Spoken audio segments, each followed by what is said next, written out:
Good morning. It's 11:30. Late start, but not really. Late start for me in streaming, but it has actually been me going all morning doing mostly research.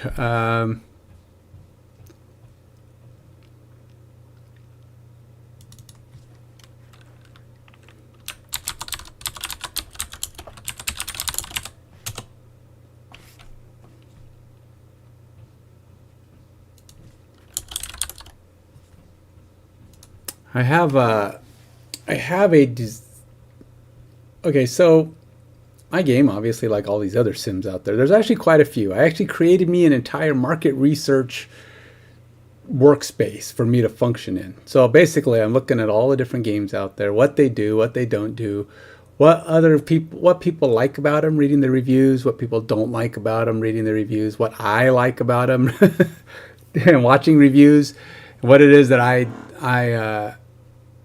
I think, and how are they differing from what my current plan is, and whether or not, and what do I need to do to make my plan more competitive. Now, ultimately, I think my general plan is fine. What the features I have in mind. Now, there are a lot of games out there, a lot of games. I've learned more and more and more and more and more. Front office football's one. As you can see, I have here, I'm kind of reading some of these basic stats of what people were looking at, what they want to do. And it's interesting to even see people discussing these situations, because it's like, I know I'm planning to have offensive, defensive coordinator and head coach. I wasn't really planning on going as far as to have, what do they have, assistant coach, and then some of these games even go as far as to have like a linebacker coach and QB coach, and for me, again, this is to the level of what I was thinking and what I would be looking for in a game, and what's too much, what's too little. I don't know. I feel like there's a fine balance between too much stuff and too little stuff, right? Now, a problem is if you try to give everybody everything. If you try to, let's say you successfully give everything, but the game has a bunch of clutter. So here's one of the problems. Front office football is very busy. Very, very, very busy. They all have some kind of simulator, kind of like the one I developed here for my POC. Now, I don't know. I mean, some of them, it looks like they do go pretty well into how your players are simulating on the game. I haven't really ever tried to run an entire season, and I haven't had enough teams or data in my database or to even attempt that yet. I'm probably a few months away from having enough data in my database. But one of the things I want to start doing too is, like I said, getting some player data into my database. So I've been trying to design not only what my players are going to do, but the interaction of players. That's a big thing. I want to get my simulation functional, and to me, the simulation is pretty crucial, right? But at the same time, I notice a lot of these football managers, that's not even their main focus. It's like you run the game, but the simulation is just like they skip over it. There's no draw to actually play the simulation. I mean, yeah, these are the demos and people playing them, but it's like you do all this stuff, but then it seems like the joy from the game is coming from prepping your team and doing all that stuff. And I feel like if there's too much other stuff, the game becomes backseat priority. It's like, okay, well, you can watch the sim, whatever. It seems like just a lot of people just skip the sim and want to go read their stats. How did things go? Is there a way? I mean, to me, it's like the game should be the most important thing, right? I mean, I don't know. I have a hard time with the idea that the management is more important than the game. But a lot of these managers, it seems like that's the case. And I'm putting a lot of management stuff in mine, and it's going to have the option to do that. But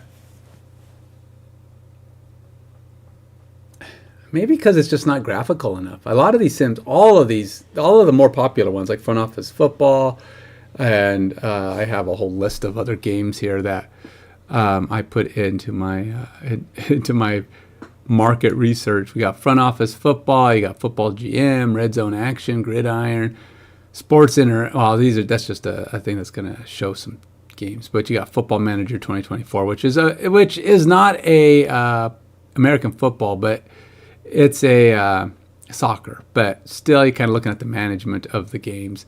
You got Pocket GM. You got I said Front Office Football already, but so all of them though, and these are all management games. These are not play games, so they're not a game where you get to do anything in the game other than call plays. Some of them don't even let you really call plays. Some of them don't even. The play calling mechanisms seem very tedious to me. It's like you call a bunch of parts and bits, and maybe that's ideal, but to me, I want the game to have a sense of play. So, like for my sim, there's going to be a clock. You're picking a play, you're on a clock, and you don't get the full 40 seconds because your players have to get back to the huddle. Your players have to get to the line. So you've really only got maybe 20 seconds to make a decision on your play. So there is pressure to make a call. And so having a tedious play selection screen is going to be problematic. I want people to be able to choose from all their plays, but they gotta either know their playbook really well, or they gotta make a good game plan. And some of these have pretty good game plan options in them. Hey, Slot Ball FC, how you going, man? Oh, I will. I plan to stick with it for a while. This game's gonna get developed, barring some significant setbacks. But I've also got the issue where I got to get work. But that's besides the point. And I'm just kind of talking about what my current strategy is for how I want to get my plays or my game designed. And I've been spending a lot of time these last few days kind of just laying out my whole project, right? I've got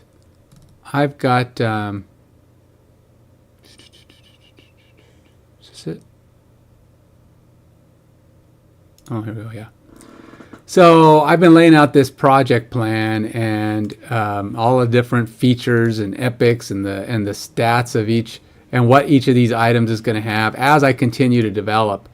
And so this is like a baby start. I've got actually a bunch more in my Azure project, which I'm moving away from. So I'm pulling all my stuff out of Azure and I'm switching to ClickUp here. So I'm trying to get them all in here. And then as I do that, I start adding more and more features and tasks and skills and checklists. And now I have my Go service running back here. I've actually created my Docker that's running my my sim that I have going. Where did it go? It is running because I thought. Where'd it go? Mostly because I'm trying to figure out. Well, it's showing my. Where is that coming from? Oh, is this it? Oh, here we go.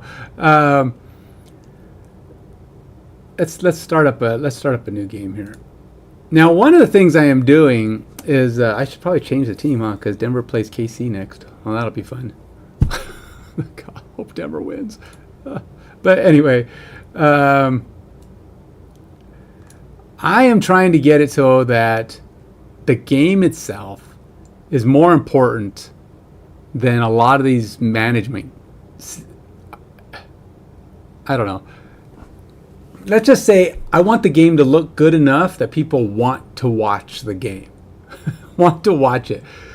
Most of these game simulations, like I said, Front Office Football, head coach football, whatever. There's a lot of sim games out there, and mostly what they do is they have a bar that runs back and forth. That seems to be the most common, a bar that runs back and forth on the field. Some of them actually put plays that kind of play out. You select your play, but they're made of like X's and O's, and it just like go, and it's just a lot of overlapping X's and O's, and there's no, it looks kind of, it's just a slop of things moving across the board, and there's no, and it doesn't, I don't know, it isn't pretty to look at. That's basically what it comes down to.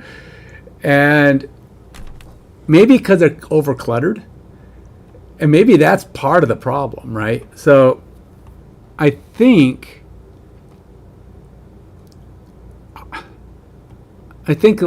they try to make it so that the simulation is readable. As in, they have the little X's, the little circles and squares or whatever, and you see the number of the player, or you see the position of the player, and there's letters in there, and people want to see that, or at least that's what they're thinking. But ultimately, you just see all these players on the field. You see X's and O's kind of crash into each other, and there's just globs of X's and O's everywhere. And or if you don't get that at all, and you just have the arrow that moves back and forth. Some of them they'll have multiples, like the first one will be the top, second one, third one, fourth one, like on some of the NFL summary pages after a game, or even during a game, you'll see the drives that are going back and forth on the field, and that's kind of how they're laying out their simulation. But you're seeing the arrow moving, and it just kind of, the opposite team, whatever's going on. Which, interestingly enough, doesn't take into account, it might start going the right way, but, in the various quarters where you're switching sides, it doesn't change. It's still just back and forth, right? I guess you could change the color, and it's just like, okay, now the blue's going the other way because whatever. But again, it's not the most visually appealing thing. Now, I don't necessarily want high graphics. I'm not really shooting for Madden-esque look. So would it be realistic to try to do more with the graphics? Would it be more? But to me, it'd be more interesting to even have low-res graphics. A stick man or a 8-bit characters on the field. This way, when they're doing something, you see the guys running on the field. There's stuff going on, and I don't even care if they're tiny. It's like you could have a summary, and it's like the ball goes to so and so, and you can see who has the ball. He's running down the field, and you're going, oh, it's I don't know, whoever it's. It's like, God, my brain is blanking out now. It's Mims catches the ball and he's running, and it's so and so gets passing the ball or whatever, and you can see little dudes running around in the field. Even that to me is more visually appealing than having X's and squares and circles on the field. But they don't have to. It don't even have to be overly graphic. I just think it'd be something that you'd be more excited by. You see a guy get the ball, and I don't know. That's me, and that's kind of what I'm aiming for. I've been going back and forth on what I want in terms of graphical capability on the screen, and I've noticed that the simulations of these games are really poor. It's not that the simulation data underneath, that the logic isn't good. It's just the visual is so bad. A lot of people, I get the feeling, based on all the reviews, they don't even sim games. They might play some of it if they get to pick the plays, but they're not going to watch their team perform. They're just not, because it's just not entertaining. It's boring watching this line going.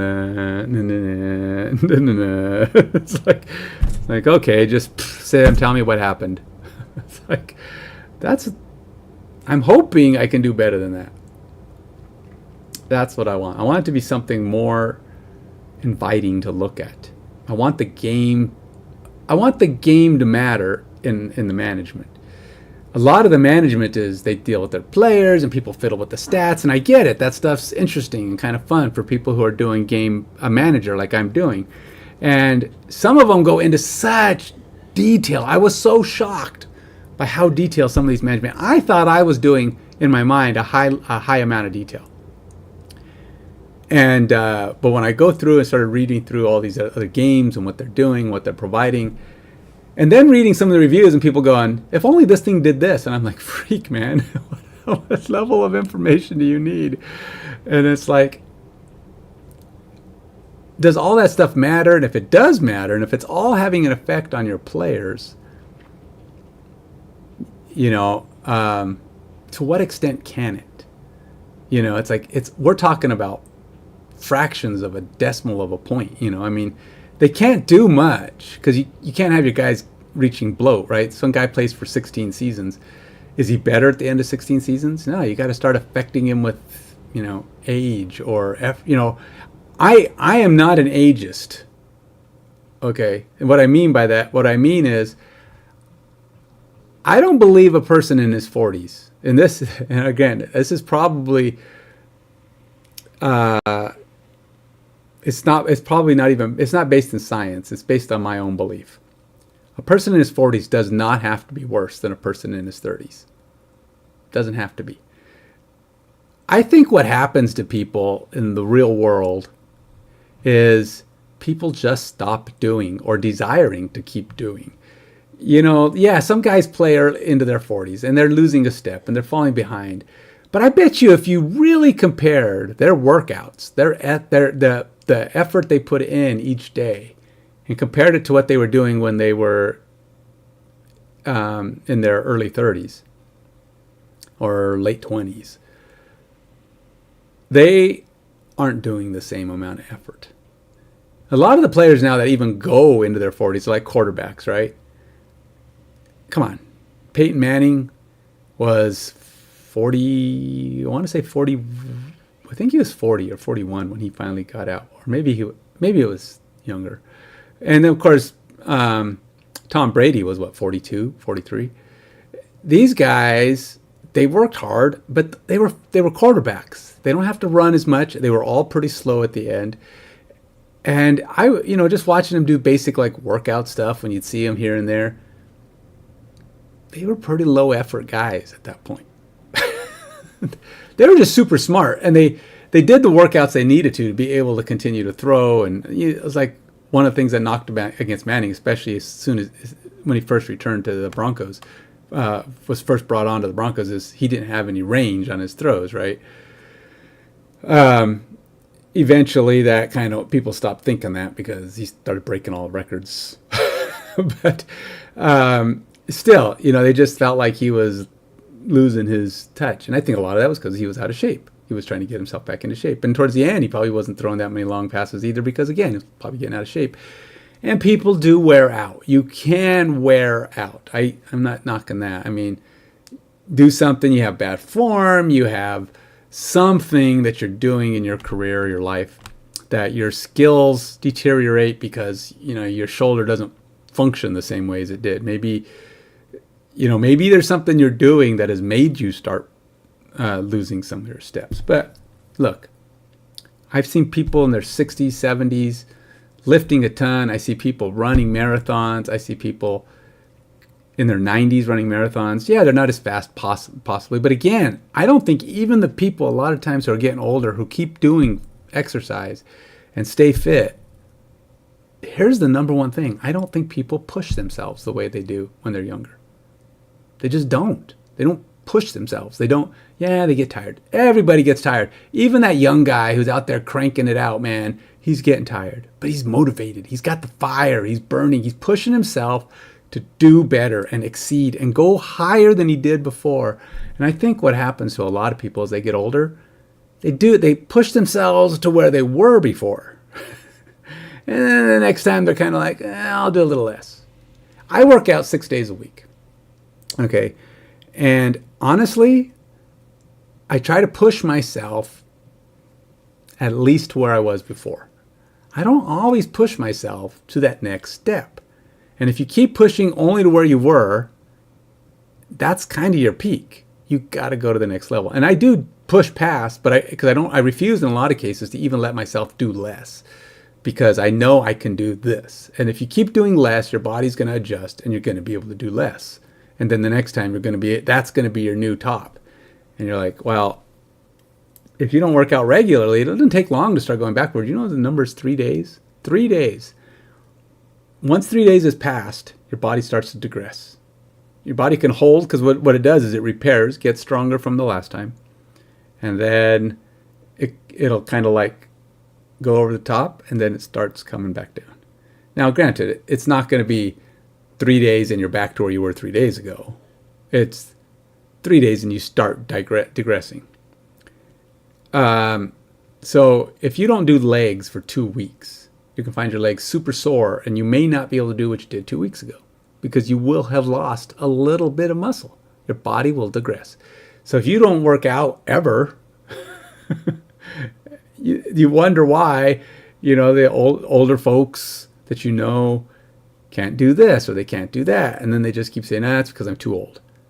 That's not why people who are older can't do stuff. The reason they can't do stuff, in a lot of cases, again, there's deteriorations that are out of your control sometimes. You've got bone problems, which, by the way, can be partially avoided as well through exercise, as well as supplements and everything else. There are ways to help mitigate what you lose.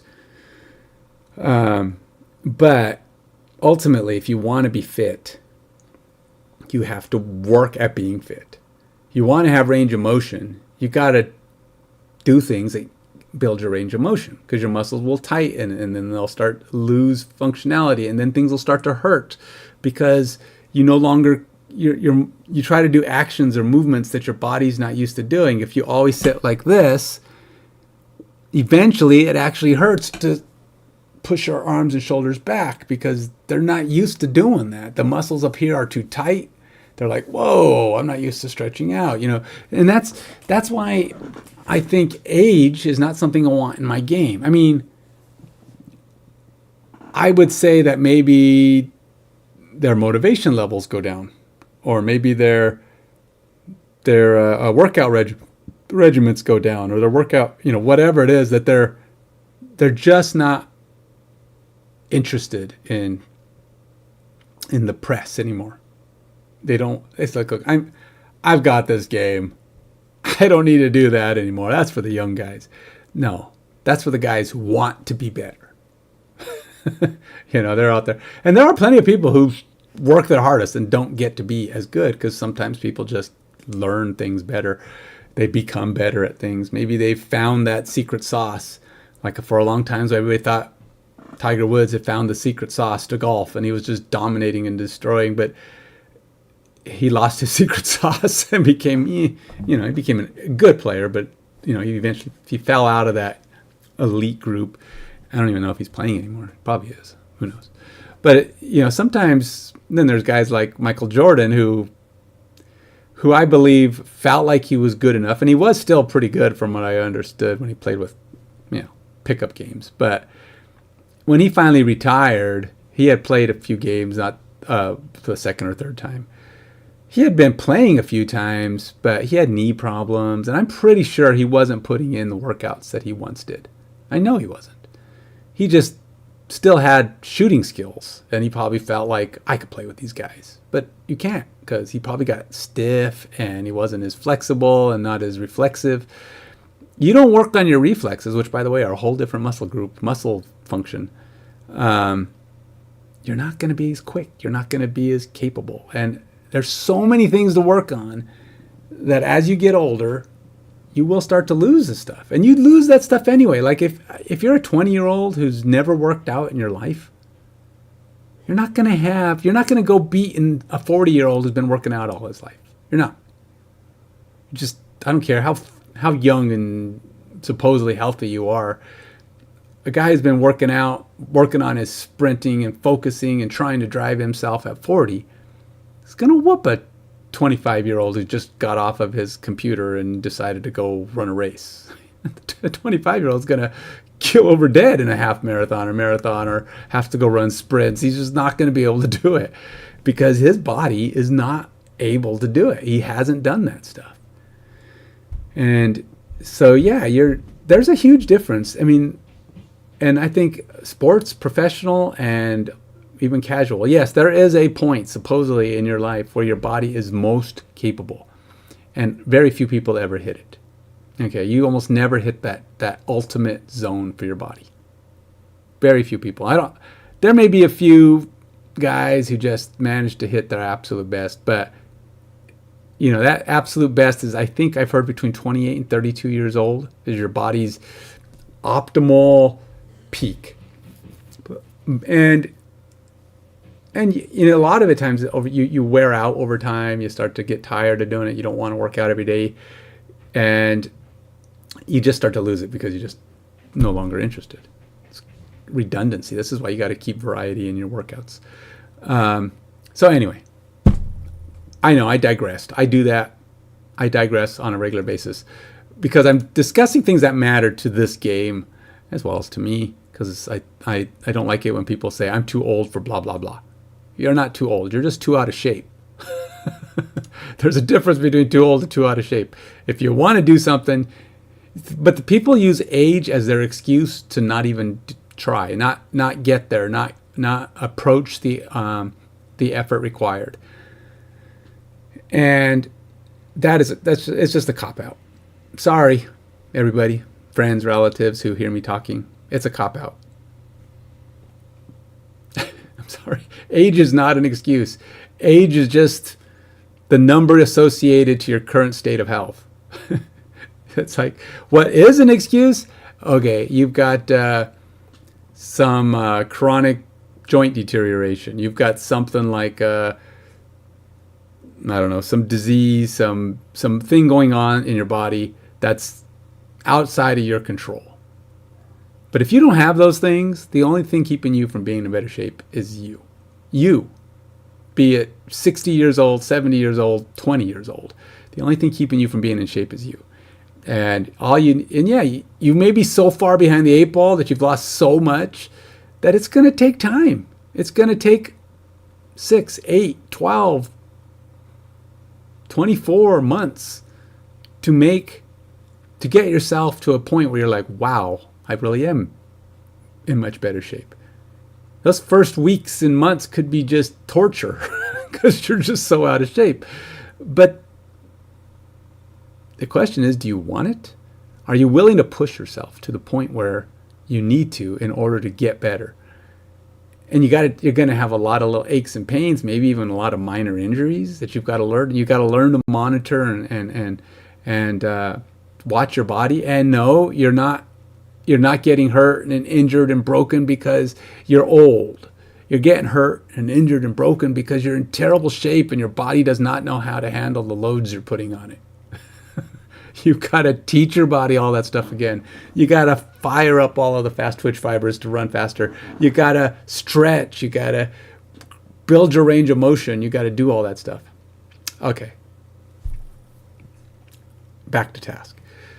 Okay, so yes, I would probably have effects that come with as a player gets older. But the effects would not be saying, oh, he's getting age effects. There was no age effects.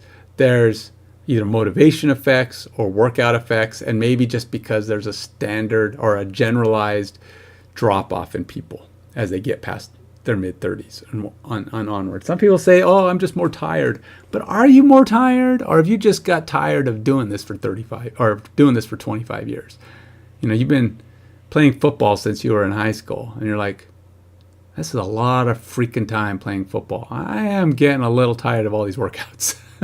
You may not want to admit it, but I think a lot of times these guys who are getting older are just like, even if they only played when they were 18 in college and then got drafted in their 20 when they were 22, so they've been playing for only 20 years.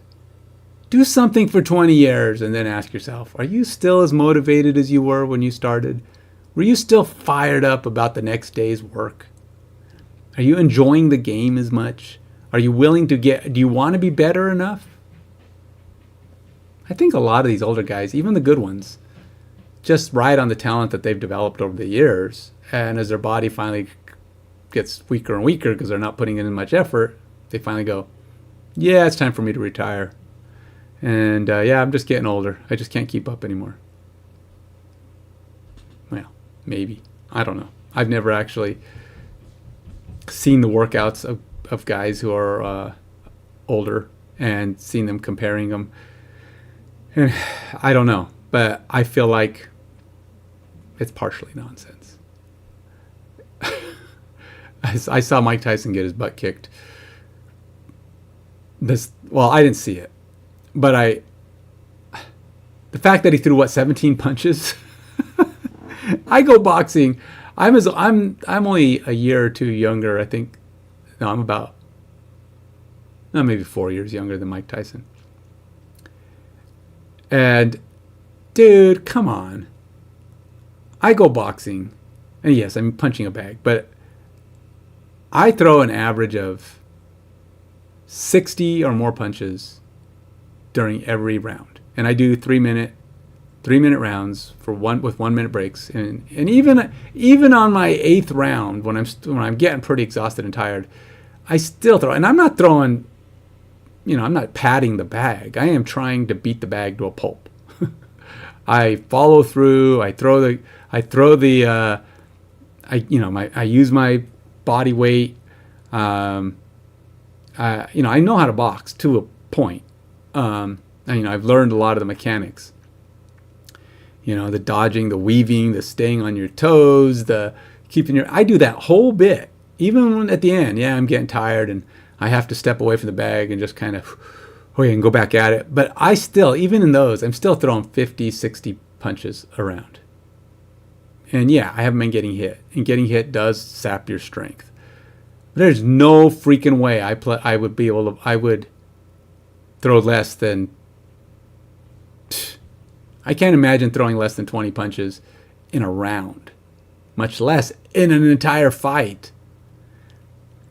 Even if somebody was grabbing me, I couldn't do it. I can't imagine there ever being a scenario under which I'm not throwing punches. And it's like, he was out of shape. Simply put, no matter what the videos say and whatever. He is a big guy though. Big guys, you got to figure their arms weigh like a ton, right? So maybe that's why I'm at best a middleweight. I think I don't know what middleweights are, what in the 180s. That's about where I'm at. I'm low upper 170s. So I don't know what my weight class would be. So there's probably has a lot to do with my weight class. But still, 17 punches in an entire fight, that's ridiculous. So dude, you're just that's dumb. I'm not even talking about football right now, but it's the same basic thing. I think a lot of it is just how much effort are you putting in? Do you really care? Okay, so let's go ahead and continue onward. One of the things I was trying to decide recently is how much of my data do I want to put the formulas in? I was thinking I was just going to keep my spreadsheets, load up the stats in the spreadsheets, run the formulas, import the data, import the results. But I'm starting to determine that I don't think that is what I want to do. Because there's going to be things that have effects on various stats, I think, in my game. And in order for that to function, I think I was thinking I would just have all of their resulting game stats. Now, there's a difference in game stats, or not game stats, player stats, player abilities. Let's call it player abilities, or skills. Player skills?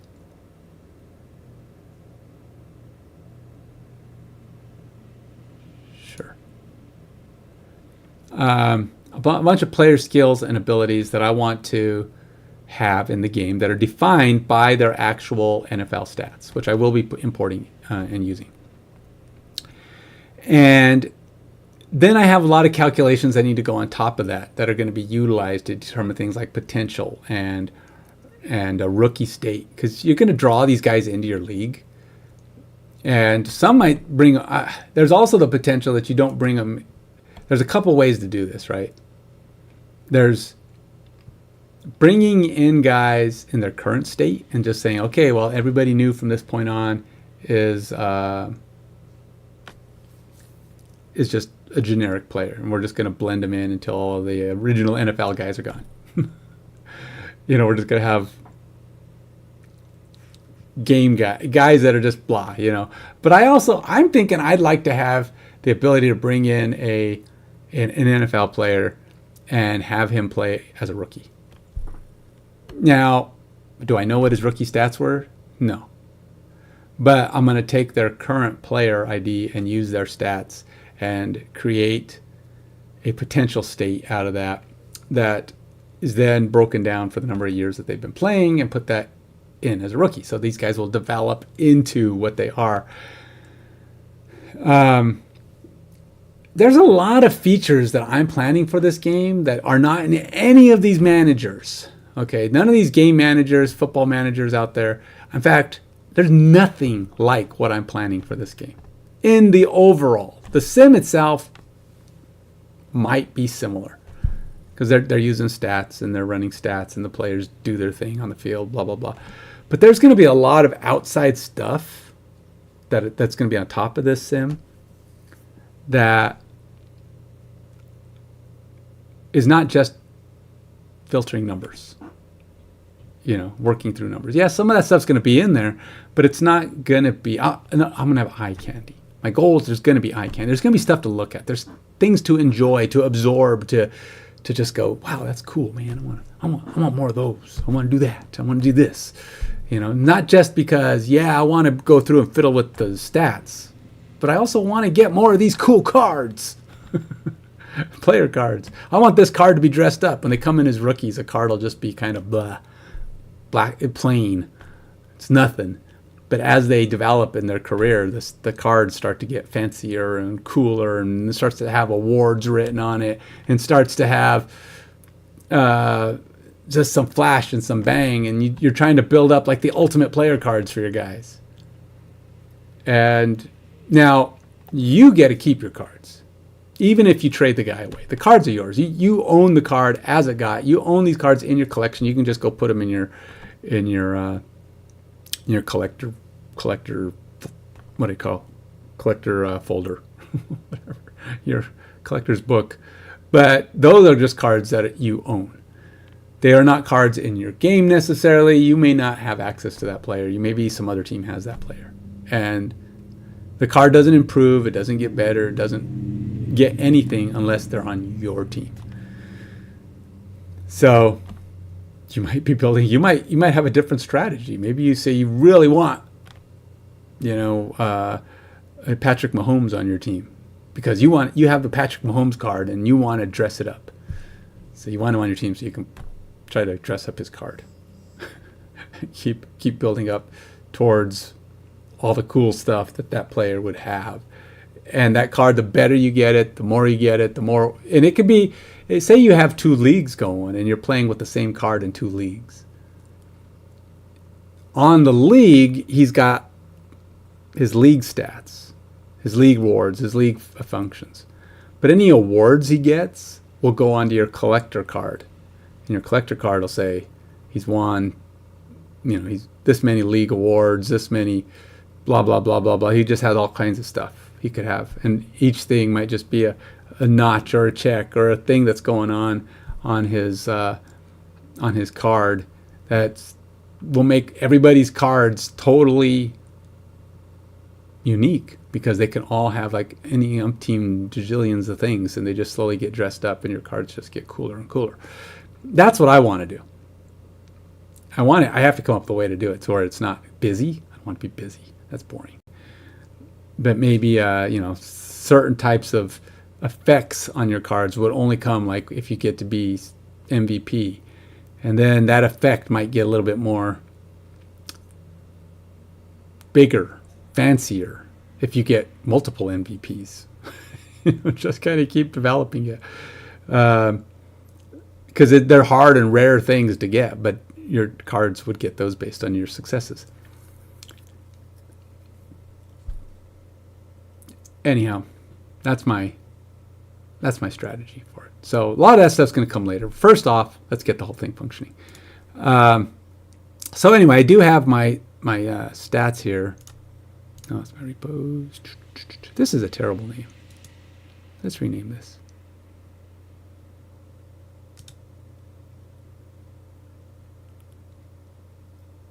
So I gave up. I spent a whole day the other day trying to get my... Oh, I see what's going on here.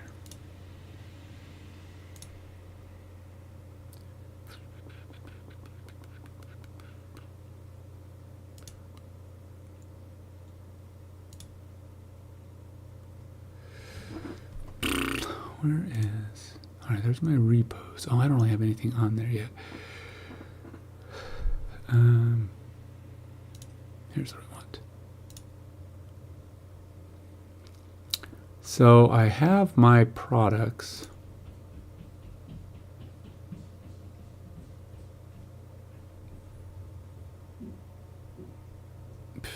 In development. All of these in development items, these are games that that I develop. Tabletop games or game products. And one of them is this football game, which I'm actually building my game around. Around? No, I'm deriving it from this board game. So I have to bring in the stats. Now what I'll probably just do, I'm trying to figure out the easiest way to pull in these stats. So I got my source stats here.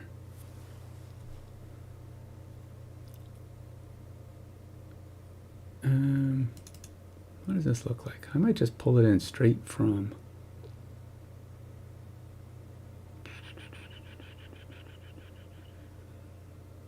XML handler. I've never used the Office XML handler before. This file does not have an app associated with it performing this action. Please install. Wait, what? I'm opening an XML handler. Why would I? Why wouldn't it just open up in Excel?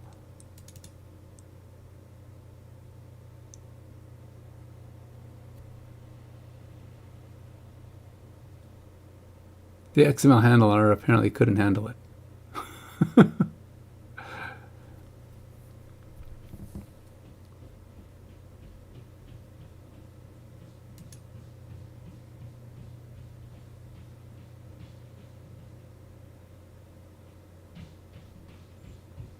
I think ultimately I have to come up with the list, a complete list of all the stats any player can have. And every player can have every stat. Just most of them will get zeros or some default number. I think every player can block. Every player can block. Quarterback can block. A wide receiver can block. A DB can block. They all can block.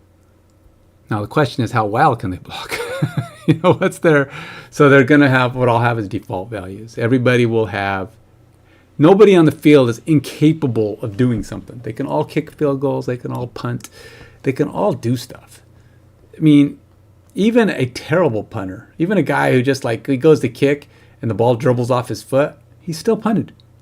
He may be getting a 1 or a 2 out of a possible 99, but he can do it. So if you're out of a punter and he's the only guy not in the game that's available when your punter broke his leg, and, you know, maybe you were a guy who was using the same dude for his punts and his kicks, and he tried to tackle somebody and broke his leg. Now he's done.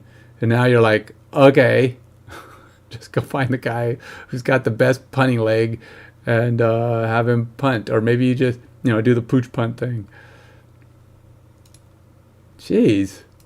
Some of these records don't want to open. This does have 7,000 rows, but that's not that much. Just trying to open it.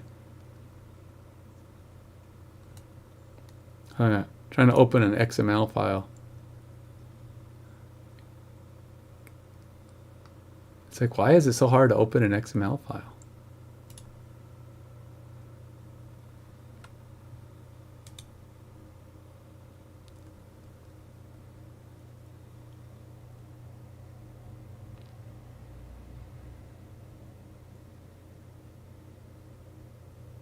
What do I do if I just open it up in code?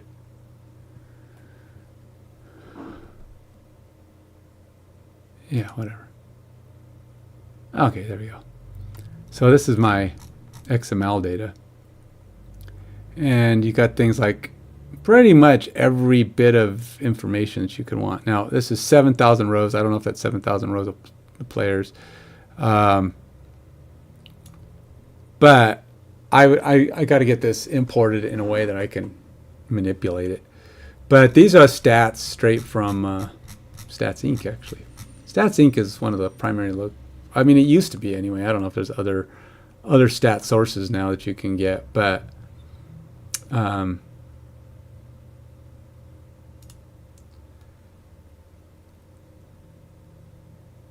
player stats.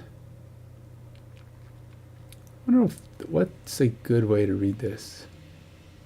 So I have this. Now this is my stats pass data. Stats pass is what I had to purchase in order to get this data.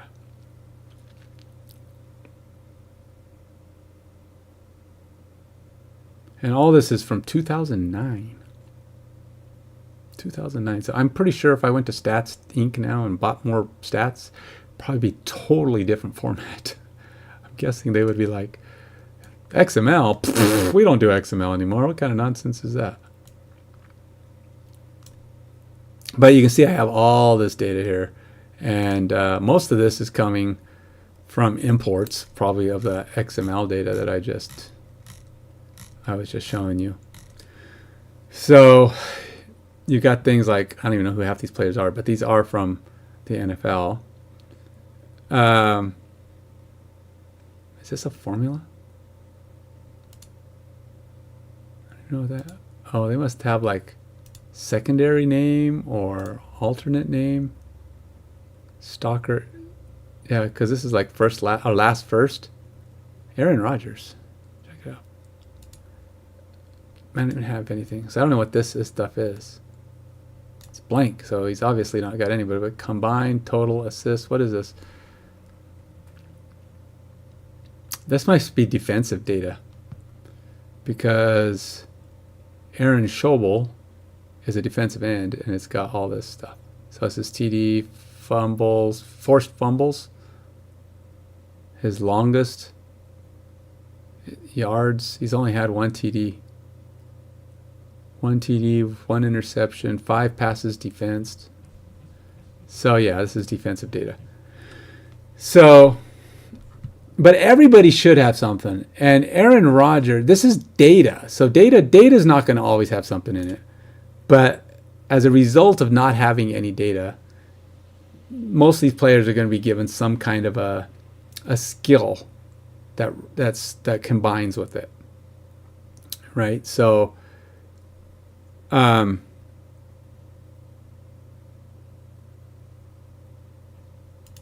wonder.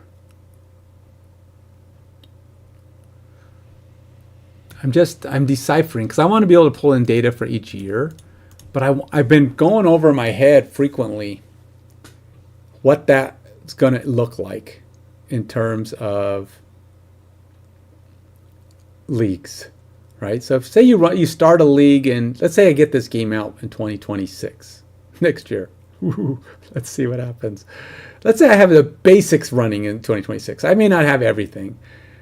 But I'm going to have something. I want to have something. Something's going to be out there. It's going to be available. We're going to be running some stuff, and I'll just keep adding stuff. But in 2026, we've got players that we've uploaded, right? So maybe we've uploaded a bunch of 2025 player stats. So you run a league in 2026, and eventually 2026 goes by, and we load up all the 2026 data.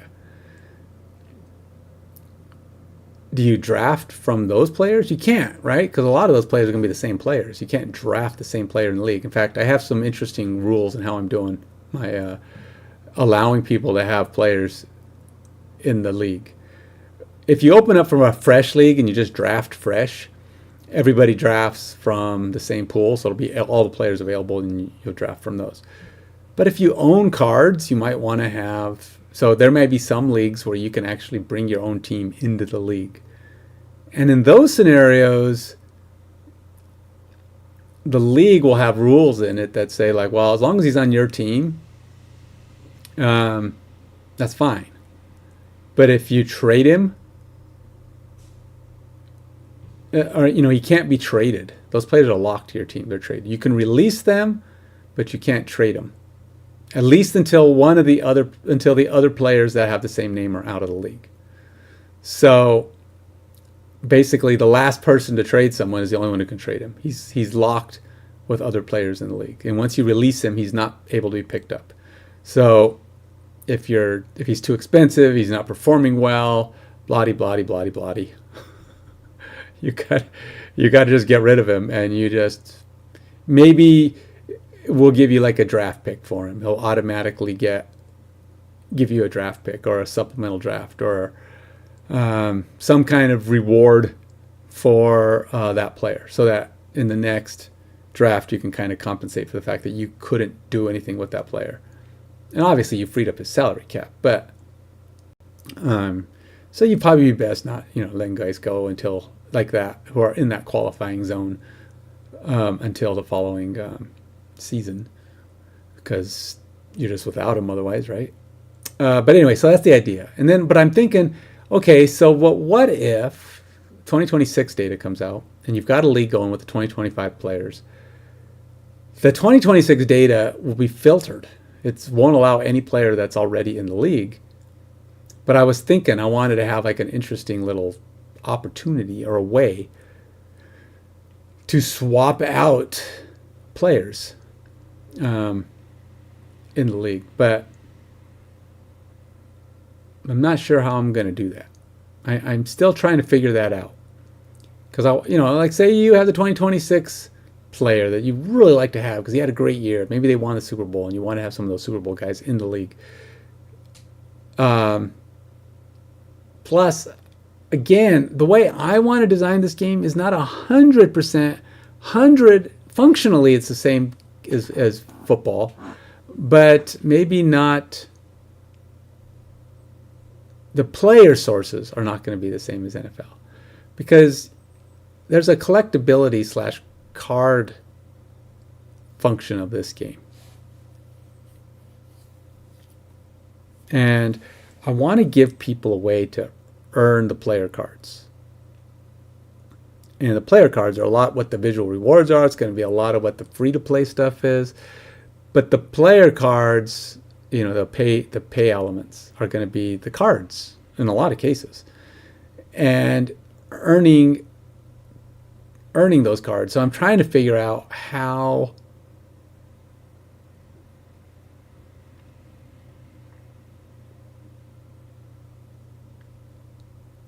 new players that you get in cards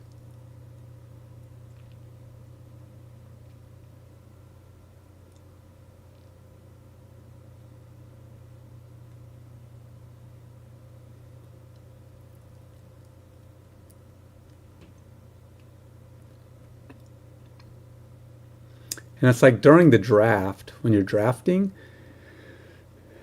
I want to be able to mark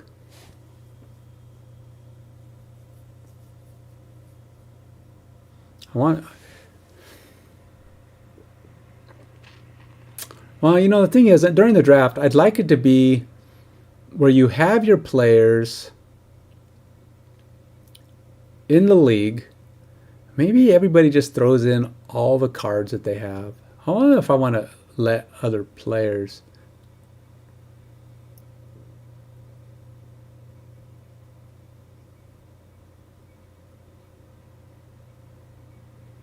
I'm tempted to let players have stats from multiple leagues, separate stats. And then they just have those stats for you. But they have to be leagues that you're in, right? So not everybody's leagues.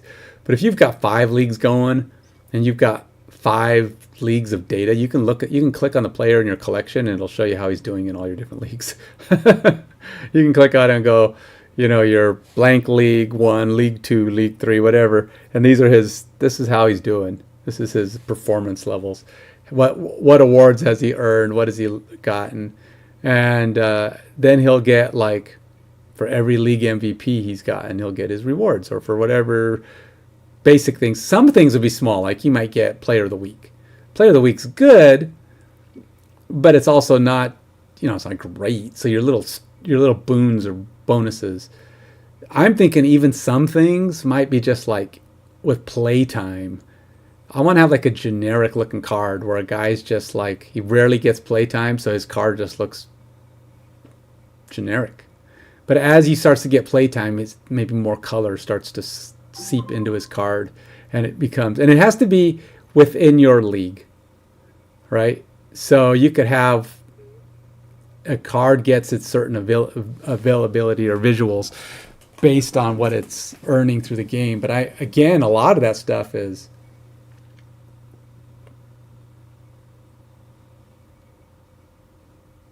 see some of that stuff. Yeah, I think a lot of it doesn't even have to be. I was thinking it might be a lot of database storage, but it's not, because it just needs to know certain values, what he's earned, and it goes into these certain ticks, graphic ticks or whatever I'll call them, and those ticks will adjust and tweak and improve, highlight, source certain actions that are being displayed to you.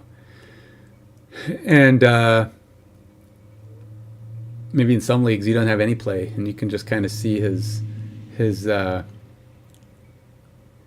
if you're in the league, see, that's why I'm thinking, if you're in the league and he's on another team,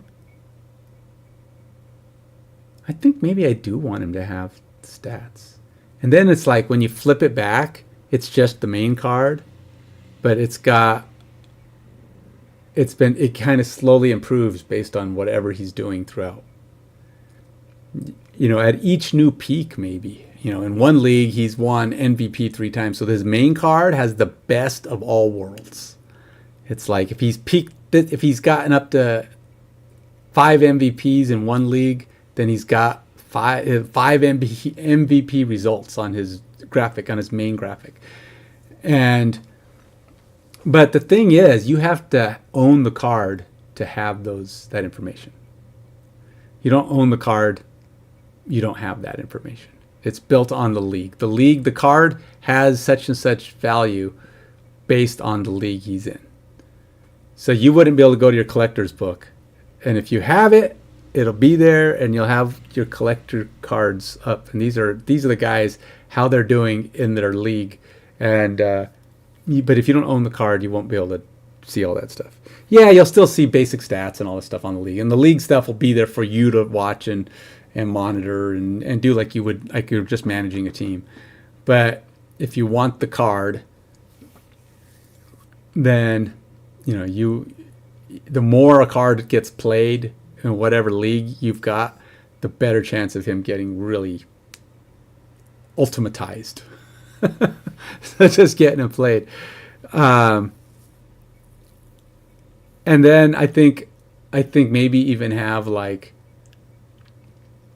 an award list set up for how he's doing under your management, under your control. Because like in the leagues, he'll have his little card states, but an ultimate one that maybe only when he's on your team. I don't know, something like that. I haven't decided. So you might, because you can't have every player, but you might want to see your cards still get better. So you want to be playing in a league with certain players that are going to just improve. And because you own the card, it'll get better because he's accessible. He's out there. If you really want him on your team, you can go get him. And he's going to look like whatever he's accomplished in that league. So if he's on your team, you can get your favorite cards. That's what my thought is. It's going to be a graphic. My game isn't going to look different from everything else. And so yeah, that's the strategy. Now that stuff's all going to have to be hacked and hashed and worked out. But again, we're not there. Let's get stats into my database. All right, so I think part of it is I've got to figure out what all these. Now this thing must be all of my data. Must be all of it. So I've got games played. I got kickers, kickoffs, touchbacks, punting, punt returning,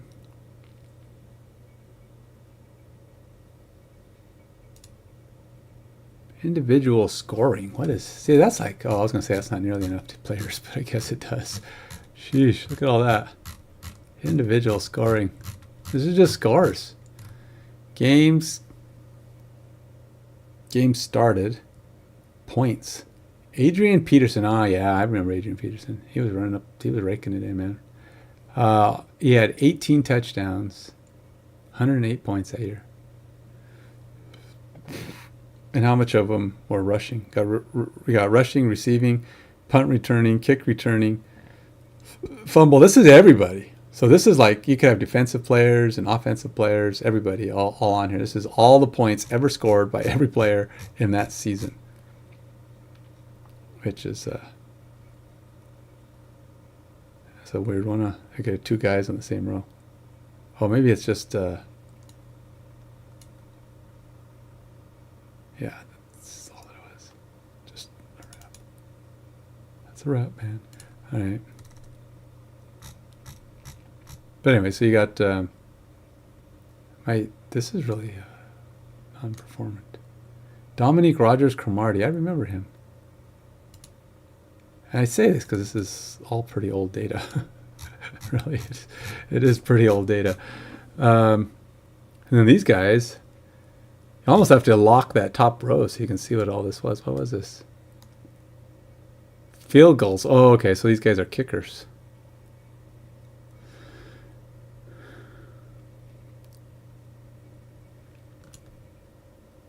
And what are those two fields outside of the kicking? Safeties and 2 points. Wow. I bet we're getting a lot more of these 2 point ones now because this day and age, people. Oh, look, I don't even know what that is. Is that calculated data? Huh? No. It's just a field. This one I haven't really calculated what it is, but it just says sheet 2. Yards after catch per reception.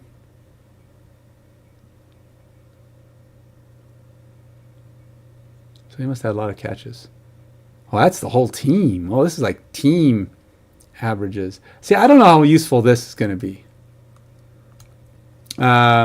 Team data is not that useful because your players may not be on that team. And then it's like, well, if you have the players, then what do you need the team stats for? So you have the players. So I have my individual receptions. So these are receiver information. So this is all the data I got from Stats Inc. The only reason I'm hesitant to import this stuff is because I don't know what the current format of Stats Inc. is. So I guess I could just import this stuff. Because, I mean, we're, 10 years later? 2009? 15 years later? And so pulling in all of these stats, which, by the way, are read directly into my spreadsheet, which calculates all my formulas, they're all reading this data. So they're just pulling it straight from here. But what I will need to do is do things like I need to have all this stats because all these stats are how my formulas generate their logic, generate their data. And my formulas define what the player skills are going to be. Now, this stuff will not be available to the game except in context of whatever season that's currently being played out. And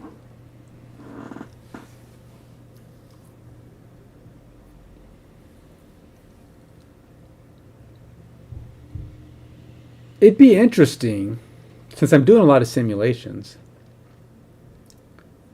to start with, seed the game with all of the league play with all the players, and then have their stats change based on actual performance in the game. Which would be cool, but also kind of risky. Because it could, if the game is not performant to an actual football game, it could bloat, tweak, damage the actual stats.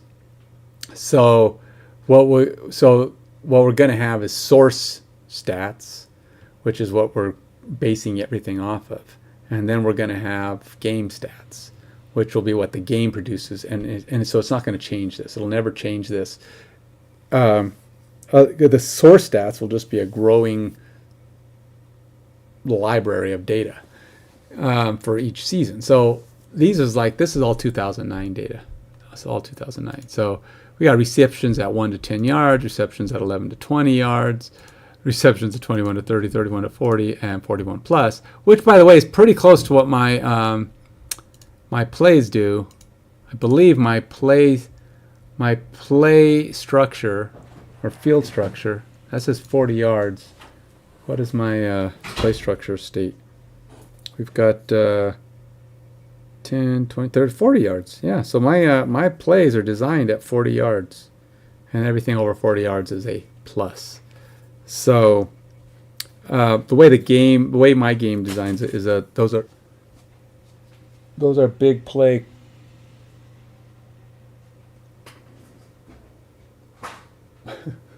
Those are big play results, and I have the game has some structure to define what big plays are and how they function and what would happen in the sense of a big play, anything over 40 yards. So I don't know if I did it that way because these only went up to 40, or if I did it that way because that was a good amount of space to have on the card. And what's a realistic amount, to cover for the intricacies of the game. Once you get past 40 yards, you're rarely dealing with a lot of players on the field. You're dealing with one or two guys. One guy's chasing the other guy. Maybe there's some speedster who's coming in, but you don't usually have the entire team to deal with anymore at that point, right? You've got maybe 4 guys, 3 chasing one. You might have a couple offensive guys trying to one blocking for the other. I don't know, but you have a very small subset of the 22 players on the field. It's probably less than a quarter of that is actually going to be involved in the big play, and maybe there's not really involvement other than one's chasing the other. And if they don't catch them, it doesn't really matter, right? And so we got, and then we got the various defense. We got fourth quarter passing. That's kind of cool. I didn't even know. I don't know if I had that one in here, but this stuff. In fact, I do believe I have a lot of this stuff mattering. My spreadsheet has some special stats where they calculate like special featured abilities, how players do well in the fourth quarter, what their effectiveness is. You even got shotgun passing. These are all stats that you can get, and it tells you which guys, what they do, how many times they attempt. 415 times. Dante Culpepper was rarely a shotgun passer apparently, but again, it also has to do with how much how much he played, because I don't know if he was playing all regularly. A lot of these, this is 35 quarterbacks, so maybe Jamarcus Russell was playing back then. Jeez, I thought he was, I don't know, he might have been pretty young at that time. I don't know what this is. What is this? This is like a one, only Alex, no wait, there's 21. How do I have 21 rows on this, but only one of them shown? Passes behind the line of scrimmage. Why do I have these all hidden? I have no idea. But there you go. These are all the how many times they've thrown behind the line of scrimmage of the. Why did I? There's even more here. There we go. So all these quarterbacks basically threw behind the line of scrimmage. How many times they threw? Jason Campbell, Jay Cutler. Yeah, that sounds about right. Joe Flacco, wow.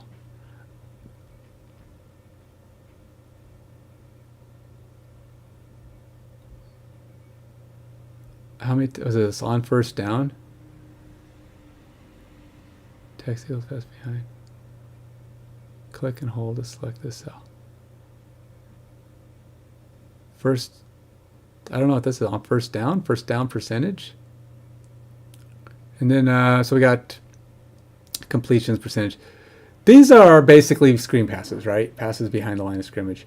And they have obviously everything. Passes beyond, receptions, that kind of thing.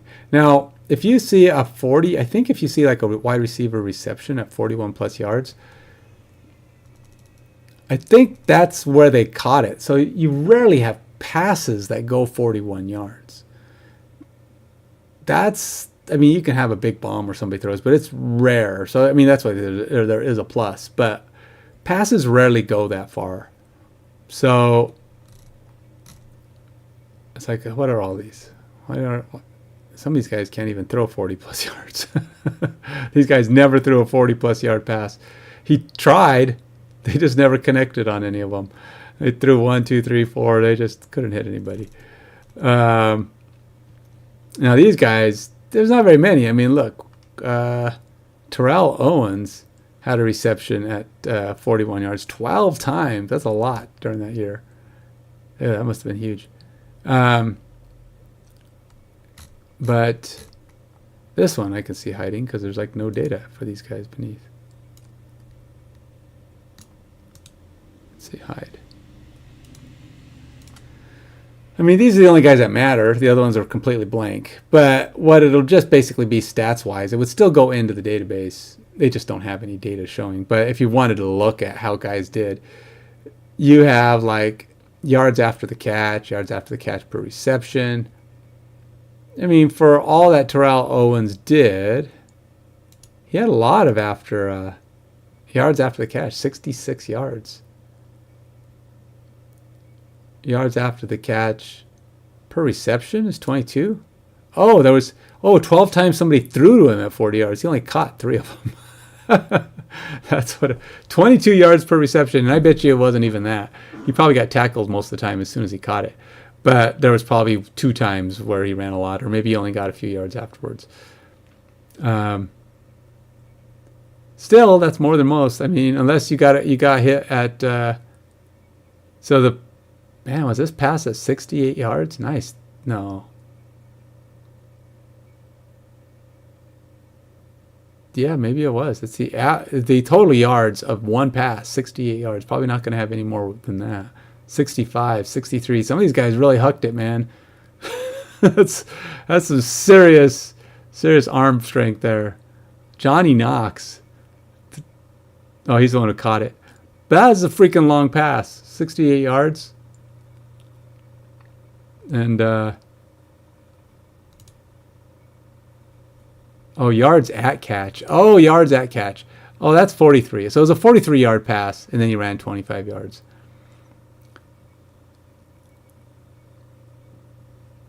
So yards at catch typically look like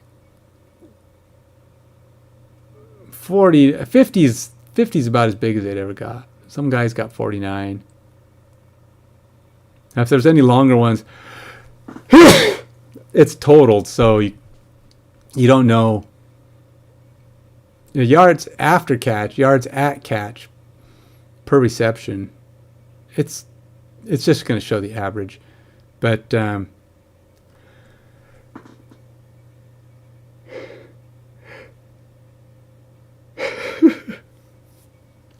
anyway, that's a lot of yards to so 50-yard passes. That's about the extent of what these guys are doing. So do I drink a Ghost now, or do I drink regular caffeine? You're like, that's a lot of caffeine if you're drinking 2 caffeines. I'm like, nah, it's nothing. But yeah, I guess it's a lot. I think I will go get my, hold on a second, I'm going to go get my my non-caffeinated protein drink. Be right back.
Alexa, turn on Hall of Justice.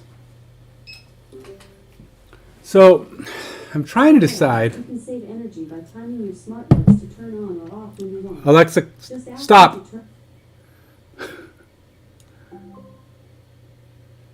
She's always trying to give me something, telling me something. You know, you could do. Nope, I don't care. Don't do it. Not the time.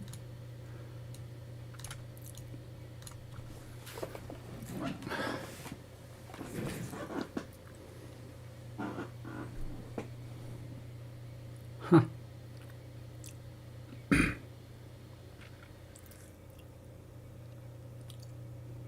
All right, so I'm trying to decide how I want to import all this. That's, as I look through all this, I'm like, okay, it's a lot of data, but I'm not so much worried about the data as I am about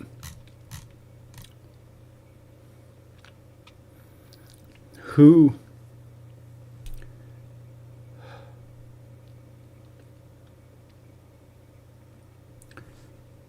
I'm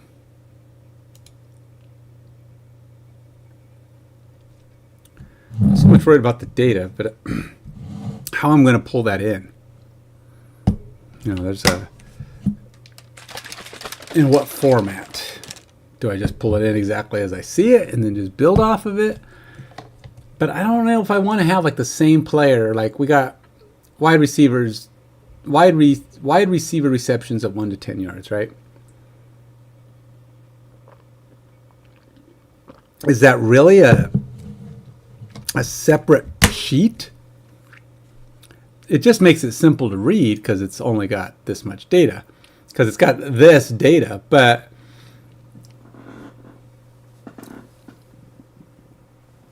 it's almost like you don't need that data, right? It's like, okay, because the yards at catch tells you where they were, right? I mean, these are all going to be, it's like, what, 11 to 20? So these distances are all going to be anything under 20 yards, between 11 and 20 yards. If you're here, it's going to be, you know, what were they when they caught it?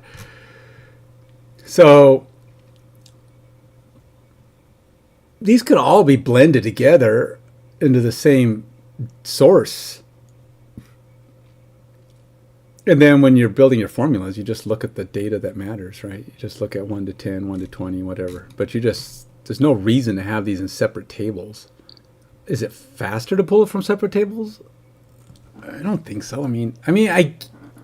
I guess if in time your data just gets massive, right? Because how many records are we talking about here? We're talking about 100. So let's say on the average it's what? 101 on that one. But does this one even count? It's 93. So no, 100 or so records. There's probably a ton of behind the line of scrimmage ones. Yeah, these guys. There's a lot of receptions behind the line of scrimmage. All the running backs and everybody else who don't normally get passes are back there. It's got 340. So you got what? 3, 4, 5, 6, 7, 8. So maybe 1,000 records. Right? So 1,000 records a season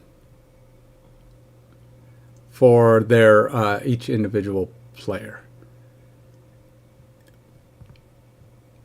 It's not that much, right? I mean, not every player is going to be on all the lists either, but we've got 100, 200, 300, 400. So yeah, maybe 1,000 records. I don't think it's that much. Okay, wait a minute. What am I missing? If I add them all in... Oh, I can't add them in. Okay, I see why this has to be done this way. What am I thinking? Yeah. Because individually, if you don't want to do this, if you don't want this info, you have to look at their individual stats. Which would be like, you'd have to know every play, right? Because you've got this, but there's going to be like, these are like totals, right? This is what everything they've done. Individual receptions. I don't even know what that is. Yards per game. Yeah, so you got like your generalized stats. And passes. No, is this defenses? Passes defense. Passes defense. Poor throw. Oh wow. That's cool. I didn't know they tracked the poor throws and poor attempts. Drops per attempt.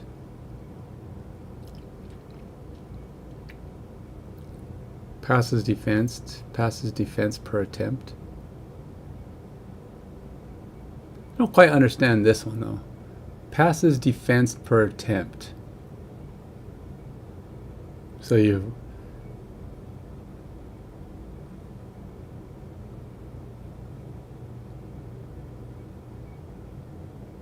got 60. So you've are these? Oh, it must be receiver. So this wide receiver had targeted 90 times. He caught 60 of them.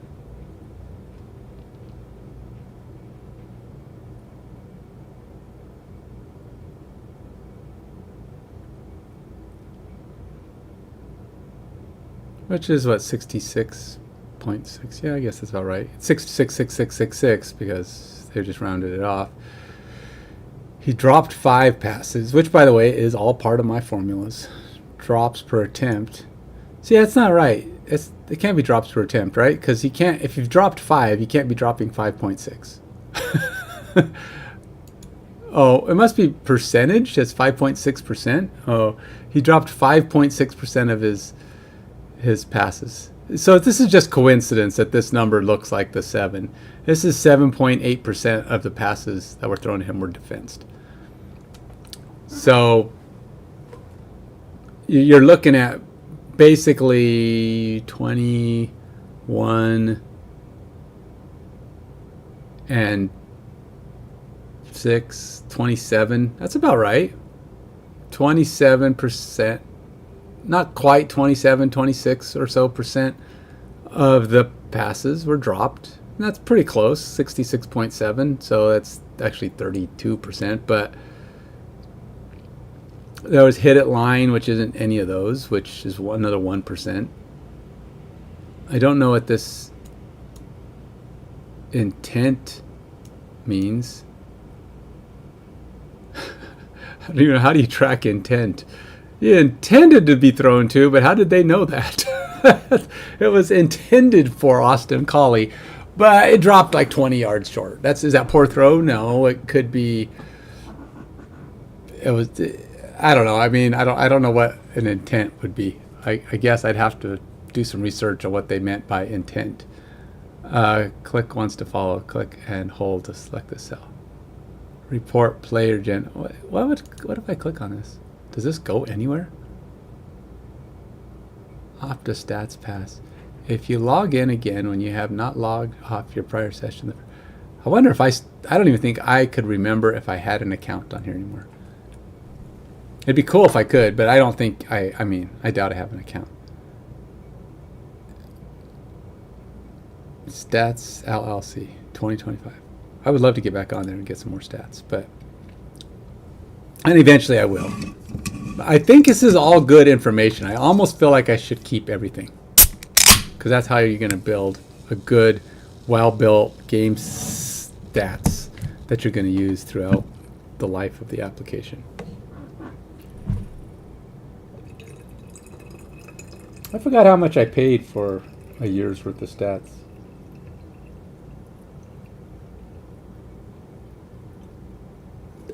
I'm guessing it wasn't. I mean, I don't think it was crazy expensive because I wouldn't have done it. But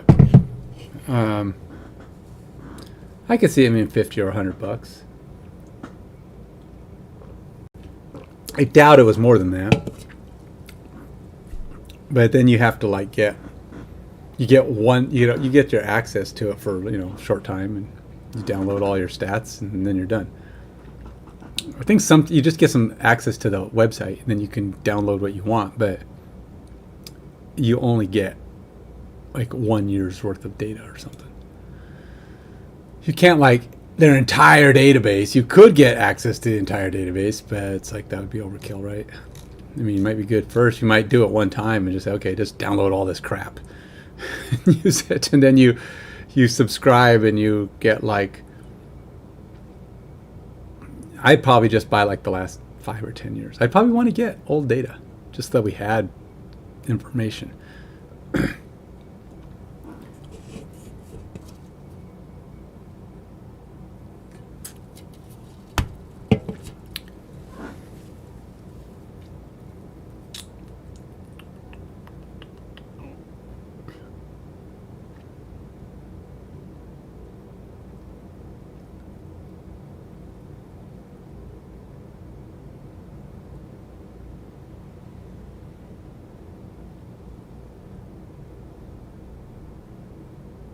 Ultimately, I think I want all these blended. It'd be one big table, though.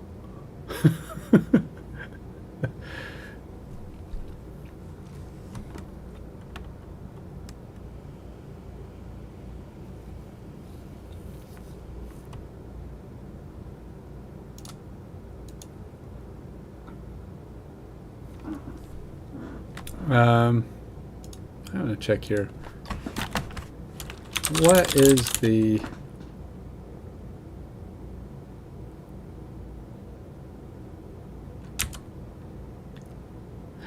would it be max field per container in a no SQL DB like MongoDB?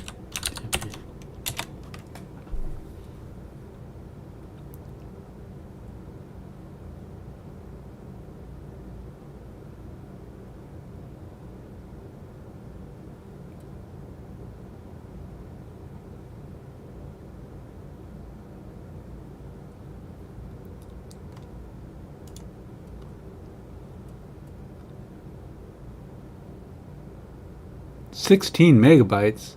What the heck is 16 megabytes? Would be like a bajillion fields.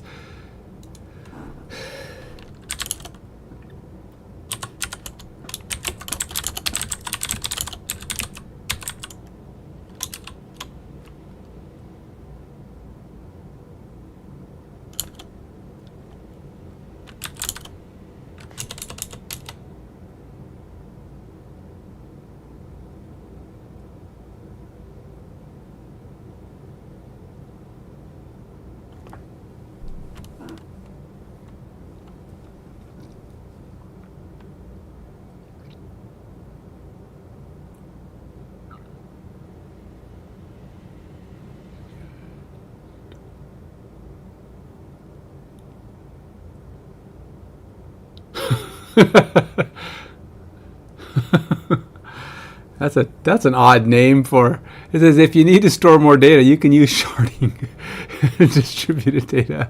It's multiple services to handle large data sets. I don't think it's going to be bigger than that. So it sounds like per document.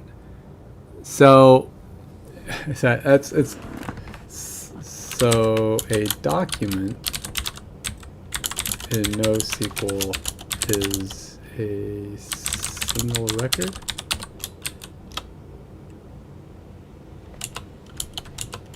Line in the collection.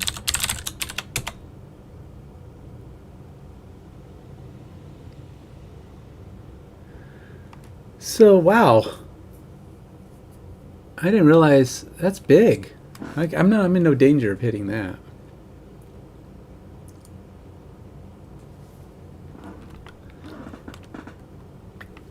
Because none of these records are going to be that big. The only reason you ever hit 16 megs is if you're storing, I don't know, blobs. But you'd be storing pretty big pieces of data. Individual stat values like this is never going to hit 16 megs. I mean, I guess it could. I have 10,000 columns of data. So that'd be a lot of freaking data. But yeah, so I would probably, okay, so all right. Now the next step, I gotta get this stuff imported. So let's see if I can get this imported somehow. How would I import a bunch of? Let's see what happens. XML data into a MongoDB. Because ultimately, I think all of this stuff.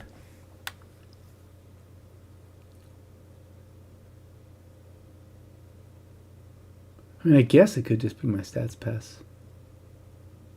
Player splits, stats history, team splits. Let me see here. Did I open one of these already?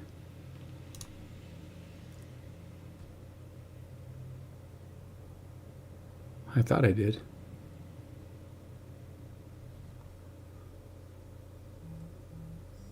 Huh, must have closed it. Okay, so we'll go back here. I'm gonna open up.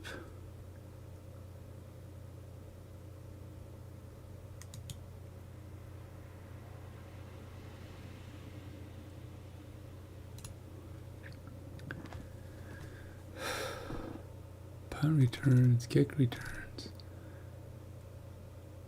NFL player split, ID split, December. Games, NFL. So are these all the same player? November?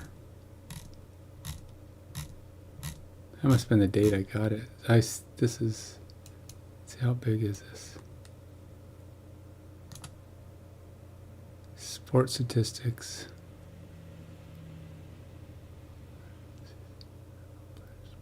Eli Manning is the first guy on this list. I'm trying to see if my source is determined. Edited by XML Spy, altova.com. Oh, it is Stats Inc. Okay. By Murata. Probably be better for me to get a fresh set of data, huh? Instead of trying to build this off of 2009 data. Because who knows if they're keeping stats the same way. I'd have to figure out how to pull it all in. I may have to learn new import processes for new current data.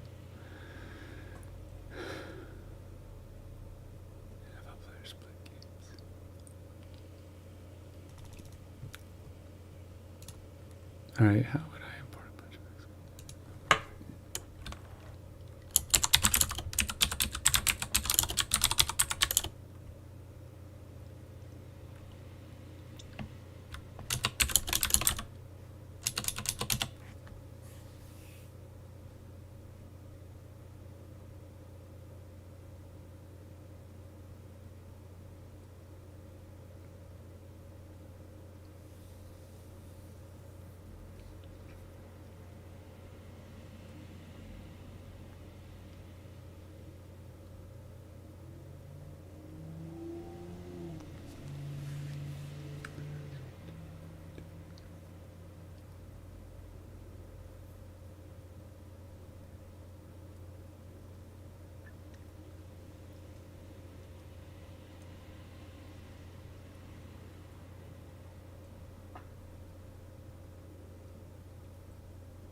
Probably not the greatest combo of Gatorade, I guess, but whatever. All right, so I'm trying to figure out how to get this stuff imported. Define how the XML elements map to the Mongo database collection fields. This might involve transforming XML attributes, elements into a format suitable for MongoDB, such as BSON. Import data. Execute the script tool or library to import XML data into Mongo database. Ensure you handle any errors or inconsistencies in the data. Verify after importing. Verify that the data has been correctly inserted. I've got to import this.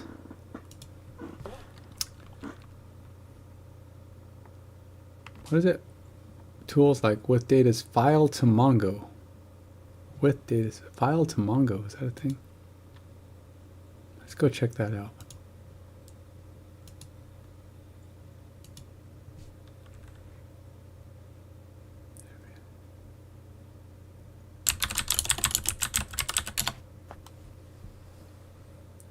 How do I save a file? Okay. File to Mongo, import file data to MongoDB. Whoo, $60. 60 bucks. I don't have 60 bucks. I don't want to throw 60. I don't want to pay 60 bucks.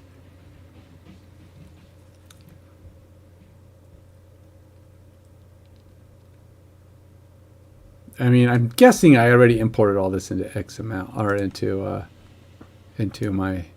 That's why I got all this, I think. But the thing is, I don't remember these splits, so that's what I'm trying to figure out. Because, see, I have all these spreadsheets, but I only have 4 files. So these XML files do not correlate to these spreadsheets. So whatever I've done here. Unless importing it broke it up into pages on its own, which it could have. I don't know. It may have a break or a page break or a data break that's sorted that. Let's do something. I haven't done this in a really long time, so let's go ahead and say, let's just open this up. We're going to go Excel.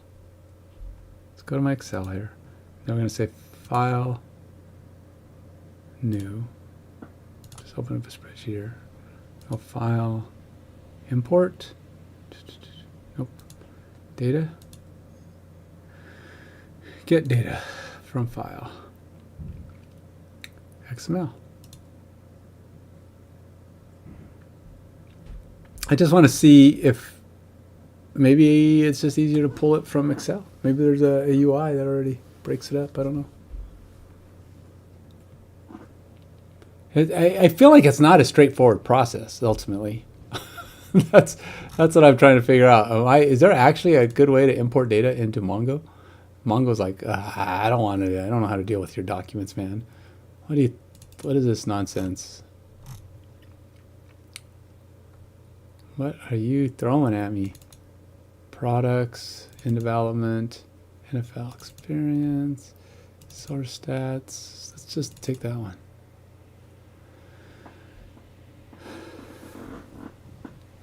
Please wait while we establish a connection to NFL player splits. Okay.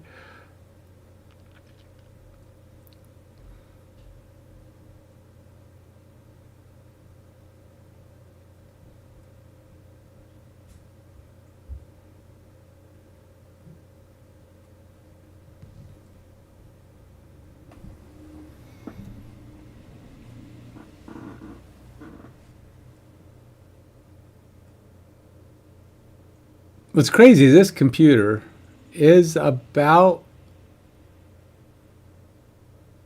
the same age as the data I was running here. Season time version. So it does break it up into little various pieces.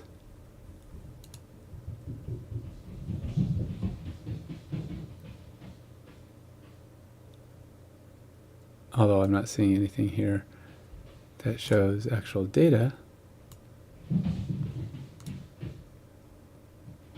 Name, player code, has stats, player position, player number. Okay.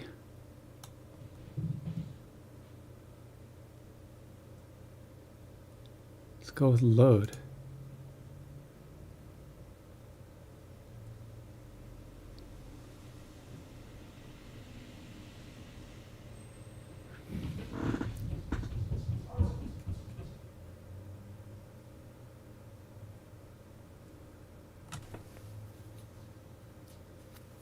NFL player splits. It didn't return any data. What? How did it not return any data it could use? Does that mean it's bad form? Does that mean it's bad formed XML?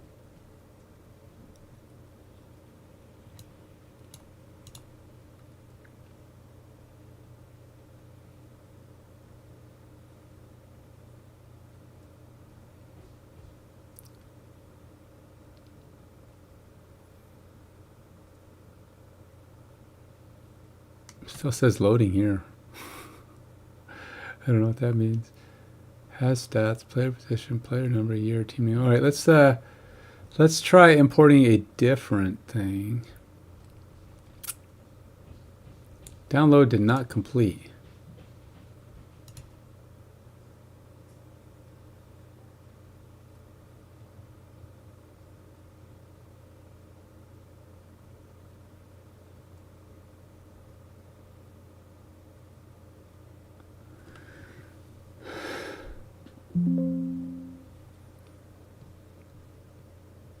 All right, well, let's try a different one then. All right, so we're going to do another get data. We're going to say from file, we're going to go XML. XML is kind of old, right? JSON's kind of the new standard, but I would have thought player stats was the one I want. The NFL player splits. Let's try player stats. Let's try that.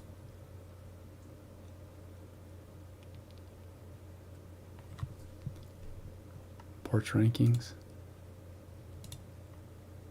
Yeah, see, none of these are returning. They're not actually showing the data that's in there. It's like it doesn't know what to do with this. The data in the preview has been truncated due to size limits.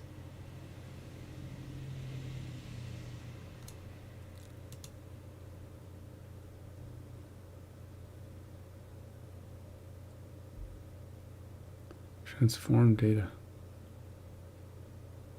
Name, player code, player number, year, team name, team city, team code, conference, player stats. These don't look like the player data I'm expecting to see. This looks like something different because injured, suspended physically. This is like, it's like it's not stats. It's stats about the players, but it's not stats.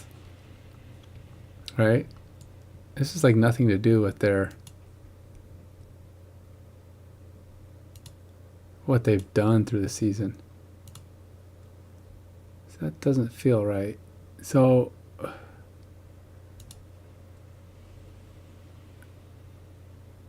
it has to be this XLSX. Maybe I downloaded them as stats pass data like this. It might have just been downloaded like this. I mean, I don't know what these are, but they're not what I would think. These are team stats, not player stats. So yeah, I don't know specifically what these are, but they are not this. So I thought maybe these were the source of this, and I just created this, and I imported. But I'm starting to doubt that that's what happened. Player stats hist. Huh.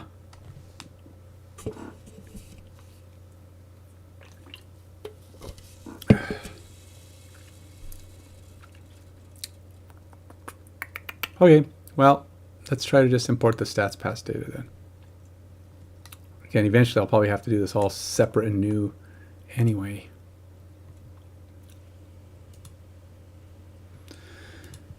But we need data in our database, so let's get this stuff imported. Okay, so let's go to my Mongo. I don't know how I would do this. Let's see if my Mongo has a way to do this. So I go to Mongo, add connection, and then I have my game plan here. Oops, nope. Service, store. Okay, so we have, let's pop this out. We'll shrink this up for now. Split on the MongoDB.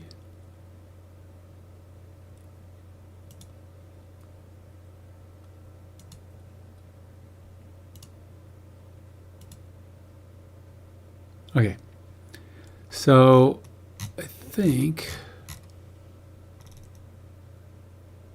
connect client API. Oh, okay, here we go. We got connect.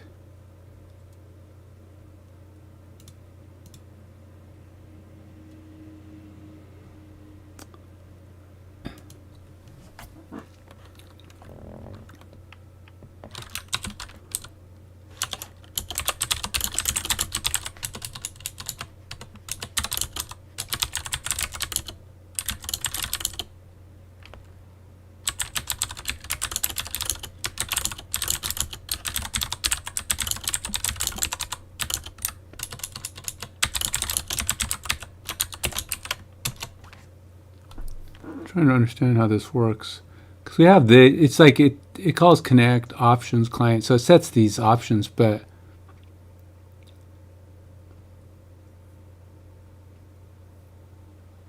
it's just, okay, it's just local.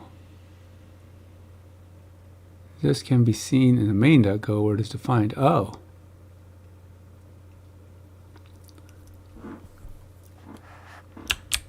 I guess I have to know what I'm looking for. That's probably part of the problem there.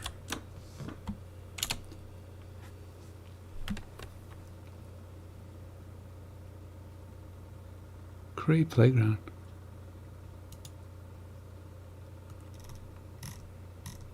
It's not really what I wanted. But this,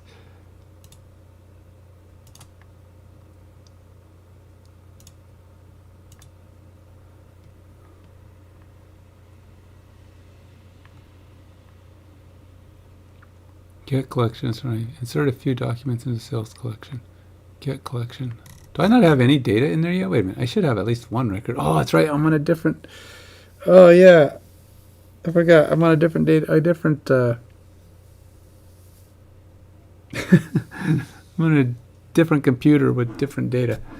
I gotta really source my data somewhere. I gotta put it somewhere where it's accessible to whatever I'm running.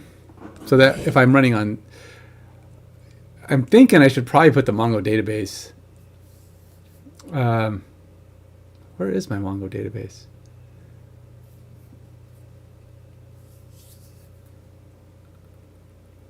All right. I'm pretty sure I have Mongo installed here, right? MongoDB. Do I not have MongoDB on here?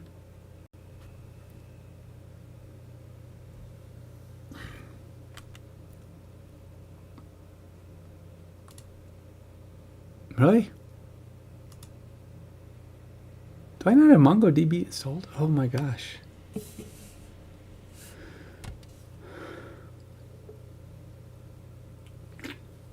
Hey, by the way, my computer I sent in for repair was marked this morning by Microsoft as shipped. I checked UPS and it wasn't shipped. I mean, they didn't have it in hand yet. So they had created the label, slapped it on the box, put it in the pile for UPS to deliver, or to be delivered to UPS. So hopefully, and it's usually 1 to 2 days. So it's express. It's going to probably not get here tomorrow because I doubt they deliver on Saturdays, but maybe Sunday, possibly, more likely Monday. I'd probably say Sunday or Monday. I doubt they're delivering it to, I'm surprised that they're even, they got it back that quick because I just sent it in Monday. So I'm a little apprehensive because, this is the third time I've sent it to them.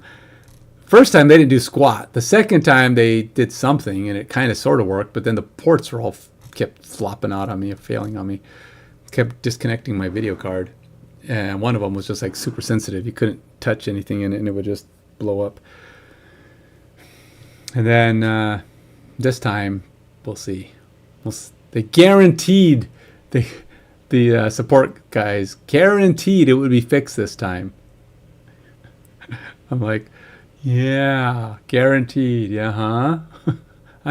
I believe you, guaranteed. Well, huh? Imagine that. Well, let's see here. Let's try this one out. Let's go to my programming here. Go back to my ChatGPT. I need to import. All right, let's just be clear. How to import stats from... Oh, I think I had to save it as a CSV, which means I probably have to do each one of these as a CSV. Let's just do one at a time. Let's go...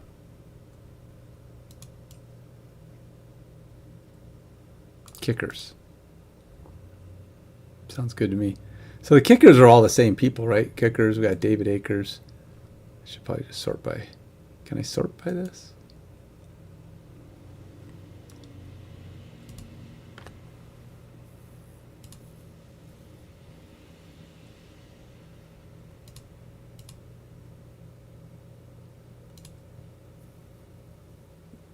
Wait, did I do that backwards? That's upside down. We want to go A to Z. Why come it's Z to A? Why is Z to A the default? Okay. So David Akers is in here. I want to. It's interesting though. It's like, are these guys backwards? David Akers. No, I guess not. Never mind. Sort. Yes. A to Z. I'll go by whatever this field is, I guess. So Adam Vinatieri apparently doesn't do kickoffs. Or at least that year he didn't. Adam Podlish. Adam Vinatieri did pickles. Who is the kickoff person for Indianapolis? Pat McAfee.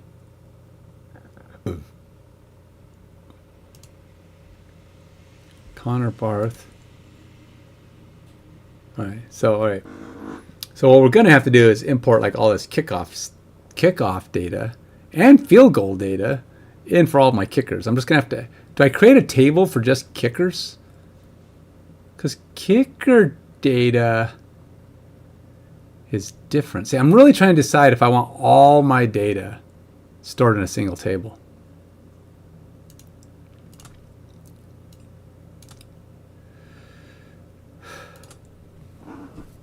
Okay. I have a NoSQL database, and I need to import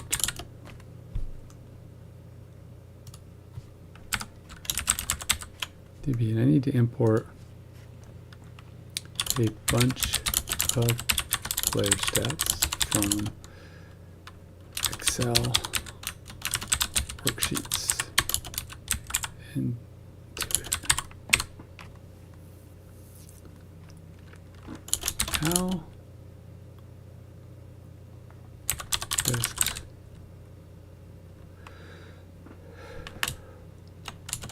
what is the fastest way to do this?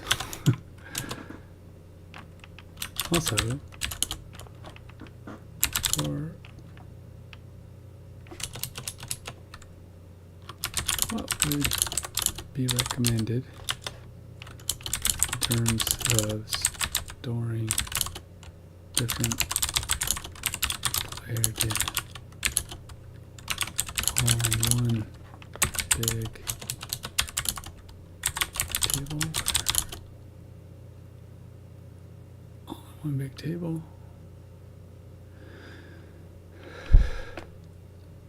For all players would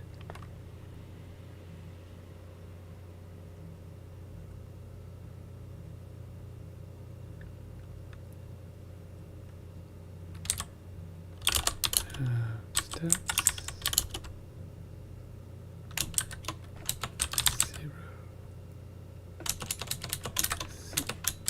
0 if they don't have anything, or separate tables continuous each position.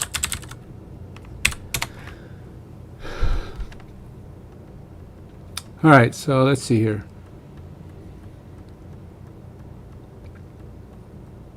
Smaller script. Libraries like pandas and Python make this easy.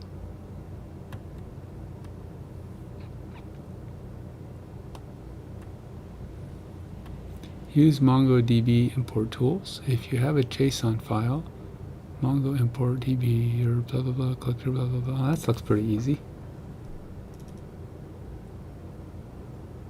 It's kind of funny. Why would I use these scripts to convert it to JSON or whatever?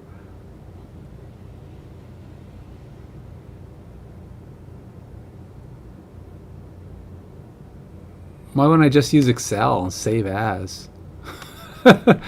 It's like, aren't we thinking the process. I mean, maybe they assume you don't have Excel. Use a tool like Excel or Script. So they're just assuming you have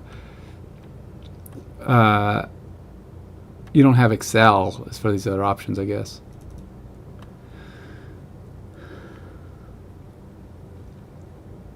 Do I need to transform it? I don't think I need to transform it. It's already set up. Storing player data among option 1, single collection for all players. Structure. John Doe, quarterback, stats, blah, blah, blah, blah.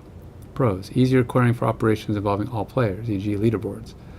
Centralizing schema simplifies management and indexing. Cons. Fields may contain many null or zero values for stats irrelevant to a position.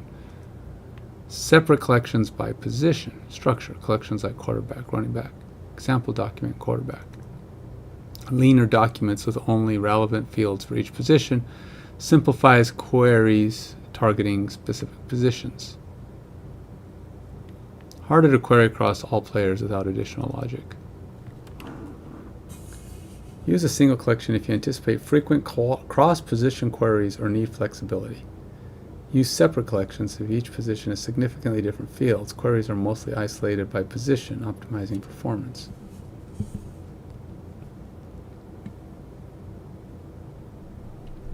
The single collection approach often works best due to its flexibility with dynamic schemas, especially if stats evolve or new players are added. However, if the schema becomes unwieldy, consider separating collections while using a shared player collection for common player metadata.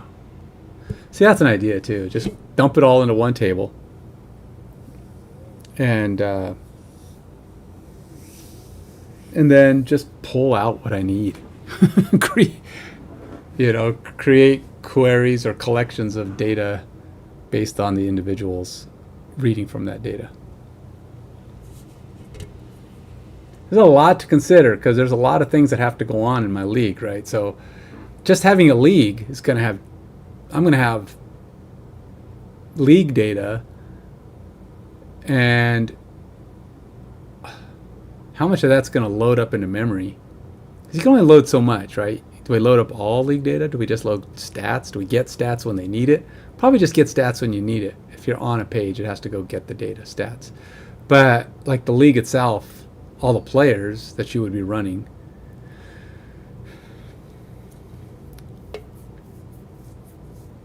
Can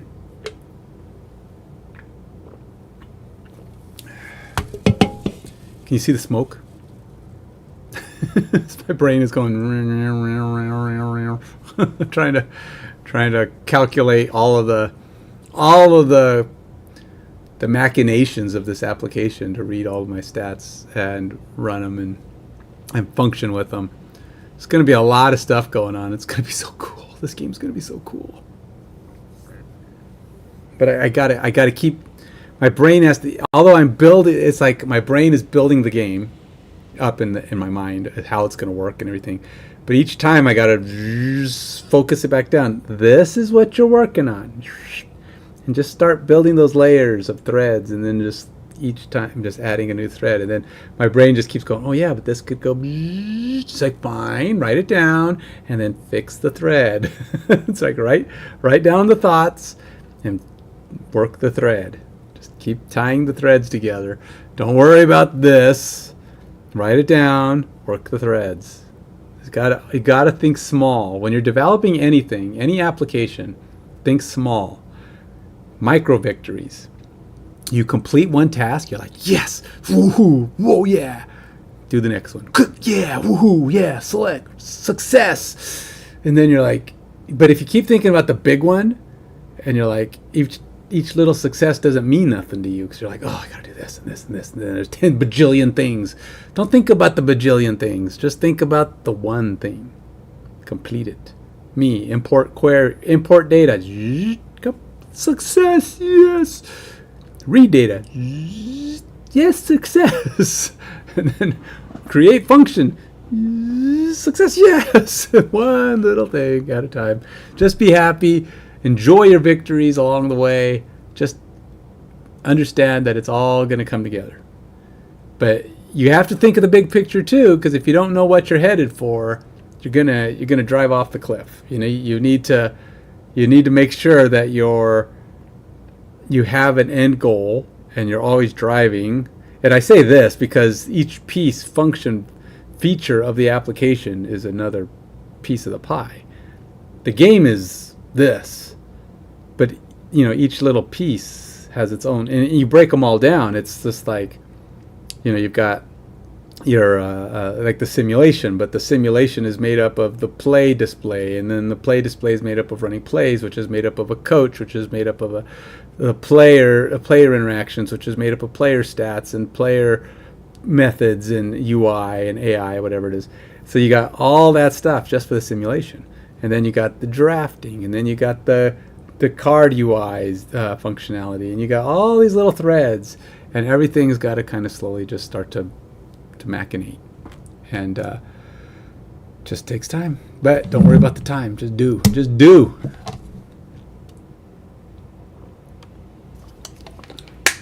And at some point,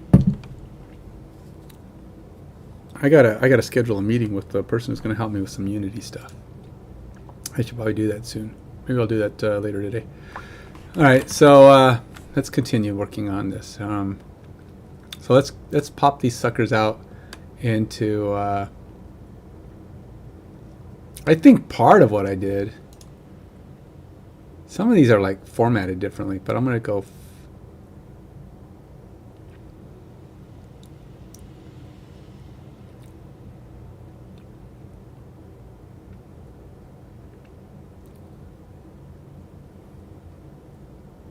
All right, so I have two sets of stats. What is this kickers? This is like, how different are these? Touchbacks. No, okay, so I think we're good. Let's do one. I got it. Let's do the little thread. Let's do the little thread. So we're gonna go do kickers. Well, only because it's the first. Well, no. Yeah, kickers. That's fine. We're gonna go file. We're just gonna save as. Or wait, do I export the sheet? What's the best way to do this? Insert, rename, copy, view, code, protect, tab. Insert, delete. File. How do you do that? All right.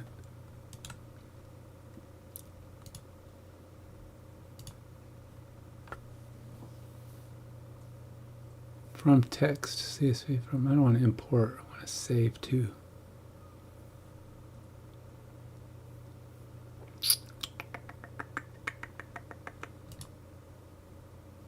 It's not a save as? Oh, there's save as.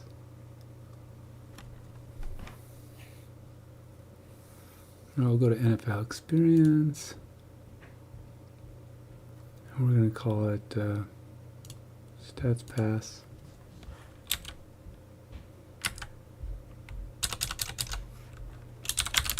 Kickers.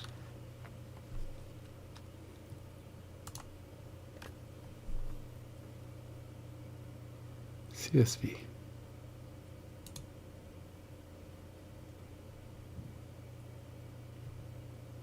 Let's save. Yeah, whatever.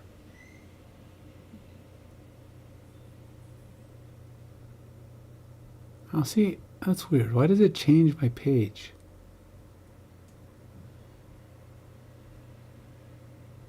I just want to, I don't want to change my page.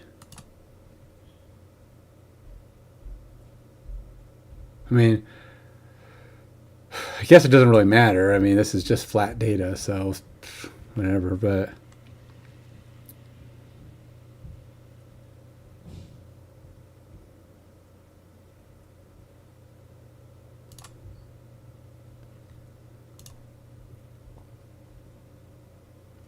I should have. Oh, see, it doesn't. Where the heck is?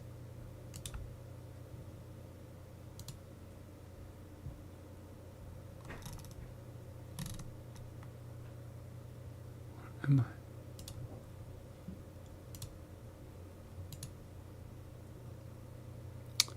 Okay, where did that go?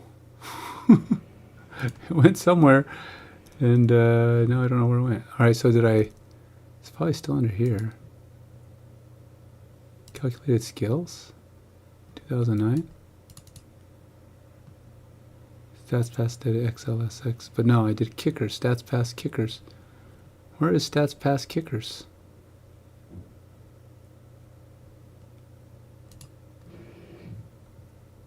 Oh, there it is. Stats pass kickers. All right, so let's put this in here.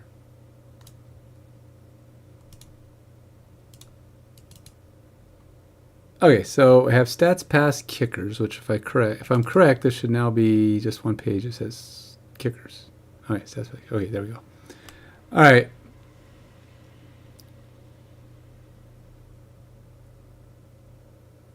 Why would I lose data?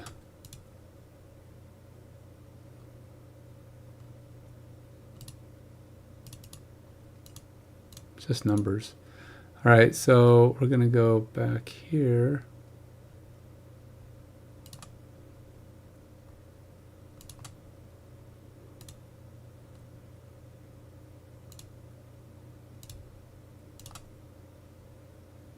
Yes. Why won't it let me do this? I say, avoid losing changes to this file in future by saving it to a folder backed up to the cloud instead. Don't do that. All right, let's just don't do that. I don't know what the heck. Okay, so now we're going to import our kickers. Let's, how do I do that? All right, so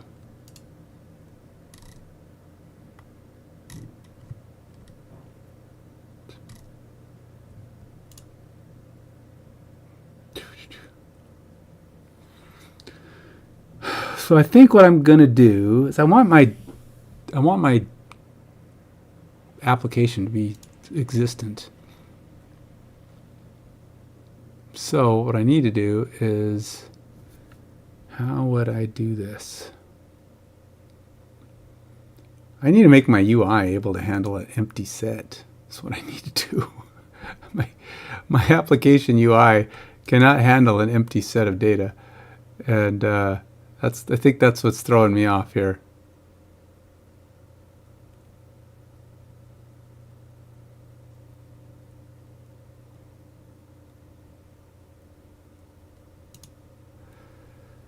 I have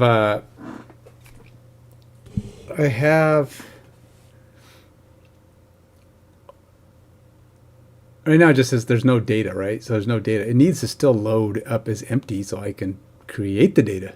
So if there's no data, that's fine. Just give me something so I can work with it, because I really do.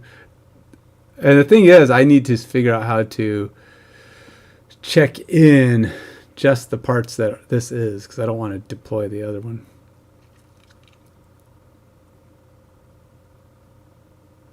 I need to do some, what do you call it, dynamic builds. Trying to figure out the best way to do it. The thing is, I created my app and now it won't run. I mean, I started working on this other piece, the playbook, and the fact that I did that makes it so the other pieces don't run. So if I go to my terminal here, I can try. I don't think this is going to run though. We're going to go cd. See if I can do this without running it. cd game plan. What? Oh, cd. Oh. Game plan. We're going to go build. No, not go build. Go run.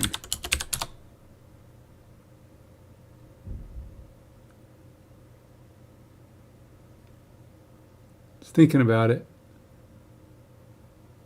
It's thinking about it. I don't know what it's going to do. I don't know. Let's go here quick. While that thinks about it, let's go see if my other part will run. And this is gateway.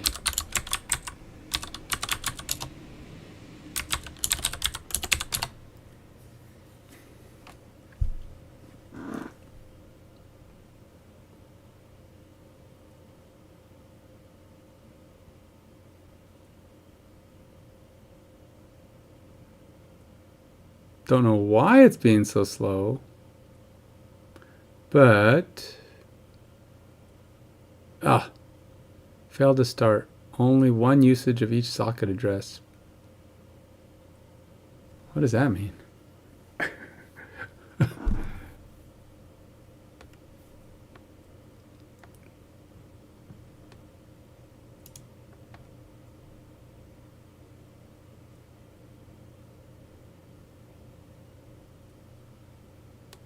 Yeah, see, I did. I kind of broke it.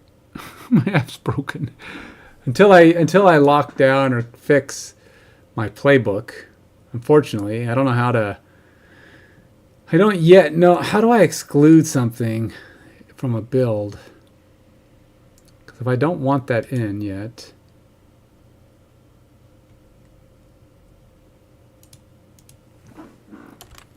how would I? All right, let's do this.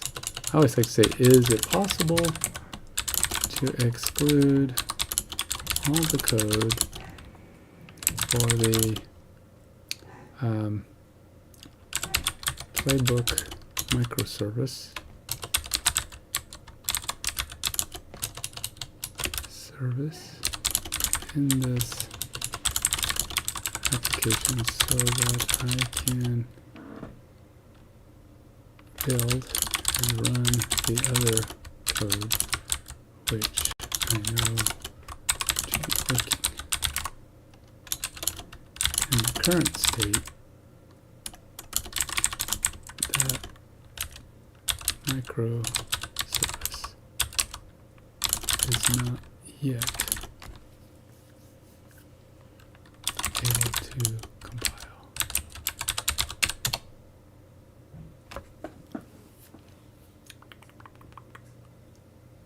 Because I don't want to delete the code. I want to be able to use it. I just don't want to delete it. You can modify your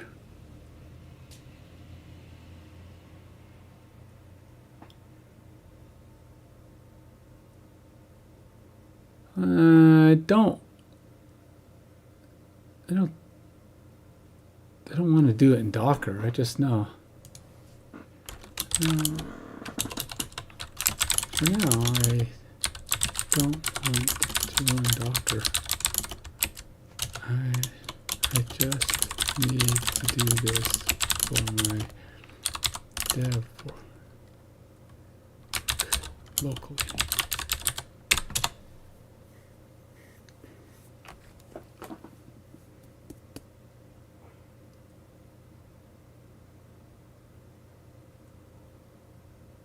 Wait, what?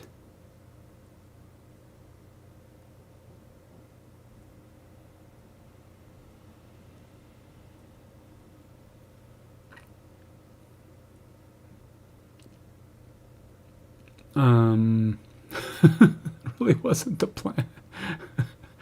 Okay. Maybe that's the problem. Maybe I need to maybe I just need to create seed data that I can run.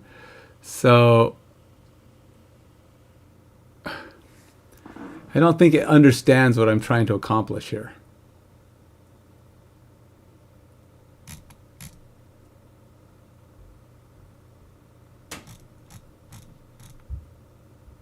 I mean, it is quite possible that just getting the game plan working, it's just like I'm trying to do certain things and in a certain order, which is probably a problem. Like maybe I'm going in too many different directions. So I want to get the data. I want to start working on the simulation with actual players. In order to do that, I need data in the database. But also, I need to get the plays and the playbooks going. So there's a lot of things. So all right. Let's do what I have to do to keep my code functional. So that means getting playbook running,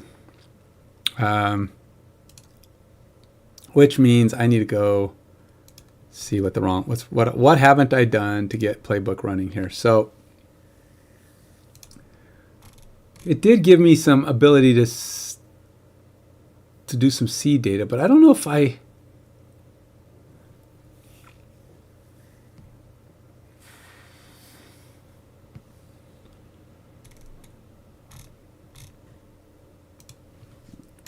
All right. What would be the best way to define my ID prefixes for playbook? Any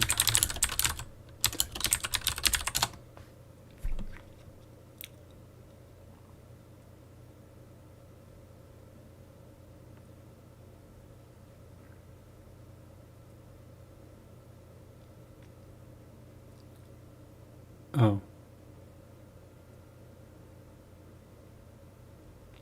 Okay. I guess that's all you got to do. Just create a constant that defines them.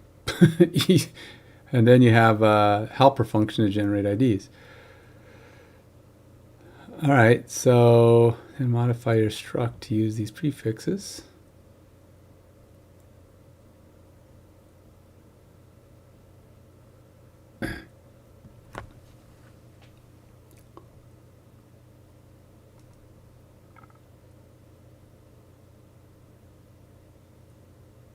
How is this?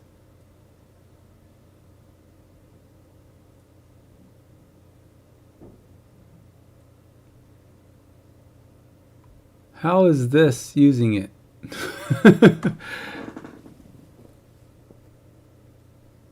It says, look, then modify your struct to use these prefixes. But I'm like looking at this thing and I'm like, there's no reference to these prefixes anywhere.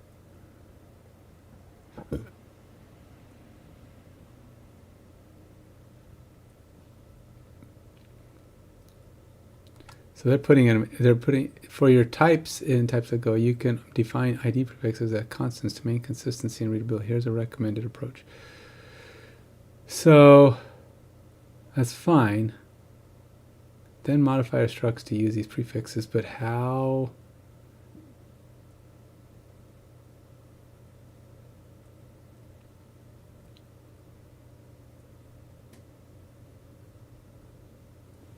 All right, so we'll just do this. I guess we'll just add this to the, let's put that up here.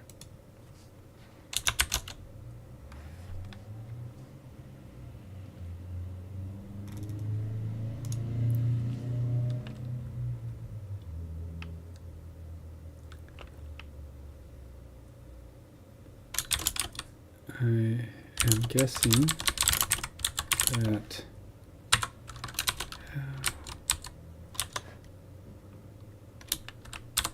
I'm guessing that I add the constant and generate ID to the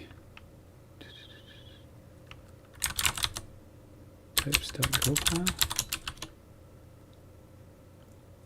Also, how do I apply the prefix to structs?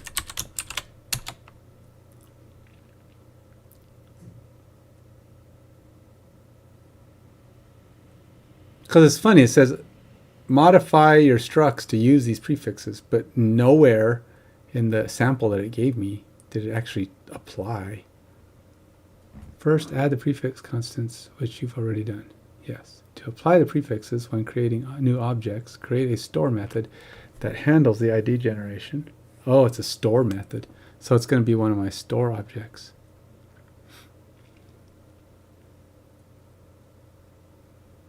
So I've got to take this out and go put it in my store.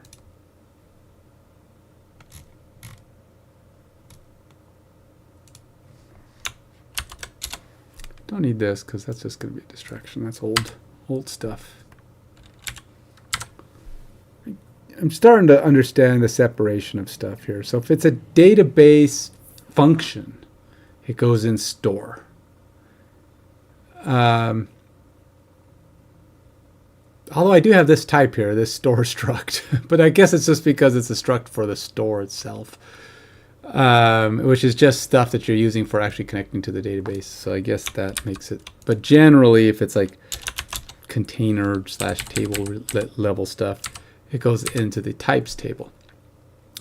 And then the store stuff, everything that would be creating IDs, blah, blah, blah, blah, would go in there.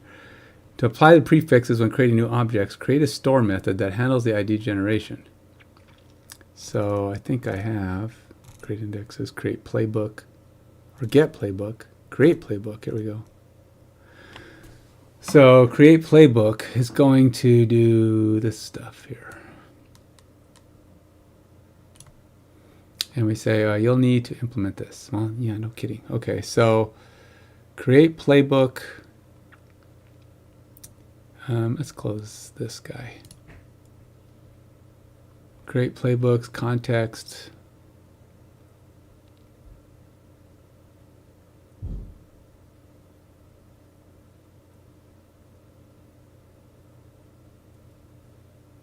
Playbook error. Okay. So why is it capital? Is my playbook type a capital? Oh, it is. I should probably do that capital. I don't know why I thought it was lowercase. Huh. Okay. So we're going to go, let's see, now we have a counter, get next counter playbook. You'll need to implement this. What is that? Basically, this is not implemented. It's saying this doesn't exist. It's like, okay. Add a MongoDB counter collection to track IDs.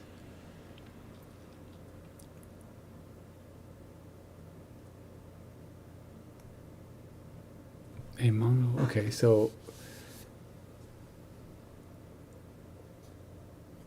we'll need this. ID string, bson ID, bson sequence.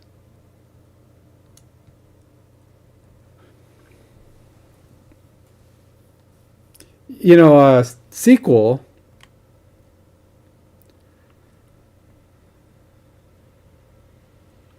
doesn't. I'm trying to decide if like I want these little functions like generate ID and all that to be at the top. I feel like yes, it's my thought is if they're being used by everything, they go at the top. But also that could clutter it because they're being used by everything. So I just kind of they're out of the way functions that everything's going to use. So 6 of one, half dozen of the other. I don't know. Put them on the bottom. You don't have to worry about them. They're not in the way while you're editing everything else. They're little handy dandy functions which just don't, they don't get edited very often. Which means, like your store stuff, all this stuff's going to get possibly edited and tweaked as time goes on. So it's trying to decide, whether or not the little functions are going to be a thing. I'm guessing I'm going to be doing some editing here. So we got ID sync, get next counter, undefined type store has no field or method counters, compiler missing field or method.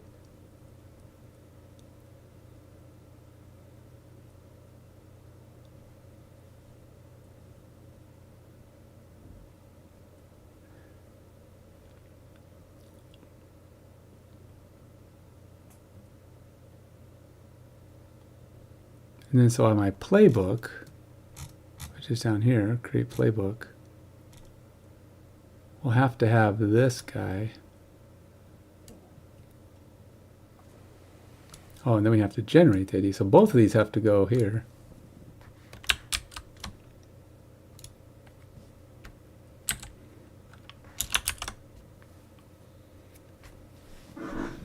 And I don't need this comment. You'll need to generate this. Yeah, okay. And then we have playbook.id equals, and then we put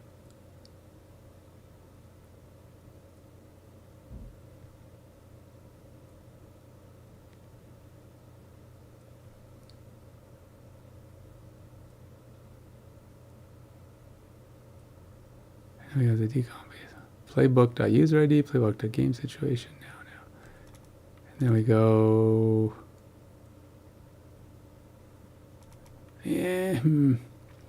so we're going to return the playbook.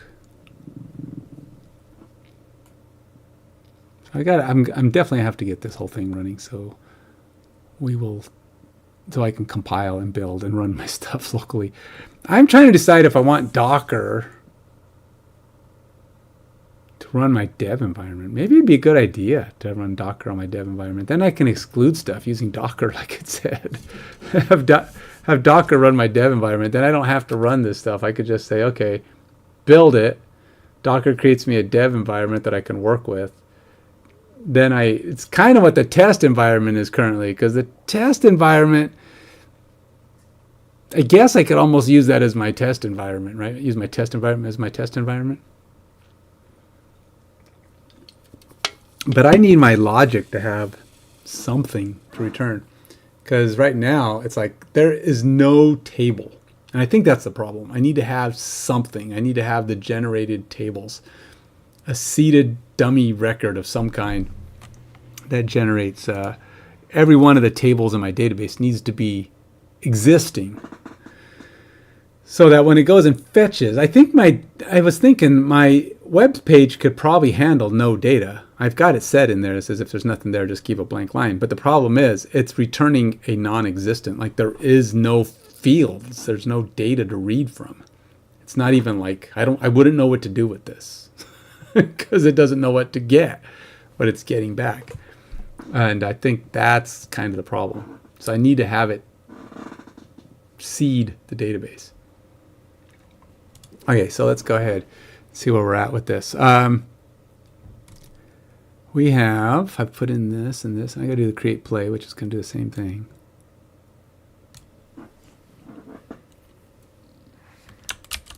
I'm not sure. I'm not even using the same prefix. So, did I not create a create play? Do I need a create play? Yes, I'm going to need a create play. I'm going to need a create play. Because create play's got a bunch of stuff that needs to be implemented. I just don't have it yet. So for now, we'll take the whole thing just so that I have the basic signature.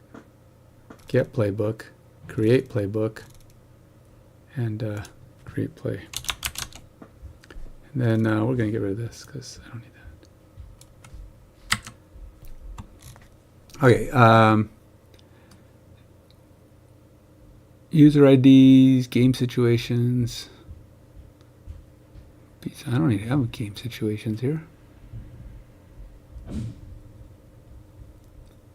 There's no game situations here. This would be plays. Dang it. Go plays. Plays. And then this would just be plays. There we go. I'm not sure why that has to be so off the mark. Why are these so...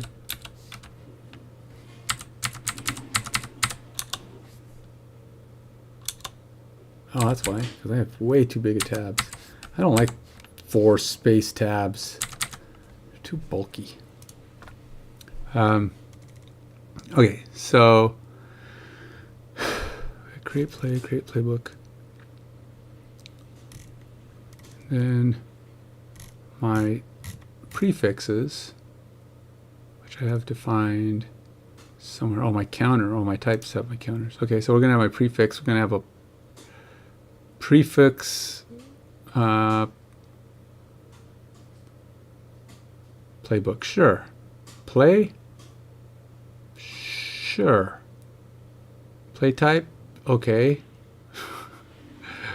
Formation. Formation. Yeah, all right. Hey, Nintendo, how you doing? What's the latest? Position, route. All right, I guess that works. I'm good with that, I suppose. Playbook IDs, PB, play type. I want to know that once I see these IDs, I'm going to be able to ID what they are. I mean, I guess it's better, right? Because normally I'm used to IDs that are just numbers. In the SQL world, you would be using IDs, and IDs would just be numbers. So, just woke up. Just woke up. It's 5 p.m., dude. You're getting what? You gearing up for a all nighter? You're gonna be, because that's some, or did you just take a power nap?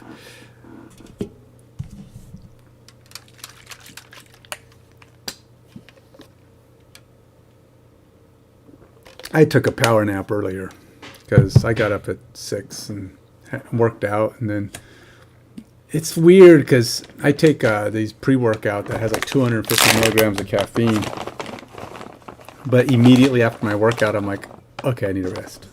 I shut down. So I shut down for 15-20 minutes, and then I'm good to go for a while. And big power nap, huh? Well, it's Friday night, right? So you want to stay up. You stay up, play games all night. I'm playing a game tonight. I'll probably be gaming later tonight, like I usually am on Fridays.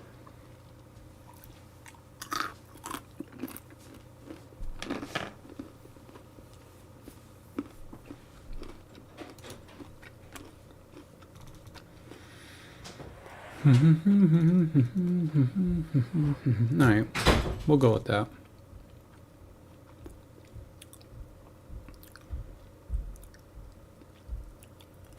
I'm not. How's it getting that?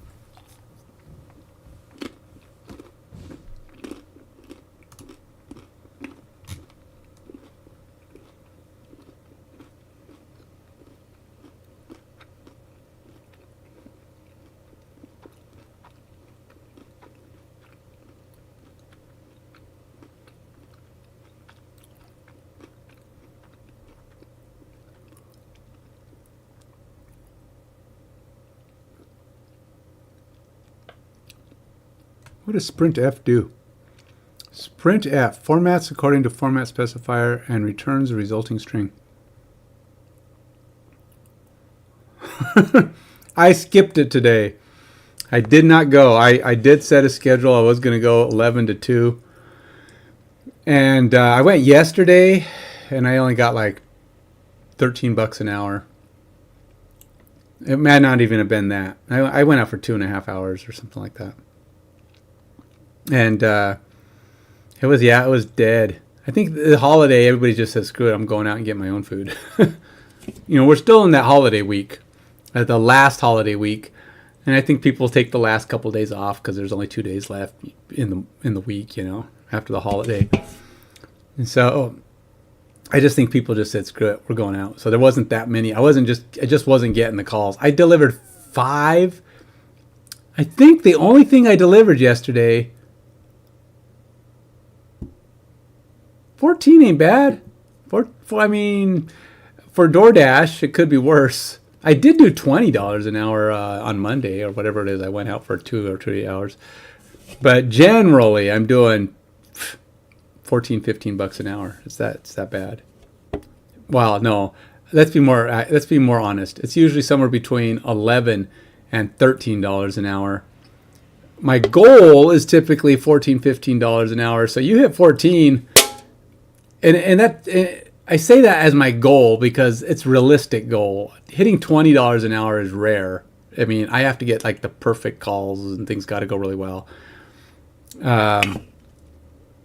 Typically, I'd be lucky if I'm doing $14-15 an hour. It's terrible. I mean, it's really what I call DoorDash is pizza money. It's really what it is. It's not income.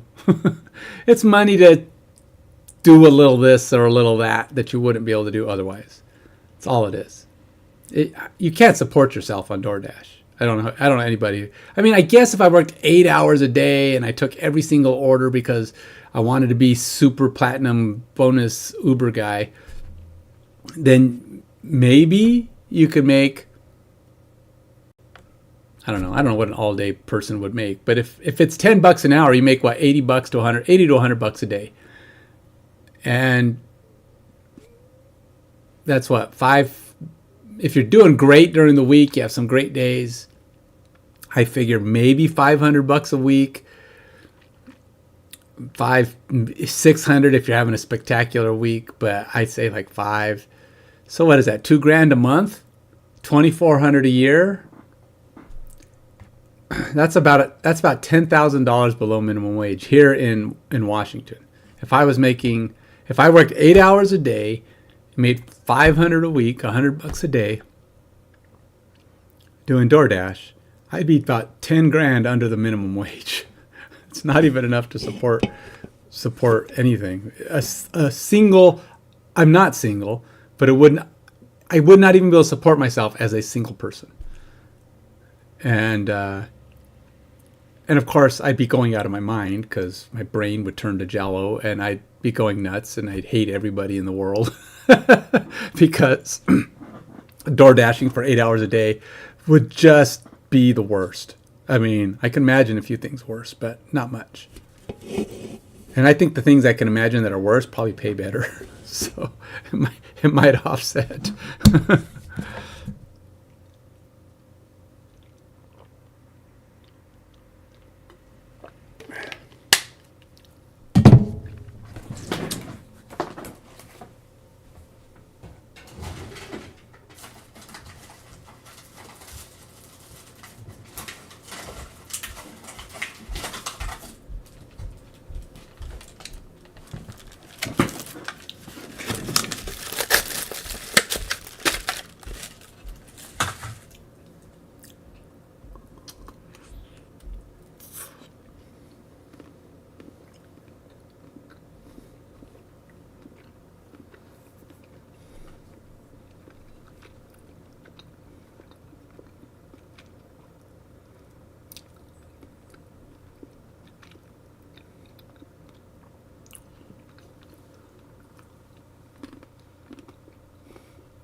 So today I've been kind of a little all over the place.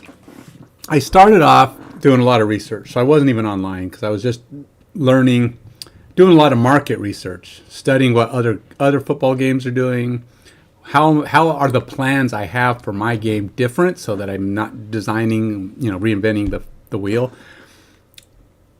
I am designing a better wheel. So I am reinventing the wheel. But I mean, I don't want to create what somebody's already created. That's basically all I'm saying. So I believe that I'm going in a pretty good direction. I think my game is going to be very unique, very different from any of the other managers out there in a lot of ways. For one, visually. I find there's a bunch of them. There's actually what's it called? GM something, GM Sports or something like that. But it's basically I would say it's YouTube, but it's basically a group. And I think it is a YouTube channel, or they have a YouTube channel, where they focus on game management sports, or GM, general manager of sports games. So there's basketball, baseball, football, soccer, whatever. And of course, the soccer ones are called football too. So you gotta figure out which one's which. But they kind of list what they are. They do reviews on them. They go over all of them. And I thought that was kind of cool. So I was kind of reading through and just seeing the list and doing a lot of Google searches for all these different games. Now, of course, I don't want to buy any games because I don't want to buy them. But also because I don't think they're that great. Some of them are pretty good. They have Front Office Football 9, which I guess just came out a couple of years ago. And Now these are on the PC. Most of these are PC, but they all feel, for one, they feel fiddly, a little too much stuff, a little hard to, I mean, there's a lot of clicking, a lot of doing and stuff. There's not a lot of, and the simulation, the actual game simulation, seems to be secondary to the rest of the thing. The simulation of all the office-y stuff, management stuff. Now, I want the management stuff to be a big part, but I want the game. I was kind of talking about this earlier, so if you watched my video earlier, you'll find that I was discussing what I feel is a big flaw. It's because they make the game take secondary, take the back seat to the rest of the game, the rest of the simulation. So you're doing all this stuff to make your players better, to get players in, you're managing their contracts, all that stuff's cool, great. But when they go to simulate, it's kind of like mine is now, and almost not as, to me, almost even less attractive. They have a line that goes back and forth. One of them has a line that goes back and forth, like, you know, he's driving and the line just moves across the field, and then maybe it starts going the other way, and then it moves across the field. I've seen one where it does it kind of like the NFL's summary ones, where it has a bar that moves to the left, and then on the next row one moves to the right, and then to the left, and then to the right, and then they're underneath each other, so you could see where each drive ended. And I've seen one that moves kind of like mine, which I thought is actually not bad. It's got a football that's moving in. It's got the scrimmage lines. It feels like more like an actual play. The football's representing the team moving down the field. There's something on the field moving down the field other than just this line that's growing and shrinking, you know, going back and forth. And at least it's something kind of visual. You can kind of, oh, the football's progressing. It's getting closer. It's getting closer. Yes, the line does the same thing, but it's just not visually appealing. Now, they do a pretty good job, the better ones, of telling you what's going on in the play and who's getting the ball and who's doing what. So there is kind of a list of what's happening in the play. I kind of like, one of them I saw kind of takes the tact of what, like a lot of your football game summaries, like if you were to go to the play log or whatever of the NFL.com, and you're going to see these little basically tiles that'll just show you what happened on each play if you want to see all the different plays that happened. And that's actually kind of cool. I mean, you want to see who's doing what, right? And some of them did a pretty good job of showing you what's happening, giving you that classic little line summary of who's doing what and what their stats are. I thought that was kind of cool. But the simulation itself really needs all of them. All of them. I don't think I saw one single simulation that I thought looked like something I would want to stare at. And in most cases, it seemed like what people do is they might, because you'd get bored staring at it or just reading all the stuff that's popping up. And you just hit sim. Then it's done, game over, and you can go read the stats. And then you go do your management of your players, and then you say, okay, well, sim, go do it. Because you don't even, it's like the game becomes just a step in the process of managing your team. It's just this little button you have to push in order for you to go to the next week and change up how things are going. Check how your team players did. Manage some training. Deal with the stuff that happens to happen to see if maybe you can improve and do better the next time you go click. But that click, you shouldn't just go click and the game's over. If it's that boring, I mean, yes, I could see doing it sometimes. Maybe you're having a terrible season and you're just, you can't quite fix the season, so you're just gonna sim through it. I get it, I mean, why watch your team lose all the time? But, if you can do play, and then the play management, I've seen a couple, I was watching and reading some of them. Some of them don't let you call plays. Some of them do, but it's just, again, it's kind of fiddly. None of them put time on the plays. When you're calling your own plays in the game, none of them gave you like a time limit. So there's no pressure. You just, let's see, I'll just pick a formation and we'll go ahead and look through all of the plays on this one. I don't want to do that. We'll try this. We'll try that. No, you got 20 seconds to make a decision, dang it. And yes, there's 40 minutes between plays, but you don't give them 40 seconds because you don't really have 40 seconds to make a play decision. Your players have to get back to the huddle. Then you have 20 seconds. And then you have then you've probably got 10, 12 seconds to get everybody to the line and ready to snap. This is why almost every single play, they're down to the last 5 seconds before a play is snapped. They don't have a lot of time to fiddle-faddle around. Sometimes they're even down to the last 1 or 2 seconds if they're not paying attention to the clock very well. But ultimately, there is and then if you're doing a play that has motion, there's 5 seconds and you do motion and it's 3, 2, 1, snap. It's always snapping on 1 and 2 and 3, and you're like, geez, these guys are always kind of close. And so there's a lot of things that can happen there, but you don't have that long, and you need to. I think you need to have that sense of urgency when you're play selection. You can't just look through your entire playbook and browse and blah blah blah blah. If you want to do, and this is why.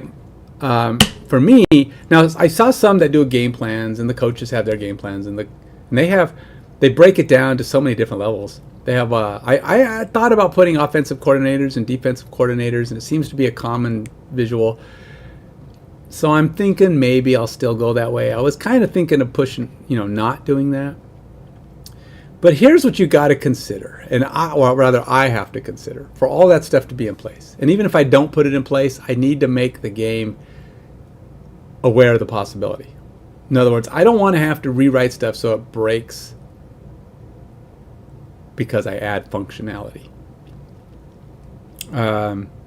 So anything I add can't break the other games. In other words, break the way the game plays. Game's got to play correctly all the time. So if I do something that helps improve the stats or do this, that, or the other thing, it's all got to be within the range of what the game allows so that you don't get power creep or you break the scope of what players are supposed to be able to do. So that's all. So I was looking through a lot of them. I saw 2 or 3 that looked like, they were the most popular ones. Plus I was trying to find sales information, which is really hard. You got to kind of know what your expectations are. What am I expecting to do with this game? How much can I expect it to produce income? If I do this game and it gets out there, and even if I get a lot of good marketing and it does pretty well and I get 100,000 downloads and blah, blah, blah, blah, blah.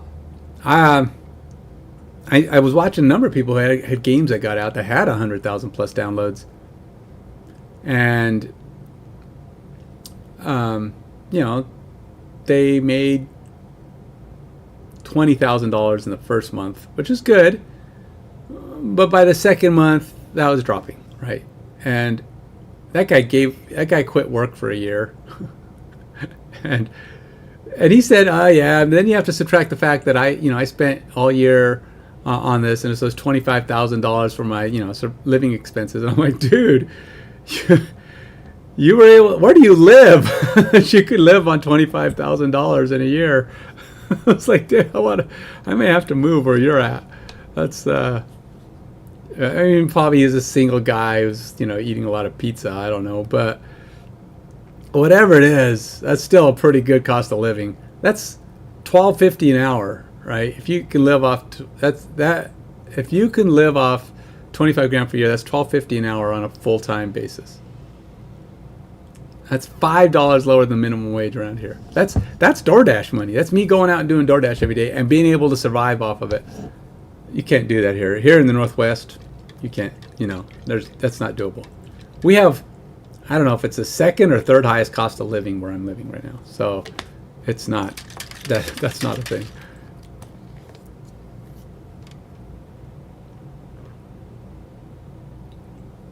Plus, I'm not single. And I have kids living at home. So that's granted they do they pay for a lot of their own food, and they don't pay rent though, so there's that. A lot of their own food, not all of their own food. So, and they're not pitching in towards any of the bills. Oh, get me there. It's not talk about that, but I haven't even asked them to, other than they pay for their phones and their car insurance right now. That's pretty much all they pay for, which is still helpful. Every little bit helps. But anyway, digression. Okay, so let's go finish getting this running. What did I ask it last? Oh, you need to add the counters collection to your store struct and initialize it. Store. Oh, store struct. Oh, I do have that here. Counters. Yep. Added. And new store.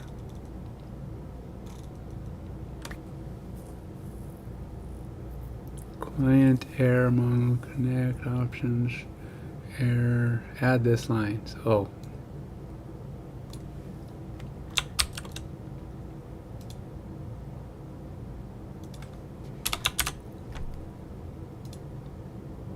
DB collection. Okay, so our store has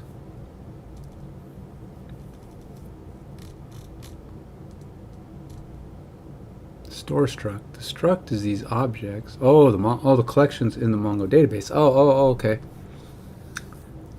Client. We got your database collection. Plans. Client.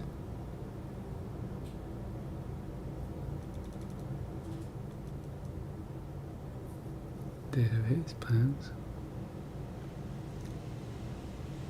Playbooks, counters. Okay. Wait, why is that plans? It's not game plans though. These are playbooks. I need to change the name of this. Why did I call that plans? Plans is for game plans. That's a different thing.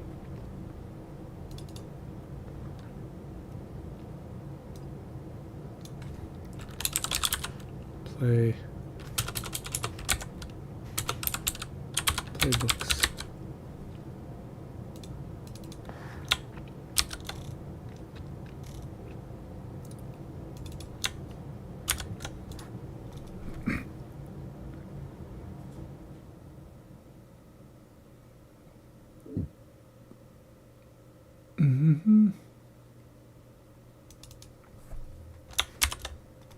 Ah, gosh dang it.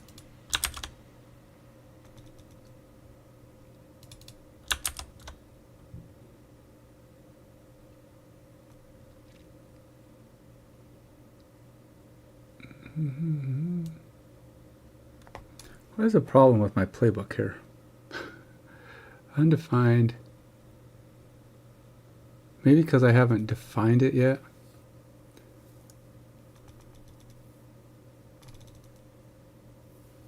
Generate the prefix play counter.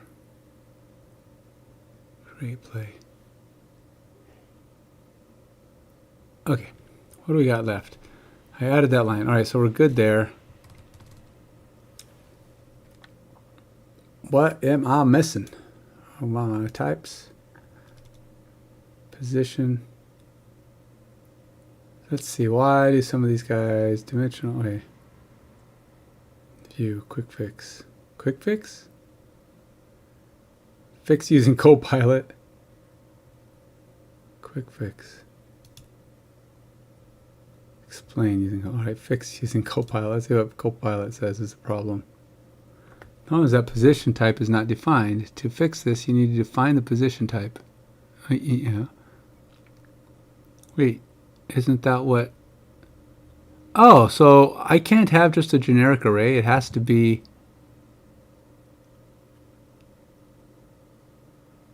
Oh, huh. Well, all right, fine. I was thinking I just wanted a simple definition. So we must not do simple. I mean, what is a simple array? I mean, it was just going to be an array of data that I was going to store, but apparently that's not really a thing. All right, so it's a three-dimensional array. So my position will actually have to be something more like, it's not going to be this. It's going to be the position ID or position. We'll call this one position.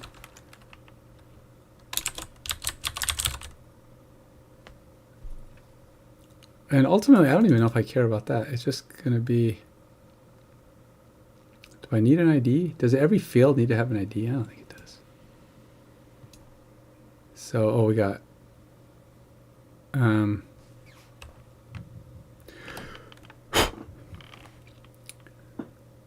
field. Let's see, position. We got field coordinates.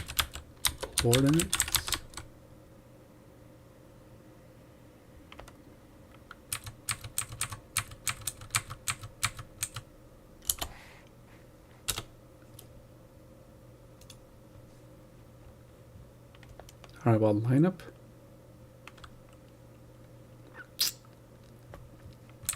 How about lineup location?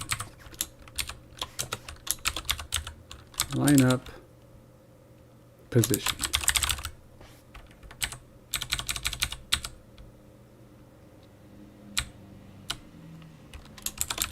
Player position.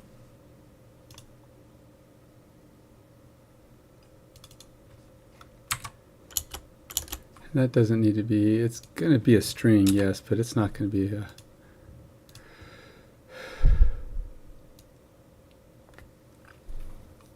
And then we'll say route ID, I guess.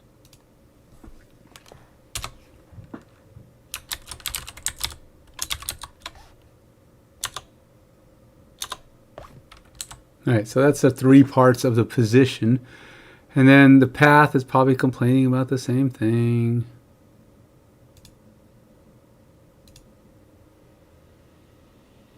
Yeah, just generate it already. Blah, blah, blah. Yeah, I get it. Accept. And then we're going to have the path action is going to be the move coordinates, relative move coordinates. And then we're going to have the action. Well, it actually read that one correctly somehow. It actually got that information correctly off of this. I don't... Oh, is it putting my... Oh, wait. See, I don't think I need a position. My positions don't need to have an ID. The player position is unique, so it in itself is... Actually, it'd probably be more like... I should probably have it be who is at that position. That'll be my first position. Because you can only have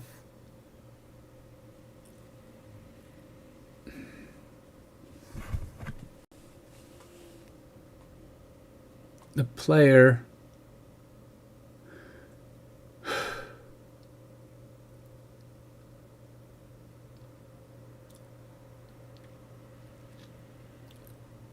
I'm trying to decide because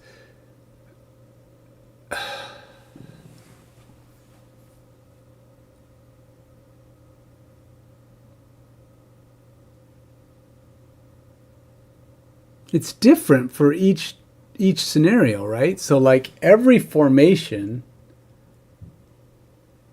will have a player where he starts, but then the route is really not. Why do I have a route ID? Because the route is a play. The route is actually a play condition, not a formation condition.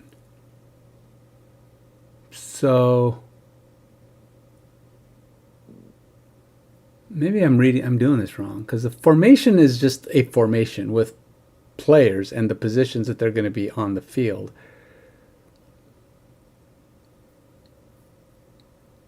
So if we have a list of formations and then the player positions, but then the route they run is almost a separate assignment.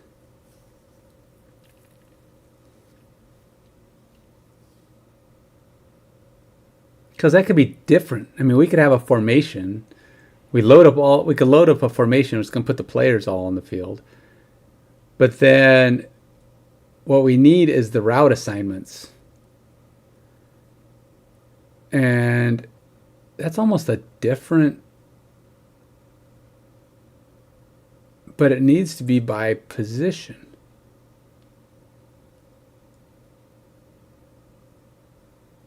Yeah.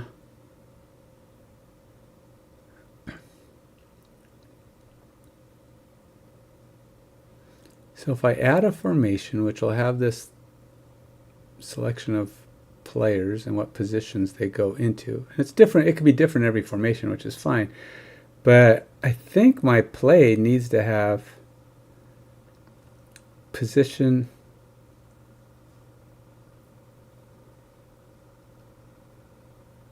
route assignments. It's almost like a different thing.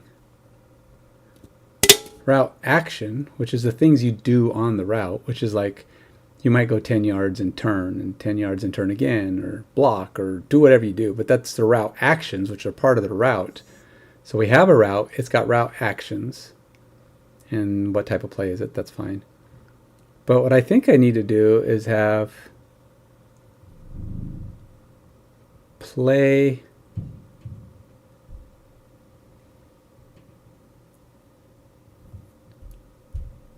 route assignments. Yeah. But I want to be able to link it to the positions. How do I do that? All right, let's get Copilot's idea. See if it gives me an idea of how to do this. I'm trying to iron it out, but it's like I could spend a lot of time. I could probably come up with something. I'm just trying to think of the best way to do this. Okay.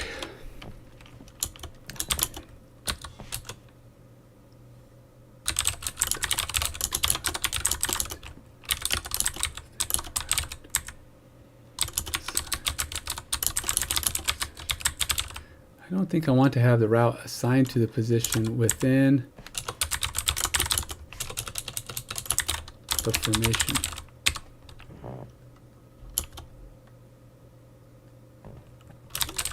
Route assignments. Though our player position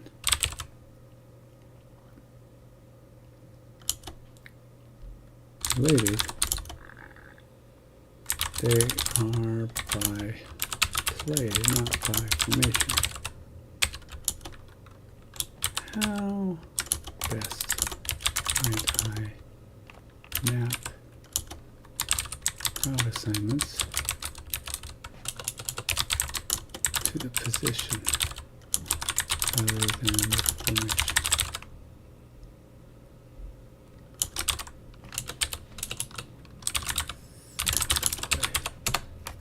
Let's see what logic Copilot comes up with here. I mean, it may not. I've asked questions like this before. Copilot goes, "Well, you could do this," and I'm like, that feels weird. So we'll see what. Yeah, but see, it kind of broke there. See, because route assignments doesn't work. Oh, okay, route assignments, and you do the position and the route together as separate from the formation, which would be where they are on the play. Okay. No. Yeah, no, that works. You know, and that's kind of where I was thinking. But until I saw it printed, it wasn't registering in my head. That's the problem. I was like, how am I mapping this in my head? This is what I'm thinking. But then once I saw it go down in code, I'm like, yeah, that does work. That happens to me a lot, actually. Even when I'm not using like a AI or Copilot, I'll kind of be like typing it out, and it's like, then I look at it, and I'm like, oh yeah, and then I can fix it, because it's like I'm a very visual person. This is why doing works for me better than hearing or reading even, because words by themselves are like the thoughts. Words are the thoughts, and I have thoughts of how I want things to happen, but until they're lined up and put on a screen for me, which is either by my hand, by Copilot's hand, by whatever's hand, I can look at it and then go, aha, and then I can fiddle with it till it gets to be what I want.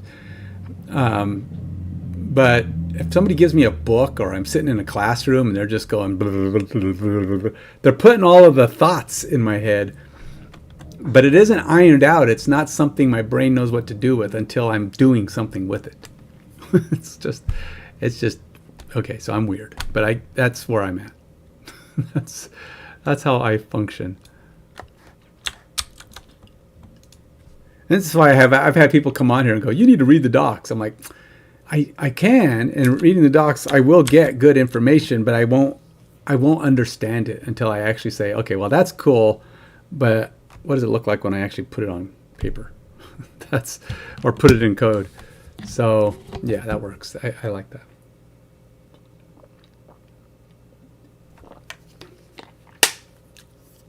Ultimately, what this is going to do, I might actually just take this and put this up here.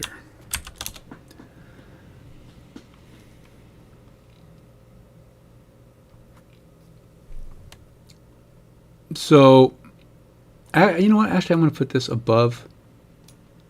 I guess they don't have to be, but I do think I want this above, just because it feels more flowing. My thought is that a formation, we got the formation, which just makes up the positions. The positions, then we have the route assignments by position, but we're going to identify them here. I'm going to have to take route out because the route doesn't matter. It's not a thing. So we're going to have player position and lineup position, which is just where they sit on the field. It's a grid. It's an array value.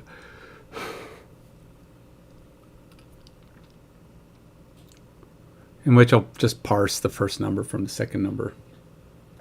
I don't want to do an array because it's in a grid, and I don't know the best way to store a grid position is as a string.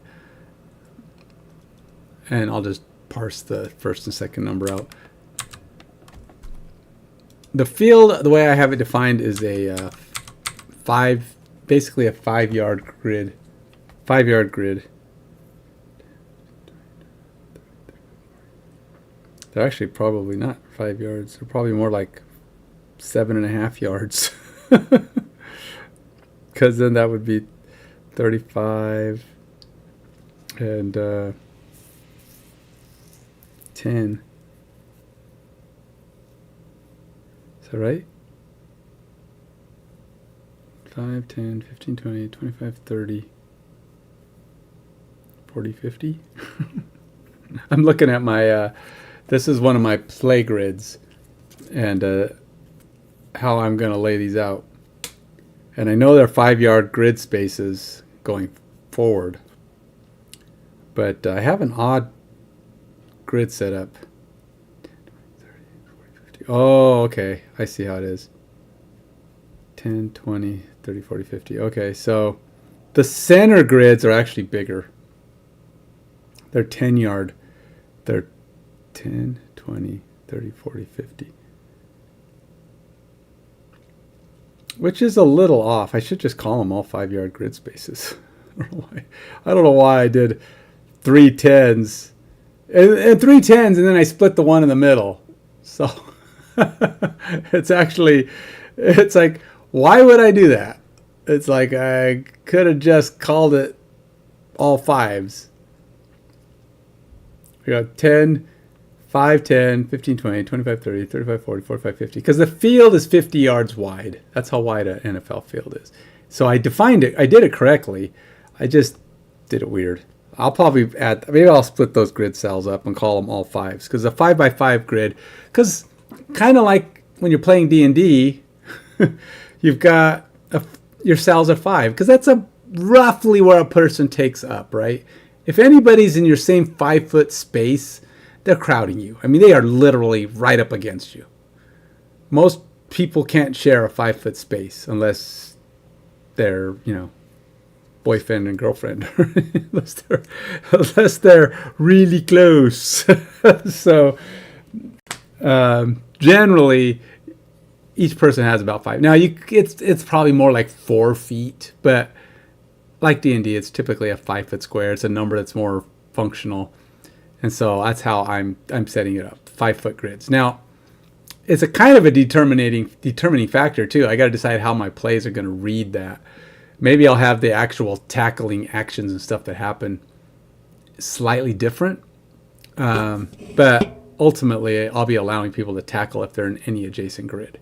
So, or at least make an attempt at it. If they're more than X pixels away, they'll dive at you during a tackle attempt.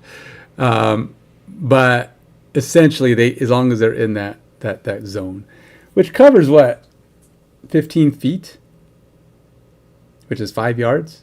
These are 50.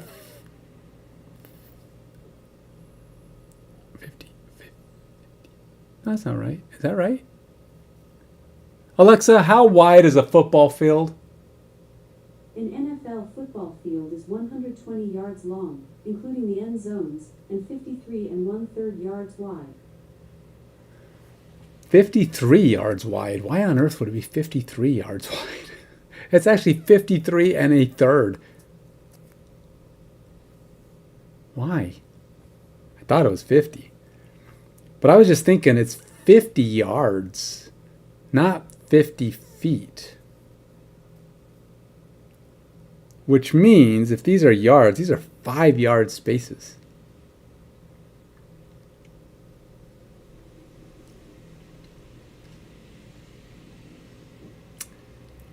Yes, they're 5-yard spaces, which is fine for the overall logic, but I'm trying to think, if I were to allow people to make tackling attempts from as far away as 7 yards, that's a lot of freaking distance. It's like, that's a lot. 7 yards away to make a tackle attempt is pretty far away. So I may have to be a little bit less generous.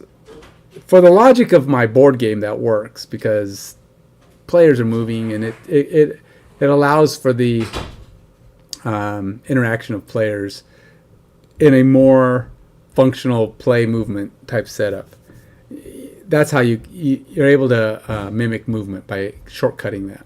But in the terms of a game in progress, of actual happenings, 5 yards is fine, but 5 yards has to be the trigger point. You can't be more than 5 yards away to make a tackle attempt. You're gonna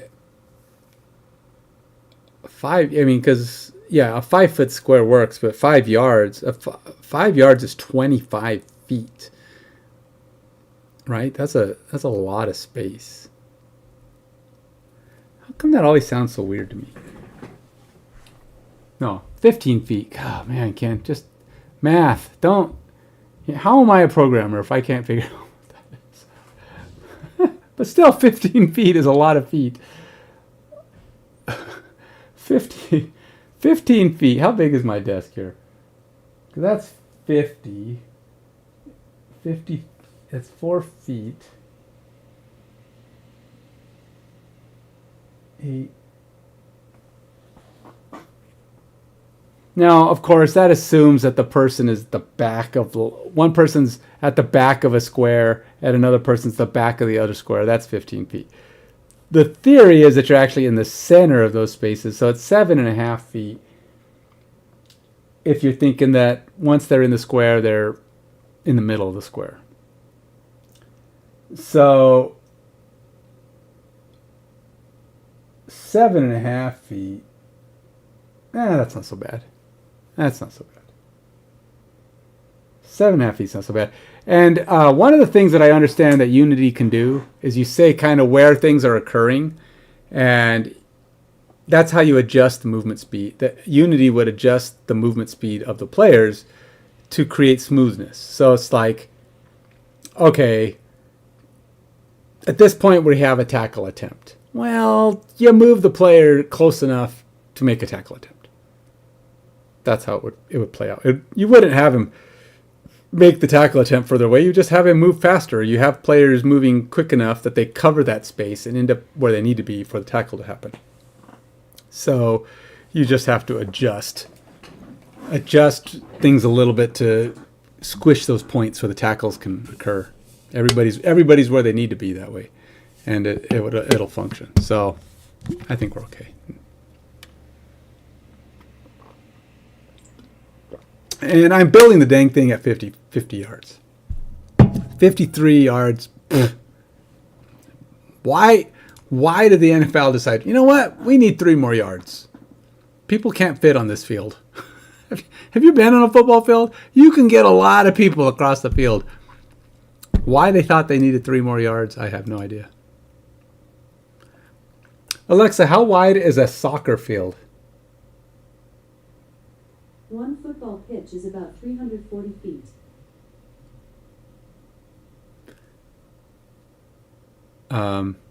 Is it this? They called it it's a football pitch. Alexa, what are the dimensions of a soccer field? Soccer field is 344 feet long. How come it won't tell me the width? Alexa, how wide is a soccer field? One football pitch is about 340 feet. Are they the same? Are they squares? Are soccer fields squares? Why won't she tell me how wide a soccer field is? How wide is a soccer field? I'm stubborn. I'm going to say soccer.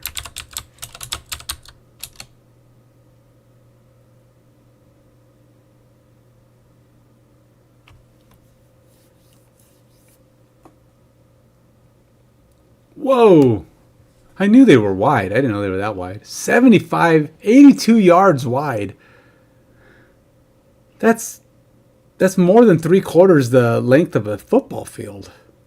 I mean, a football field is only half. Wow, 82 yards. That's a wide field. Okay. So soccer fields are not the same width as football fields. I used to think they were basically the same dimensions, but 340 feet is what? That's longer too. A soccer field's longer too, right?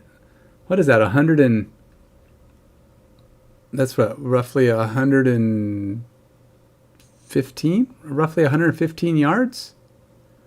Wow. UPS delivery. Think there's any chance that my computer, which was marked shipped today, showed up today from Texas? They send it on a jet plane. Get it to him now. Same day delivery from Texas. That'd be cool. But yeah, they're not going to do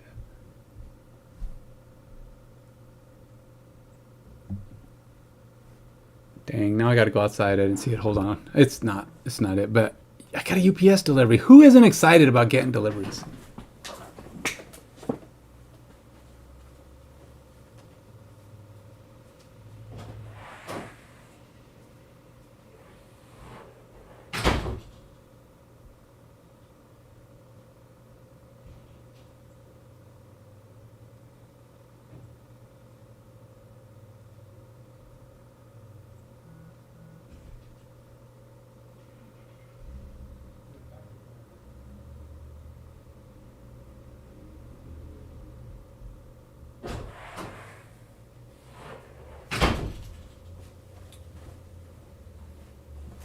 Nope, wasn't even for me. It was for my wife. So, all right, that's. What did I keep getting myself distracted. Okay, so we got this. Let's go ahead and I feel like I need to seed my database because I need something that I could. Maybe I don't. I need to create a UI that allows me to save, passing in the right structures.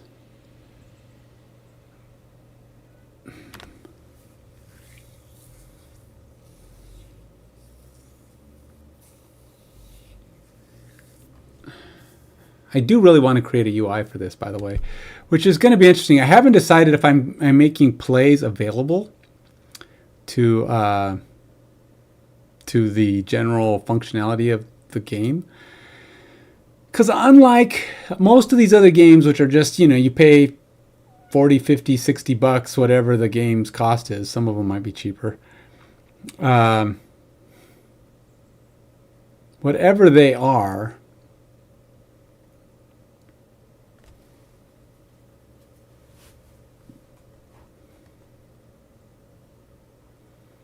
they pay, it's one cost, right? They paid 30, 40, 50 bucks. My game is going to be a free to play, and I got to have pay elements in it. And one of them is, it's not even so much about the pay elements, it's just about how you build your collection of cards. Because you're going to be able to get some of those cards without paying anything. You might even get all of the cards to some extent. But I want them to be rewards and things you get. You build your collection by doing and being part of the game. That's what I'm shooting for. I want people to have something to win from the game. See, a lot of these manager games, there's no reward in the game. You know, that to me is, what's the satisfaction? Winning the Super Bowl, obviously, but if you're having a bad season, you just want to sim through it and try to do it again next season, right? You do what you can for the season and you get through it. And there's no, I don't know. I feel like a game needs to have something that makes you excited to do the next piece. Saying, I mean, a lot of these games, I've noticed a lot of these managers, you can sim the whole season. You can just say sim the season, and then boom, your next season, and you fiddle with your stuff, and you say sim the season. It's like, if you're simming the whole season, and you're just doing the off-season stuff, the game isn't giving you enough. It isn't giving you a reason to do all the parts in the middle. And it's like, if I was going to play Diablo, an RPG, and this is the thing, people like, well, I like to have people power me through, and I don't want to do all the beginner stuff. And they basically sim the game all the way up to level 80 because they only want to play at level 80. Or they buy accounts, other people's accounts, or other people did all the work, and they just want to play at the end. And I'm like, why? I mean, if you don't like the game enough to play the game, why are you playing the game? I only want to spend, 30 hours on the last 20 levels. You obviously don't like the game that much. If you're buying a game to skip over all the stuff that gets you to that point, you don't want to build your own character. Why are you bothering? Just go get a different game. Go find something you enjoy, because you obviously don't enjoy this one because you're skipping everything. If you're skipping everything, go find another game. So I want to give people a reason to want to keep playing the game at every season. I mean, there should be some reward for actually playing. And I want that reward to not, maybe it's not always an object. Maybe it's the enjoyment of watching the game because it's got stuff going on. There's a visual element that's appealing to watch. I'm thinking my players don't have to be super detailed, but there needs to be players on the field. They need to execute something. You need to be able to see that guy get the ball and just start streaking down the field and having guys chasing him. Even if they're not Madden level quality, but watching a little circle or square that are all kind of overlapping each other, and one kind of pokes out a little bit for a 15-yard gain, and the other ones are the squares and circles all just scattered in that. It just looks like clutter. And if you're just doing a line that goes back and forth, there's no excitement in that. You got 27 yards, bar moves 27 yards. You got 16 yards, bar moves 16 yards. You got sacked, it went backwards 7 yards. That's boring. I don't want to see that. That's not exciting. There's no tension in that. If you want to be able to see the ball moving and wonder if he's going to keep going or not. It just, I don't know. I get worked up. I'm complaining about these games. It's like, this is why,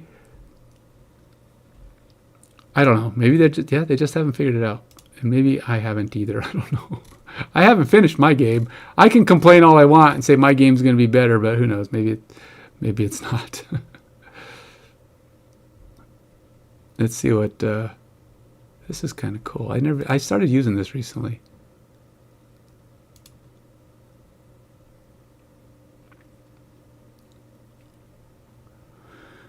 The playbook is not defined. You need to ensure the PB package is correctly imported and that it contains the playbook type. What is the PB package? Oh, yeah, Yeah, I don't have. I need to create my types in my store. So basically all I've been doing here is defining what these are and trying to get this down to a point where I'm ready to put this in. Okay. I need to put this in my proto file.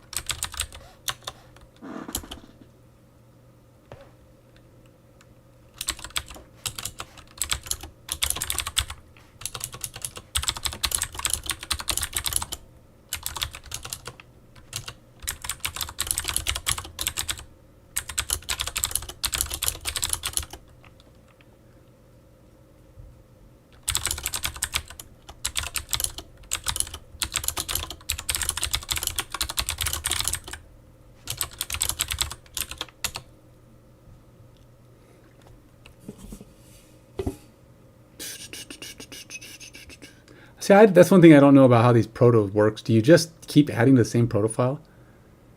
For your use case, it's best to add the new types to your existing OMS proto.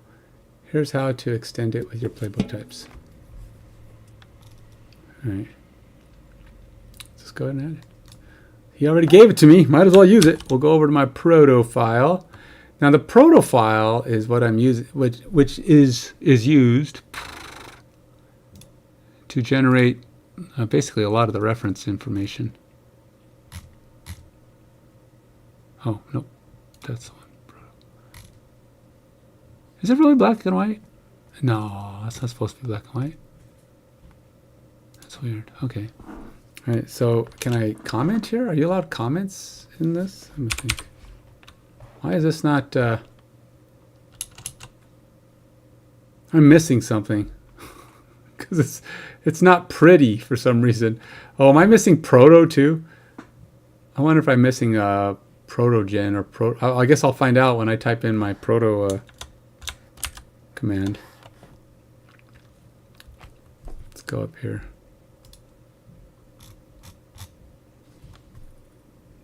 Clear out this mess. Oops. All right. Let's see if my proto command works.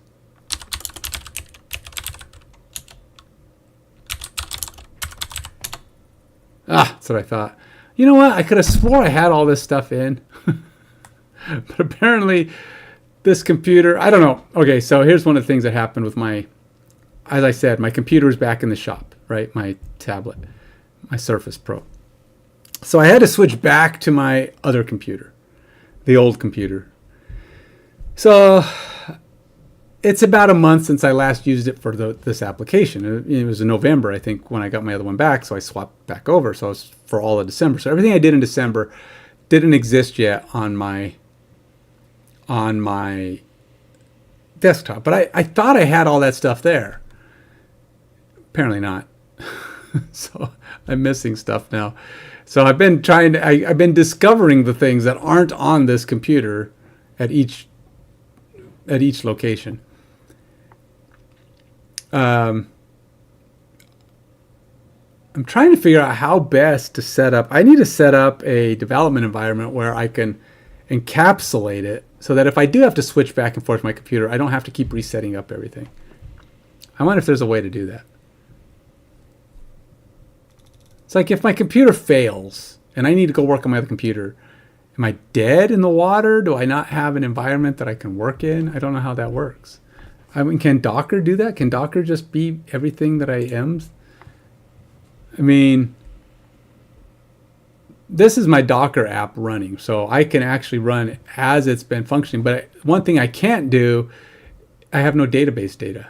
I haven't set up a way, I don't have it seeding or any form of functional process that lets me see the data. Let me actually, you know what? Let's go to my game plan.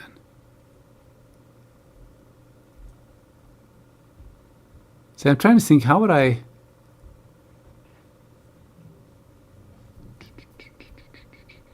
No, see, I don't think I can run a curl command. How would I do this?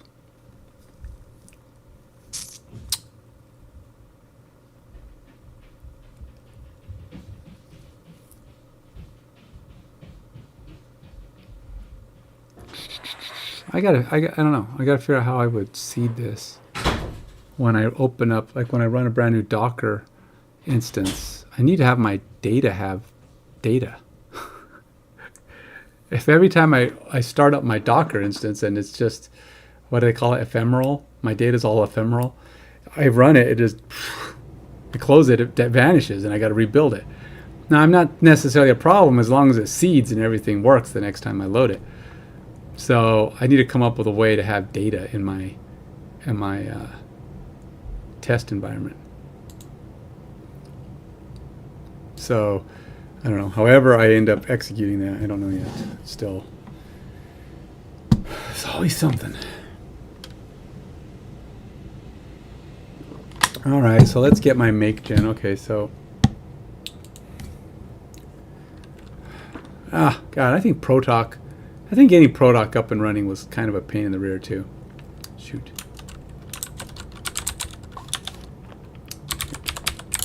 Apparently, I gotta. If I say shoot to you, I gotta say shoot to the Copilot. You know.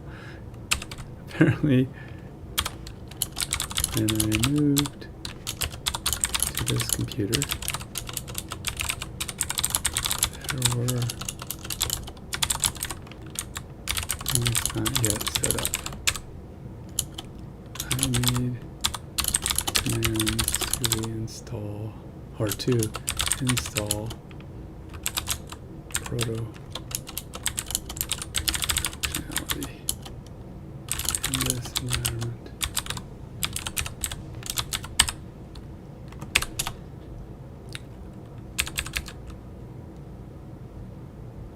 What I'm going to have to do, I need to come up with a way to create a dev environment that I can function off of no matter where I'm at. So if I create a Docker,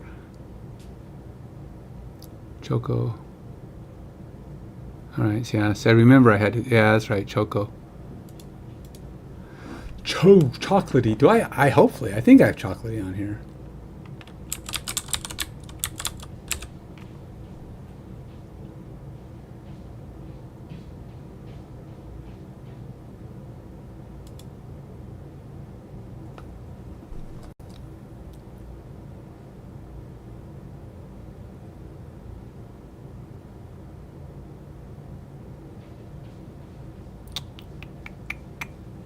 I guess I could just use PowerShell here. Oh no, it has to be Windows? Oh. Huh.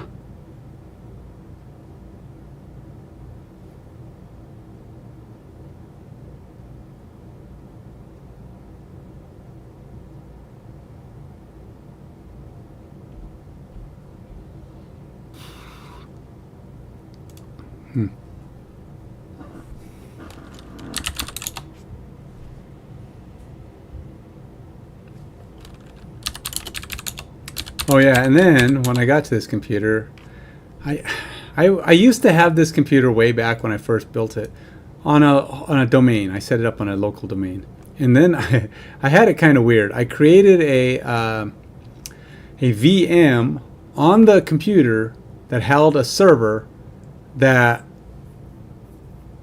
I would connect to. So the server existed on the same machine. It was just a VM. So I'd load up the server, and then I'd connect to that server.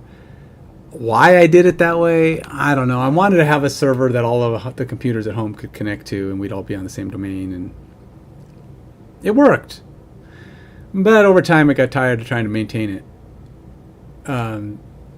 So I just said, it's good. Everybody's computer can just work off of whatever, and you just share. And it's not as secure, probably, but I just got tired of maintaining a server. And on most of the stuff I need, like for development purposes, I can figure it out without a server. I didn't need a server for it, so.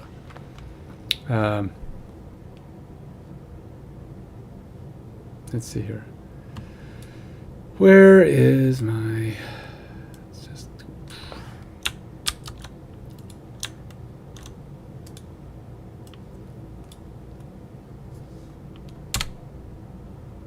Oh, great! I don't have chocolatey on here either.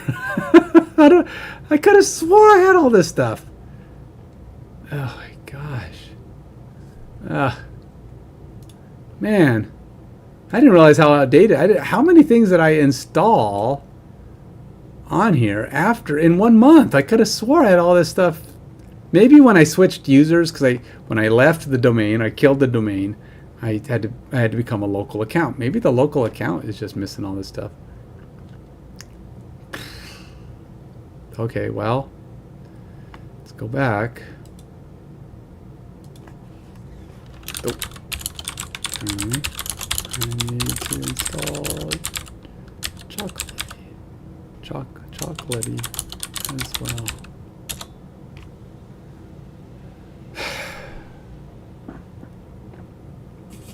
Man.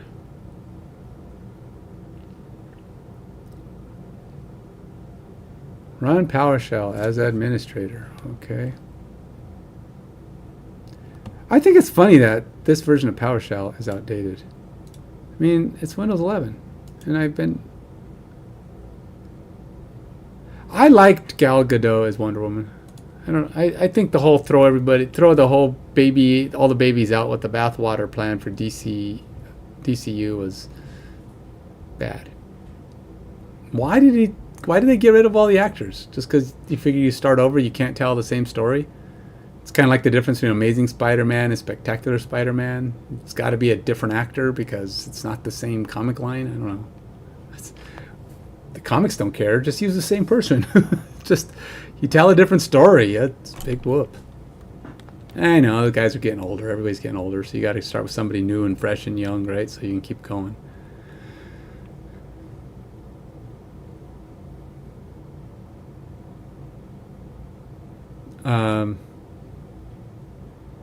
Where was I going?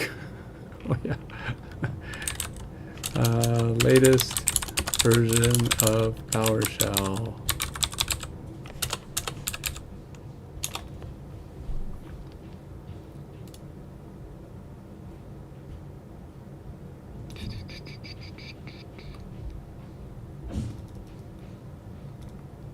All right, so let's see. Search for the latest version. Wing-it install.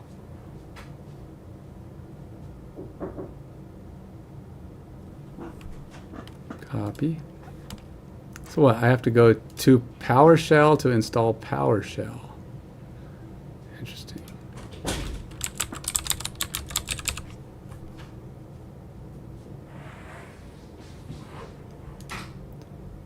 I guess I don't really need it. I mean, technically, I'm just the latest, greatest kind of guy.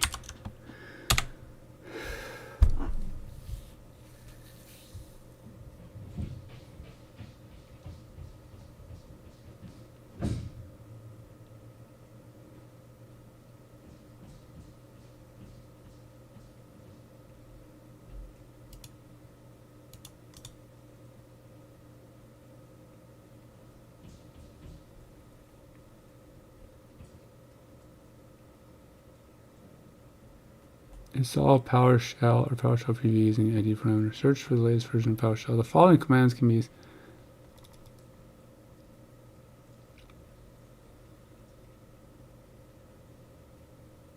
Previews, like even the latest. Oh, okay. So this is 7.4. Okay, so I get it. So this should install 7.4.6. Microsoft's not responsible if this blows up your computer and it melts right before your very eyes. Please stand back from the computer.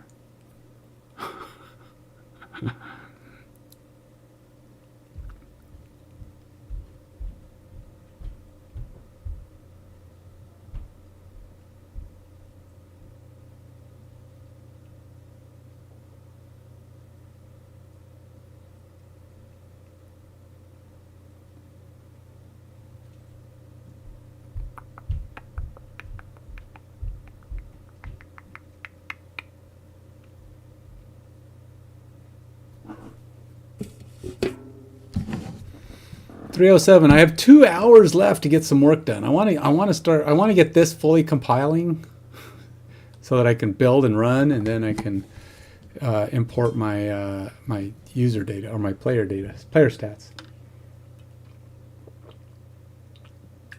The fun part is going to be converting all of my formulas. And I'm trying to decide. I've been going back and forth with the AIs trying to decide how I want to do my player abilities.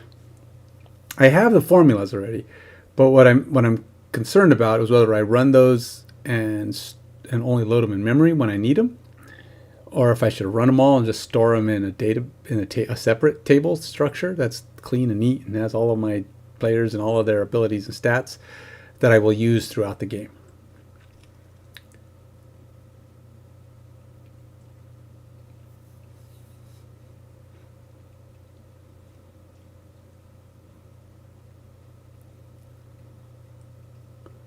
And then all of that stuff has to be loaded in. So it's going to be interesting because it's like, if I'm running Docker and I need that stuff in my database, does Docker take my database with it? Which means every instance of Docker is taking up database space? It'd have to be, right?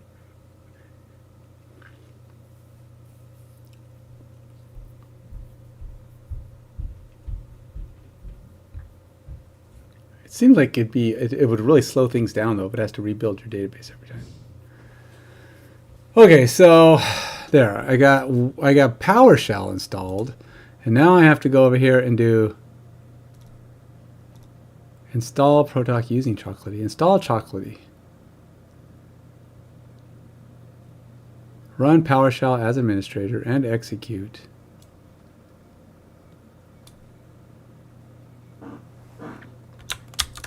So I gotta go run PowerShell now. Let's close this guy.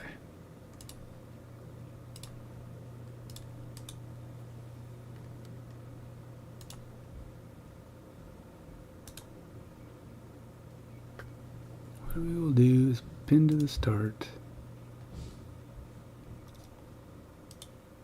And we will run as administrator.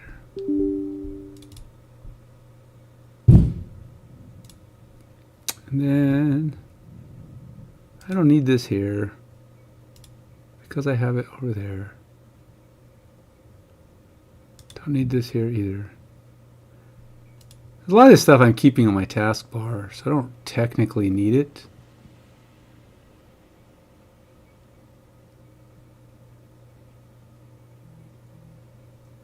Do I use PowerPoint? Nah.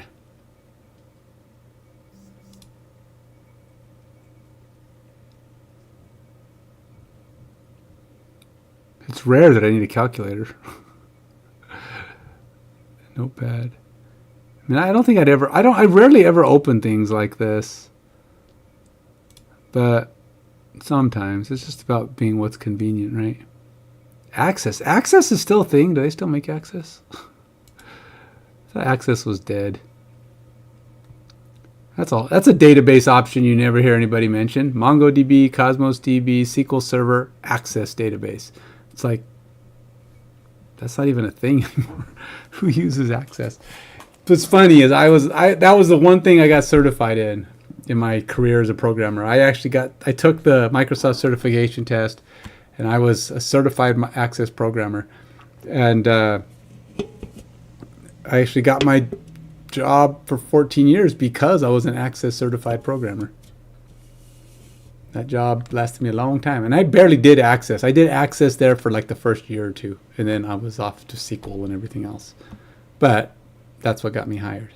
Was my SQL, my Access skills. Goes to show how dated I am, huh? It's like, who uses Access? It'd be like somebody says, "Oh yeah, well I used to be an expert in COBOL." It's like, what? What's COBOL? All right. So theoretically, I have Choco install Protoc. All right. So now, I think. Wait, did that run? Wait, did I even run it? What am I doing? Here, let's do this. Did it do anything? What happened? Did anything happen? It just said system default. That's not right, right? Run PowerShell as administrator.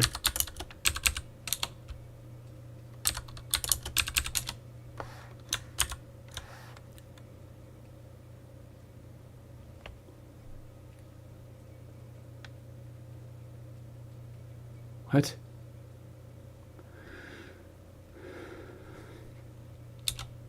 What is system default?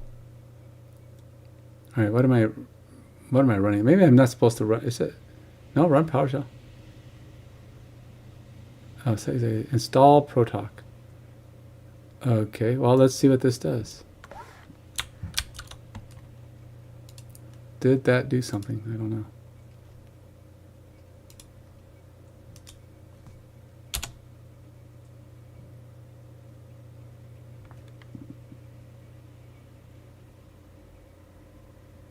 Huh. That didn't do anything. That didn't work. That line did not install chocolatey. Chocolatey.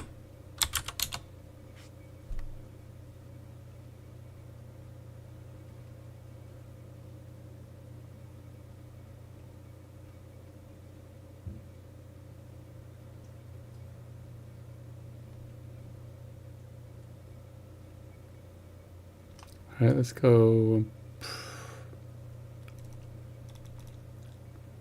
Open PowerShell as administrator. Got it. I have the set execution policy. Right here. Oops, nope. And then we have something. This guy. Okay, that did something.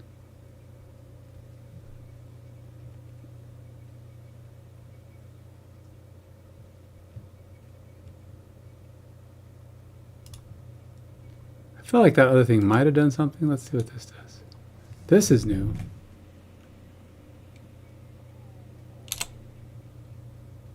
That might install. Oh, wait, forcing wins. Okay, so that's doing something.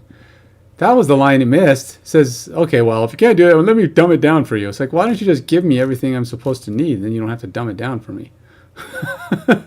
Because this thing, unless there's more here that I don't see. Oh, there was stuff here. Well, why didn't it? Oh, did I not like copy the whole thing? Maybe I didn't copy the whole thing. Maybe you do need to dumb it down for me. I didn't realize it put it all in this big long line that apparently I only copied part of. Never mind. You know, us humans, we can't read outside of the box square. If there's no indication that there's more there, it looks like all there is.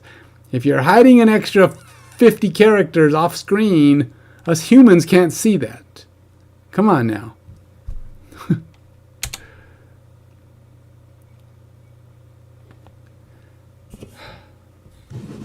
Let's get on the same page there, co-pilot. Understand us. We can't see, you know, if I were to only speak to you, you wouldn't be able to hear me either. I mean, you probably could if I used the mic, but I don't know if you'd understand me because we all know how AI is with mics. Do you want to run the script? Yes. Probably. Maybe. You tell me, is it going to wreck my life?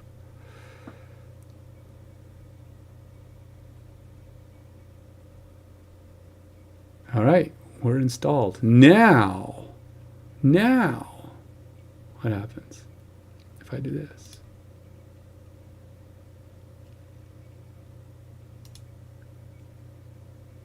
Oh, I can do this and go. All right, let's go do this and go. So, where are we? Common? Probably doesn't matter. Let's go ahead and do this, and then we'll just inject it into my terminal.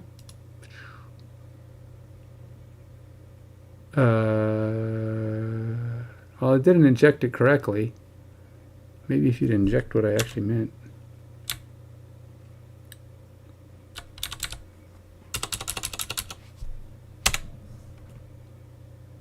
Yay, something's happening.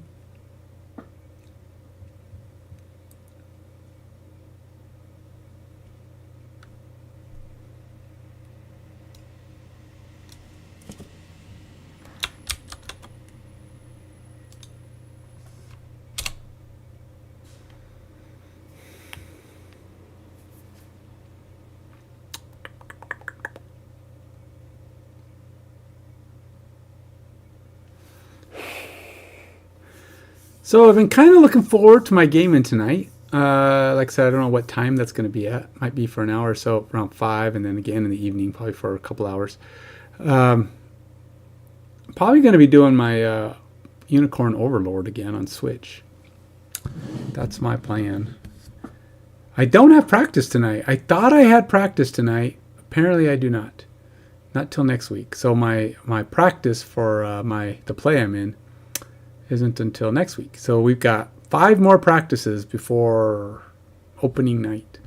Now, this is small production. This is nothing like this. This isn't something you dress up for and go downtown with your wife to go see.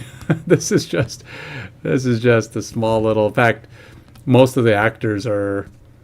I'm probably the oldest actor there. They're probably in their low 20s. There's like two people there that might be 30 or older, and if that, might be like 28.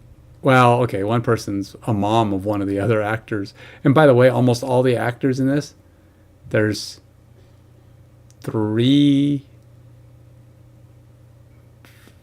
guys. And considering it's a Shakespeare play where almost everybody in the play is supposed to be male, we've got a lot of women, a lot of girls playing men. It's pretty funny. There's actually one character who's a girl playing a guy who is in a play playing a girl. That's how it is. You got a girl playing a guy who's in a play, in this play, playing a girl. So it's pretty complicated. I mean, I guess if you look at it that way.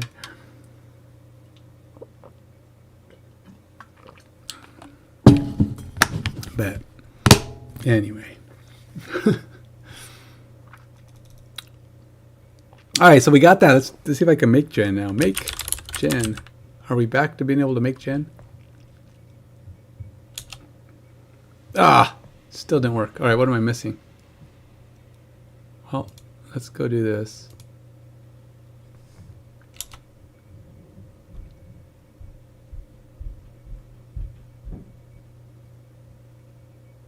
All right, so my ProTalk didn't install.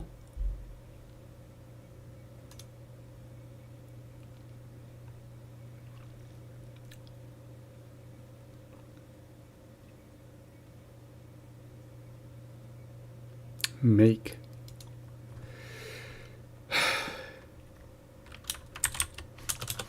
My terminal is currently showing that make is a command not found. What am I missing? Tell me. Install make via chocolate. Oh, make is a whole nother animal. Yay. Okay. So we're gonna go Choco. I probably have to do that. Can I do that? Oh, nope. Have to do it in PowerShell. I mean, I guess I have PowerShell, but it says administrator mode. So Choco install. Oops. Install make. Make is its own little animal. Now we go make version to see that we're actually installed. We are. If needed, refresh environment variables without restart. All right, let's go refresh, and that might have to be done in the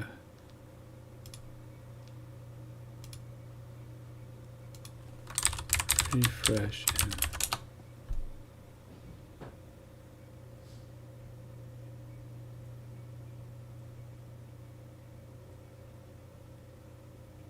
and refresh m command does not work when run from this process if you're in PowerShell,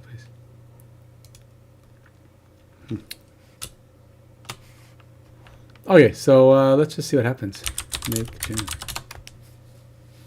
See, I'm gonna have to close. I'm gonna have to close. See what this does when I restart it.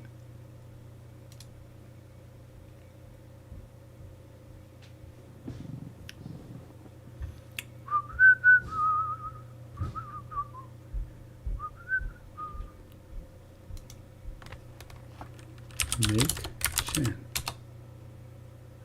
No rule to make target gen stop. What? What? Is that because I wasn't loaded all the way? What was that? No rule to make target. No rule to make target gen.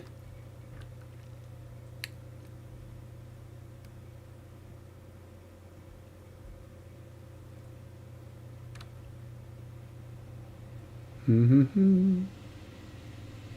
Mm-hmm. Mm-hmm. Make version.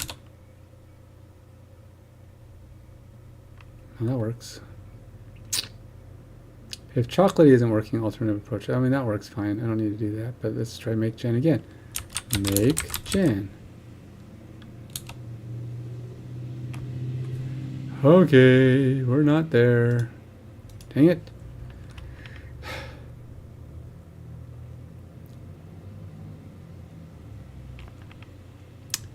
All right, terminal response. Am I still? Oh, wait, no, never mind. Nope, nope, excuse me, CD common. I thought I was still in there already. Make gen. Aha, there we go. Theoretically, that worked.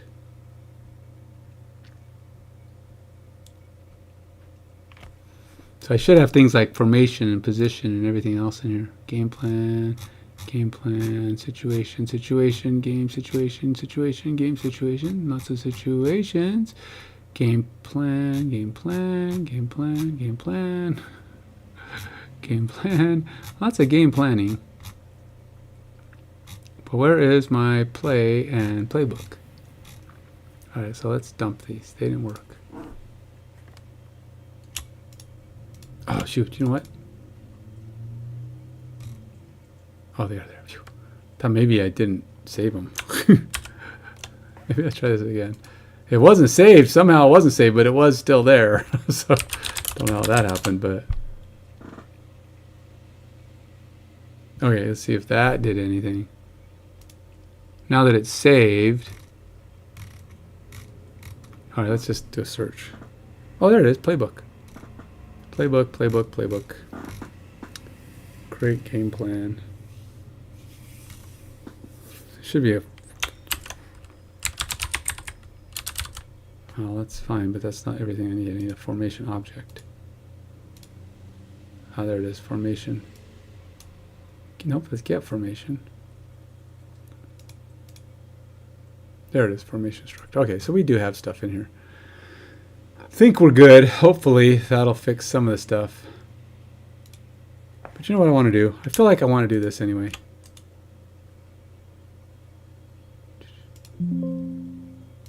Just because I feel like a fresh build is better than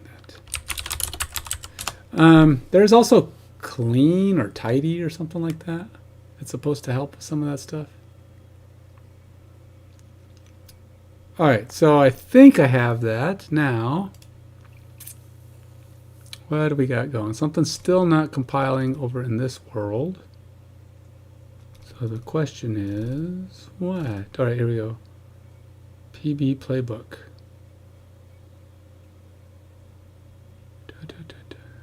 Why is this double? Why would we have a playbook that's returning a playbook? That seems broken.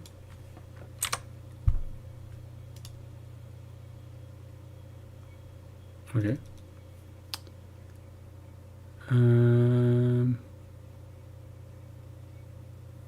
What is this problem? Cannot use generate ID as string value in assignment compiler.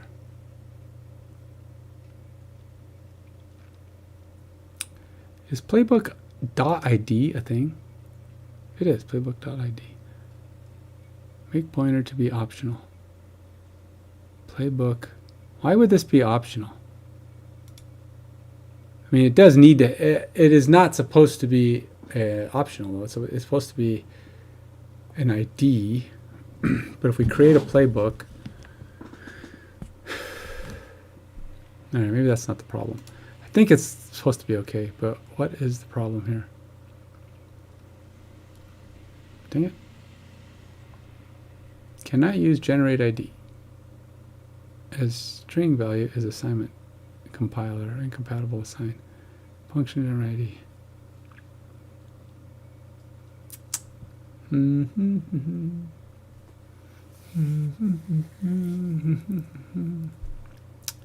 All right. I think we are getting closer, but I got to fix these bugs. So,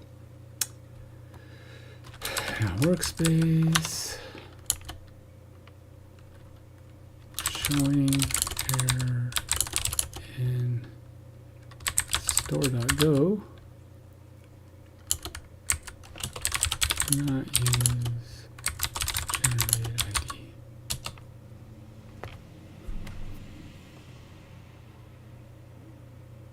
Be right back. I'm gonna go through some lunch in my oven. Be right back.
Okay, let's progress.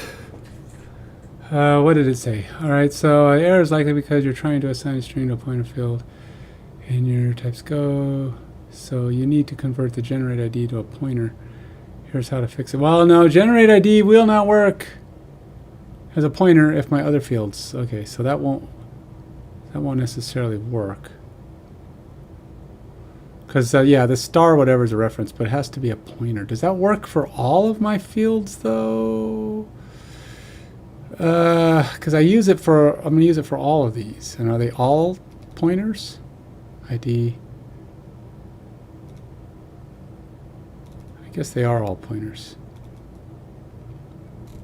Okay, so we're going to change generate ID, I guess. Store.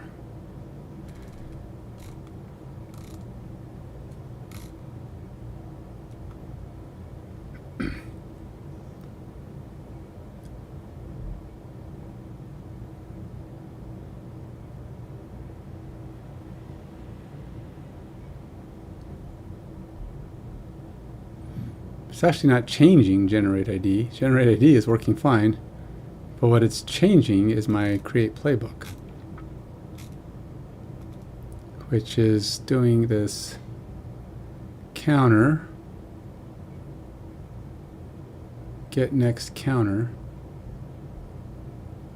and then generate ID is being, oh, I see, assign address of string to a pointer field. So this has to be in here instead.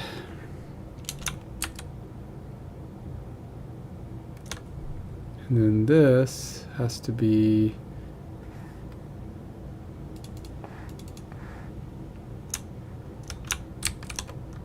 here.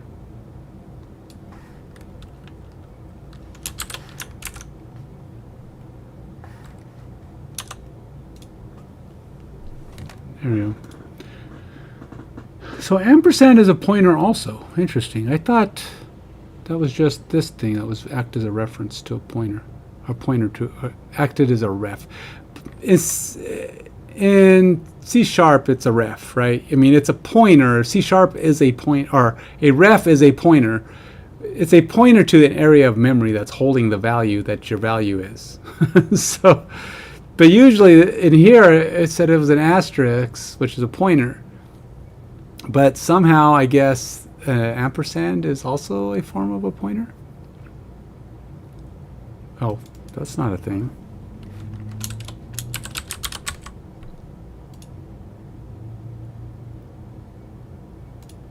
Playbook.plays. That's not good either. This is all wrong. No, this is all wrong. Play. And then this one is play. And this one is play.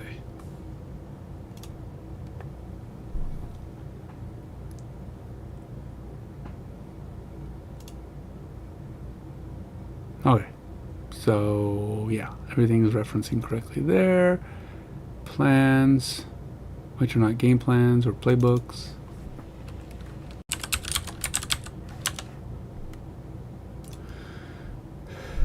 Okay, so we got that. Playbook, plan, update. Failed to upsert.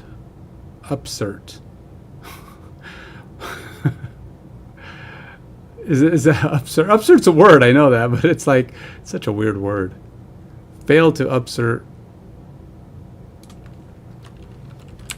playbook. It's like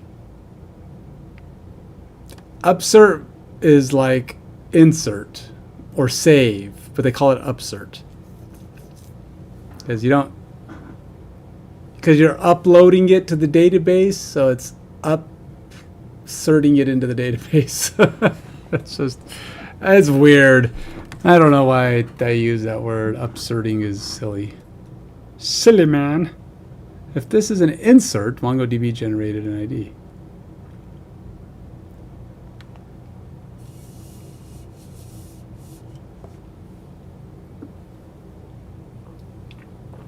See, that's different.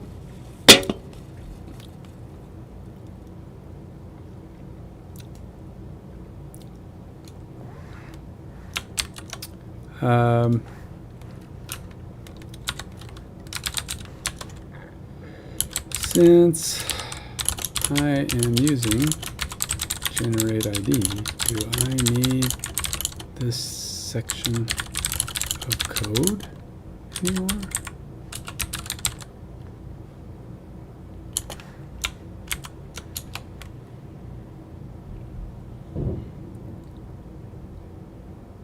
Oh, well, I included the playbook part.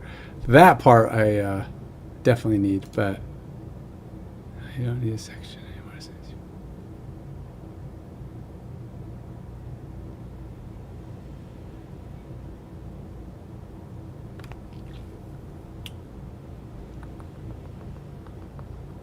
Yep, okay, that's what I thought. That's what I thought. So I can go away. And I'm going to have to do the same nonsense here as I did up here so that this works. Just plug it in down here.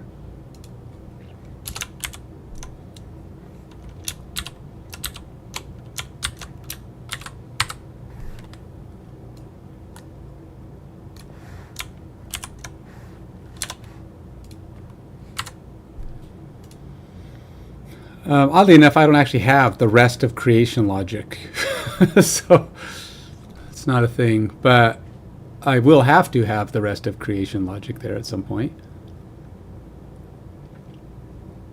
Guess I don't need this. I could probably just underscore that.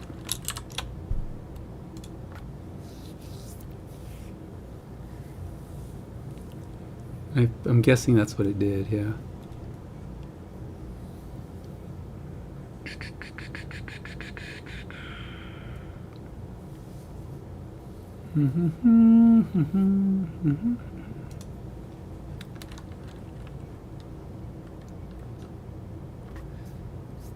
So, and workspace. So would my create play body look pretty much the same as my create playbook?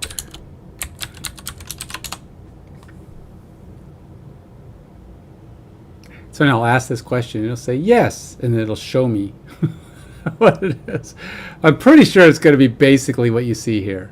I don't see a lot of variation in what's going to happen here. So okay, so it's all the fields that are now in there. It's going to have all the first part. It's going to have all of this piece, user ID and set. And the failed to update play. Okay, so yeah, that's pretty much all the same. Except for this is the bait, the only thing that really changes. So let's just take that. Just understanding the difference here. And what changes, how these things are created. So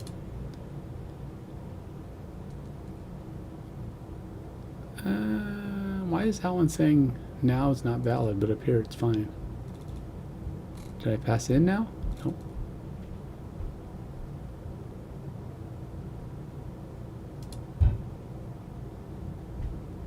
Oh, formation ID?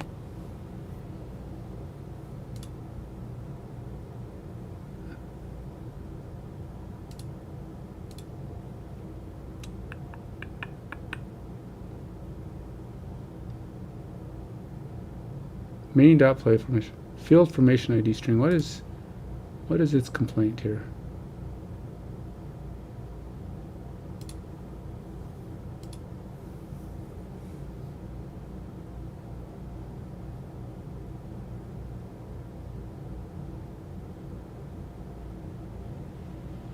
But did I have to do that up here? No, because now is not. Oh, it is. Never mind.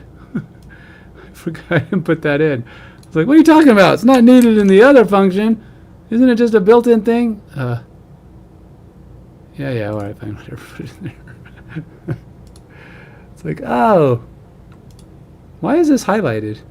Is it complaining about something?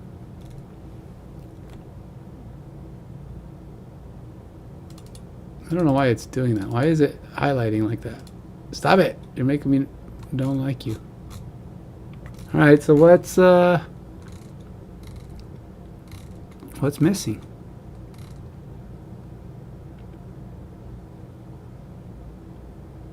Do I need this? PFFM comment API PB.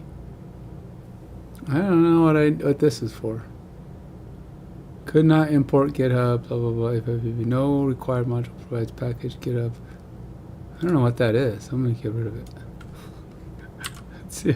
Let's see if the world complains when I do that. That went away. Okay, so that went away. Did anything suddenly stop compiling because I took it out?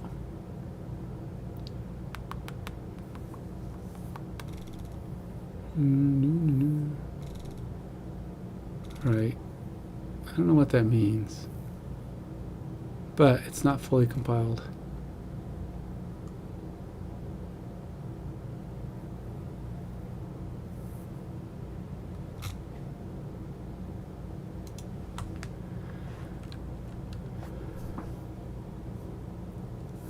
Wait, do I not have plays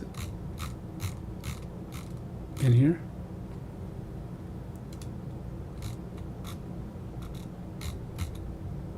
Wait, I thought it was in store.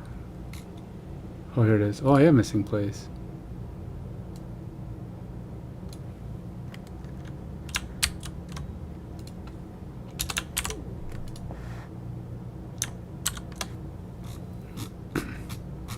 Still doesn't guarantee that formations is going to be anything, but all right. So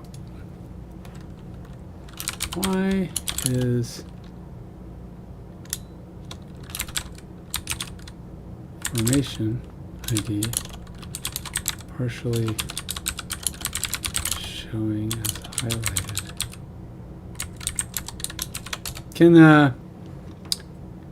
Can Copilot see the highlight? it's like I don't know.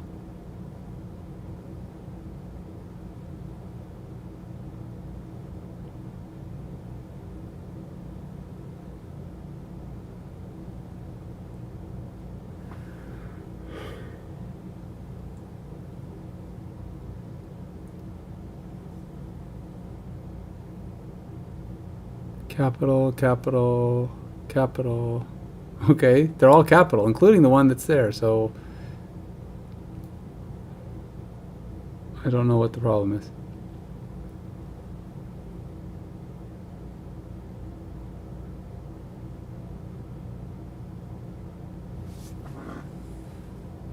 Check for case sensitivity issues.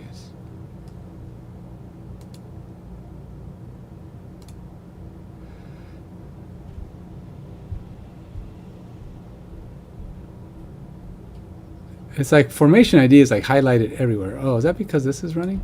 Oh my gosh. It's just because that's on. It's nothing to do with anything. Had nothing to do with anything. I just had a search window open. Lame. Wait. Why did this suddenly stop working?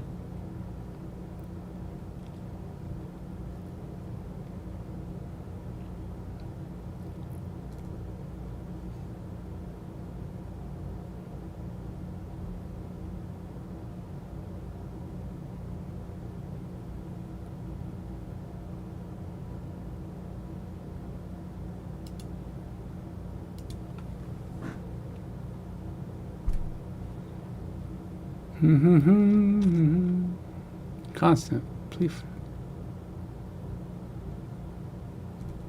Oh, do I have two constants set up for this? Oh. Undefined. Prefix playbook. The problem is that prefix playbook is not defined. You need to define. Oh, wait a minute. All right, I'll just discard this. Because I have prefix playbook here for PB, but it found another one. It said there was. Where was that? Where did it put such a thing?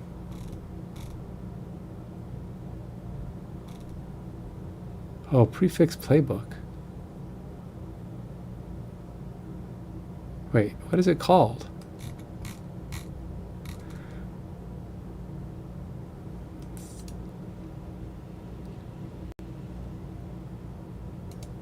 It is prefix playbook.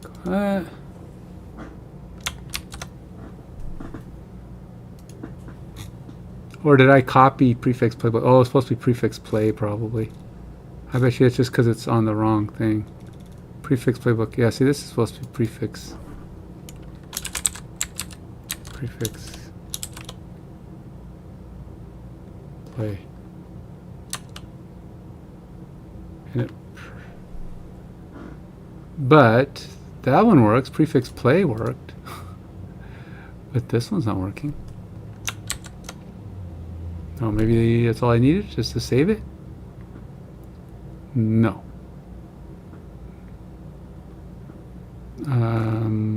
Why is it saying it's undefined then?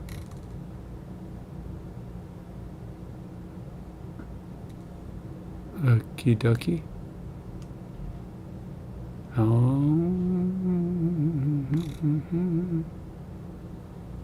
What's this one's problem?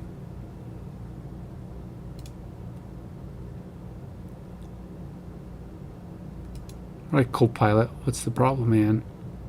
The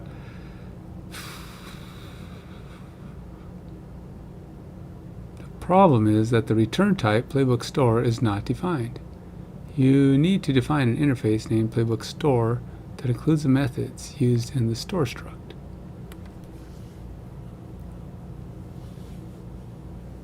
I didn't create that?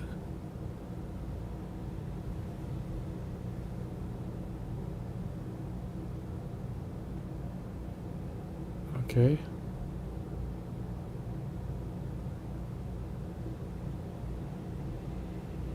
Huh.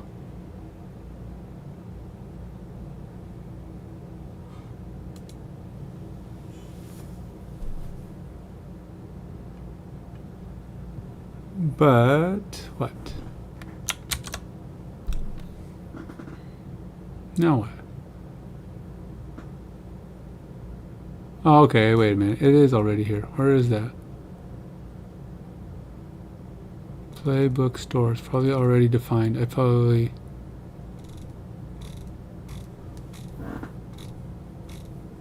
Nope. There is a store object. How is this already defined?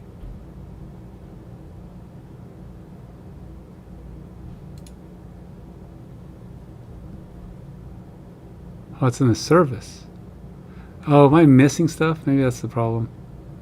I gave... Oh, okay. I think I'm just missing items. I forgot. Create play is not there. That's the problem.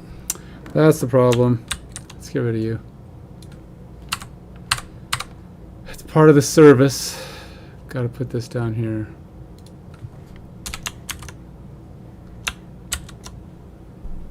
Hey, store is compiling now. Woohoo me! Oh, nope. It was. It had its moment. Something went wonky. Didn't like it. What do we do? No, no. Nothing here looks wrong. What looks wrong?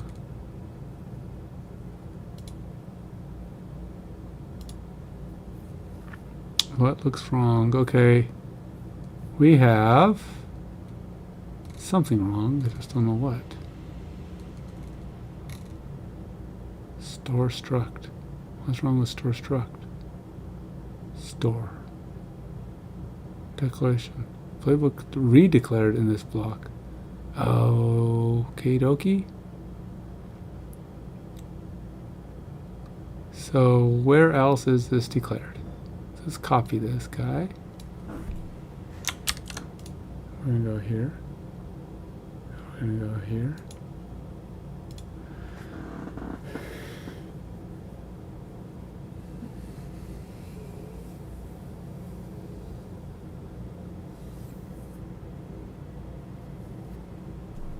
Problem is that Playbook Store is redeclared in the block. To fix this, you need to rename the Playbook Store type to avoid the conflict. No, I don't want to. Go away.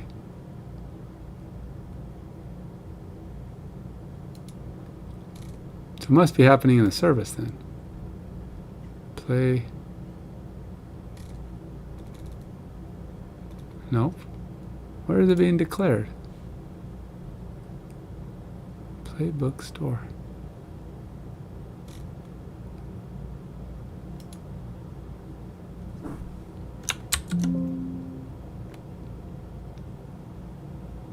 No, I do not.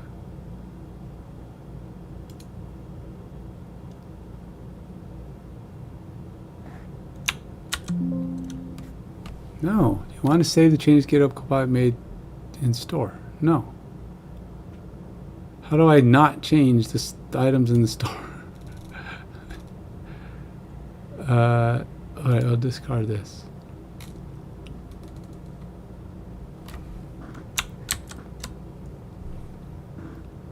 Alright.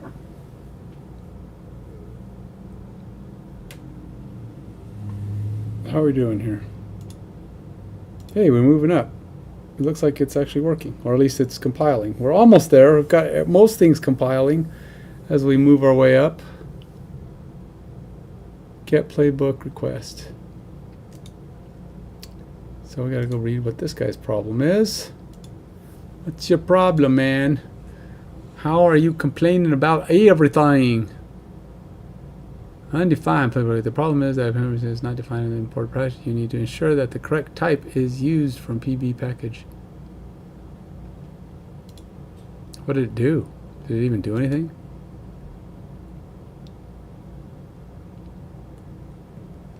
Get playbook request.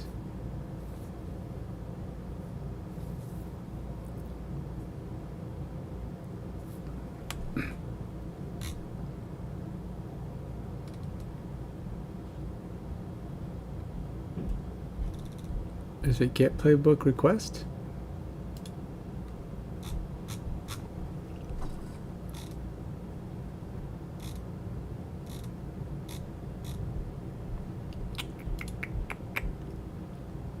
Create or update playbook. Playbook.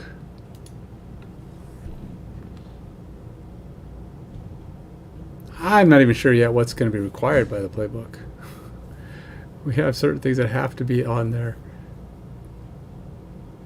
Validate. Well, validate play, because the play is what we're going to be validating here. And it's probably the same thing called validate play, yeah. So we got to decide what's going to be in play that I'm going to validate, but it's like we have to have probably at least one route, correct? I'll be right back. I gotta go get my food.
So I will be chewing every now and then, but I gotta eat my pizza. That's a mod pizza, but I got one of those, one of their mega mods that has the thicker crust. It's pretty good.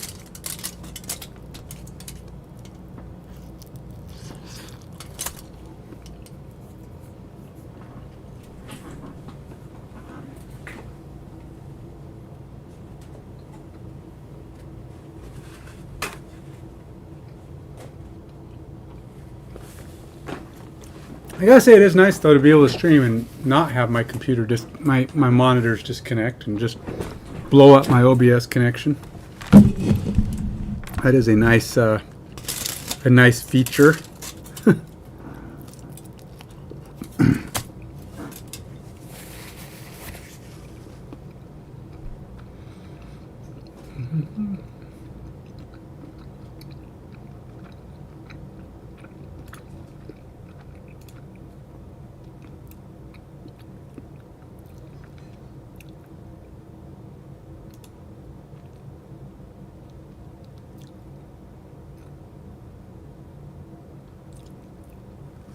Okay, so I'm starting to get a feel more of how these things work, because you have to have this interface in order for your methods and such to be able to be referenced or function.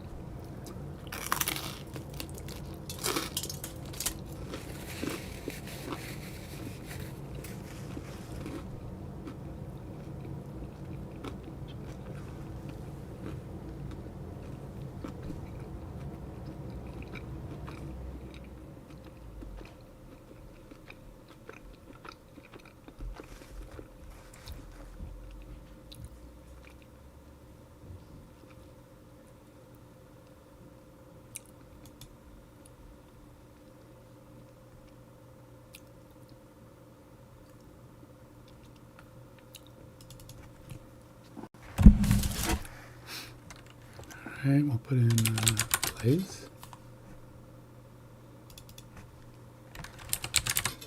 Oops. Play. Play.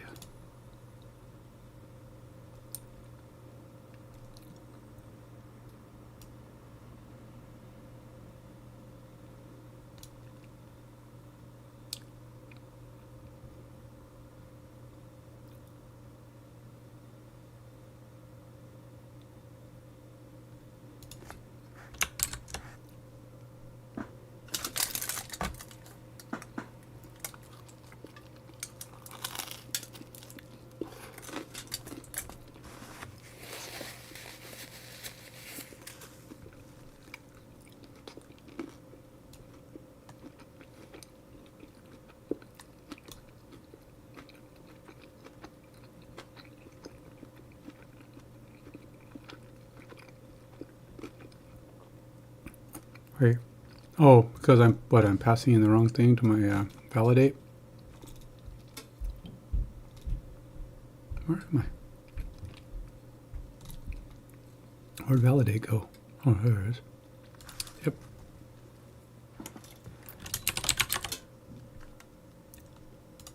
There we go. That'll work.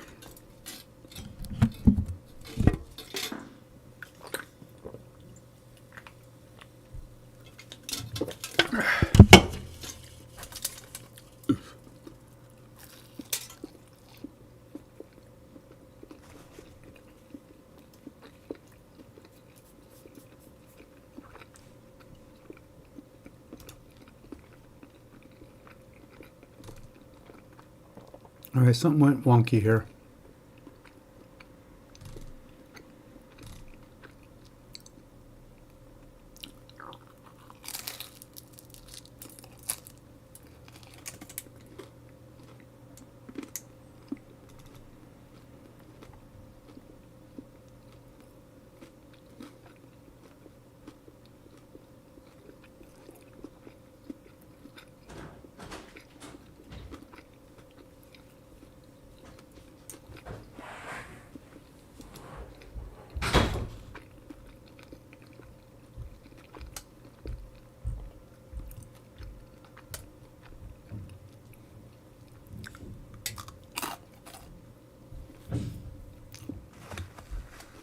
That is not on.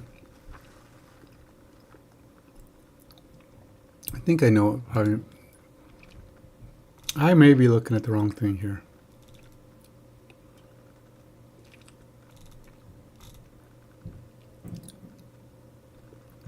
Why is it looking prefix playbook?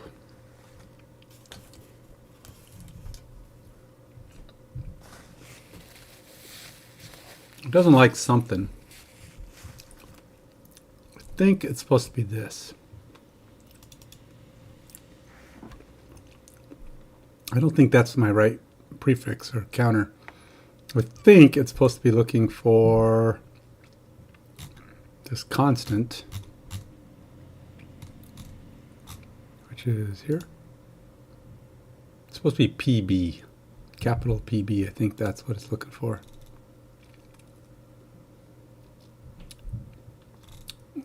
Which makes more sense to me.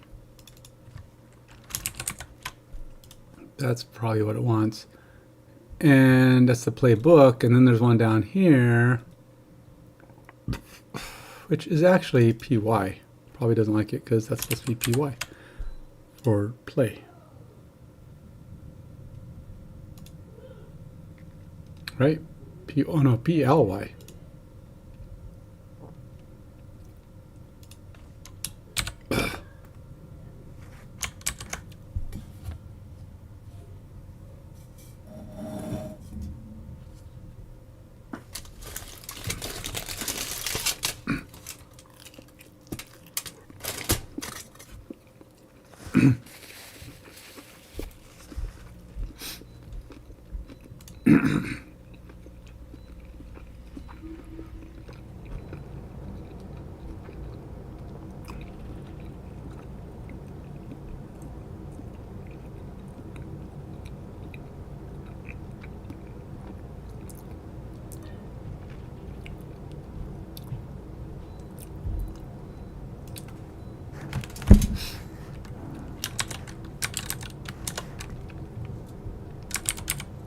Why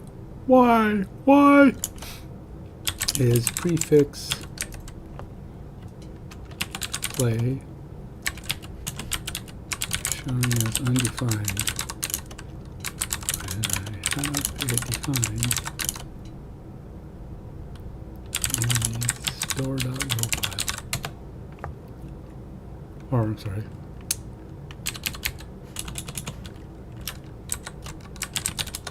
Or defined in the types.go file.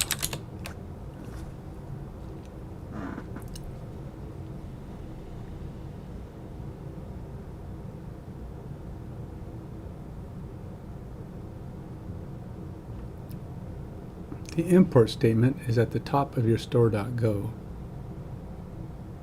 Oh, all right, let's go to my store.go. What am I missing? Let's see, context, emit, log time, common API, bson, Mongo, and options. Yep, those are all there. Verify that a constant in types.go are correctly defined. Make sure both files are in the same directory and package. Yeah. All right, let's do this. Go mod tidy.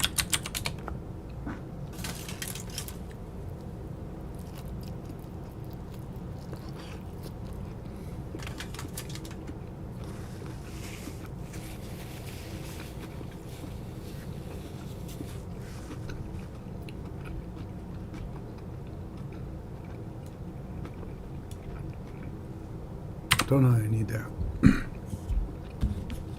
All right, so are we fixed?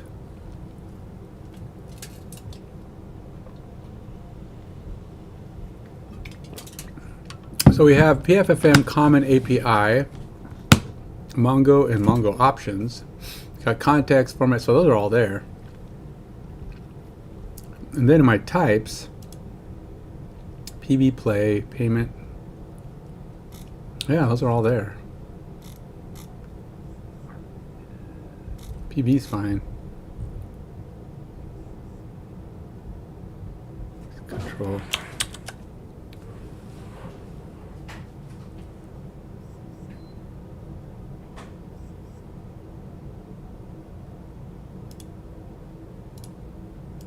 Still not doing something. Still doesn't like it. What is going on here?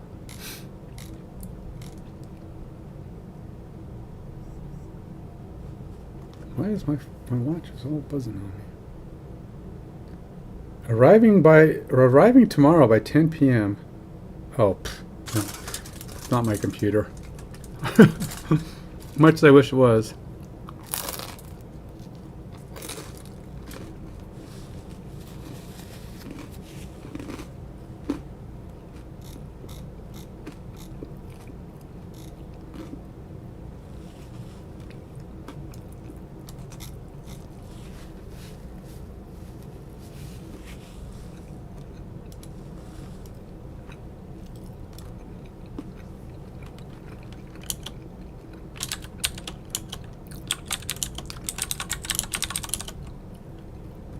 I could try go.build, but it's probably not going to build.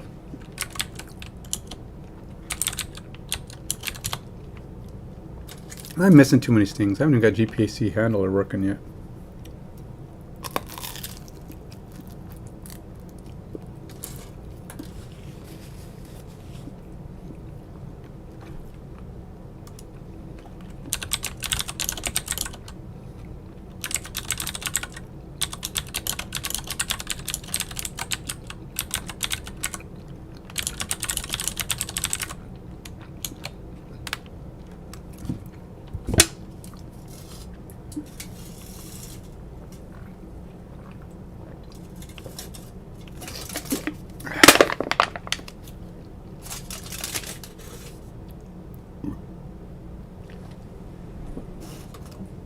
You know, it's funny. I mean, it doesn't outright blame me. But it frequently does kind of blame me. Oh, look, this you scoped this wrong. It's like, but did I? Because I copied what you gave me. It's like, you're the one who told me to write it that way.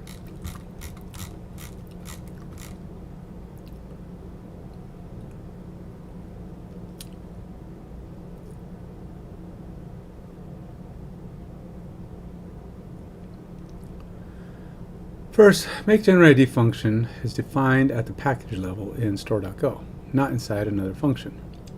Wait, what? Well, yeah.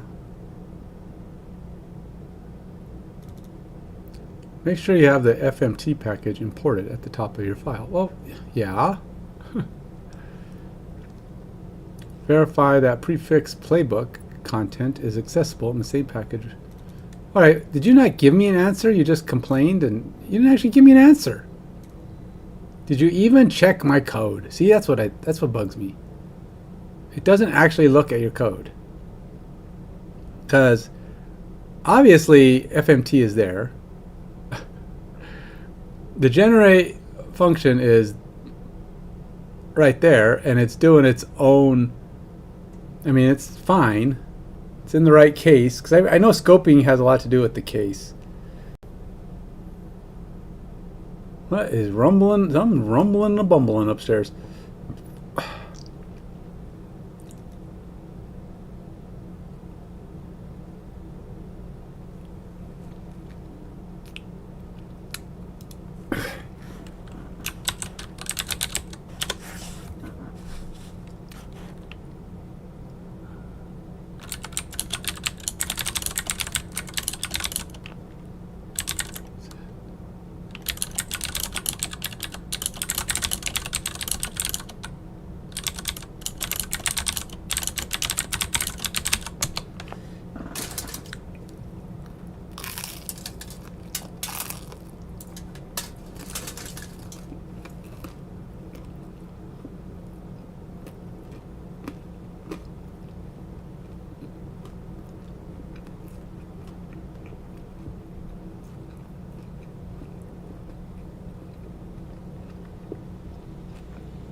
Honestly, I think sometimes it can't find the problem. So it just says, check these things. I mean, I know they're already there, but, you know, don't bother me for 30 seconds. Go look at these. Just look at that stuff. I don't want to deal with this. This is over my head.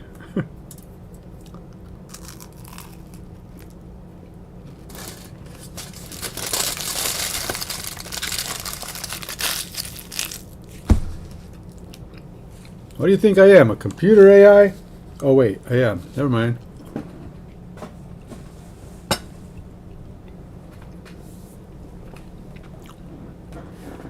It's struggling. It's like I do not see the problem, but he's probably expecting me to come up with an answer.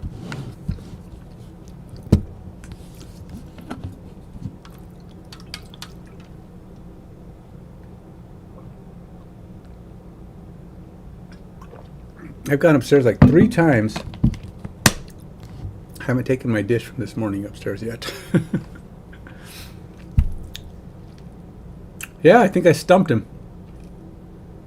It's going, yeah, I don't know why you're having problems, man.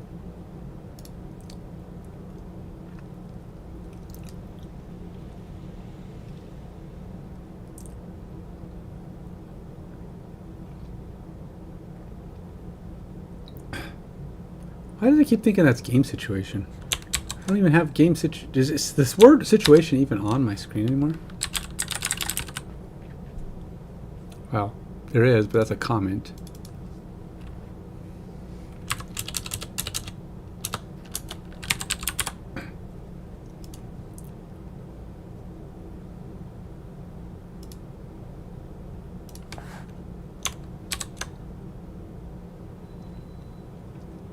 Oh look, store.go fixed itself. I mean, service hasn't. It's like, it says generating. I don't know what the problem is. I don't see a problem.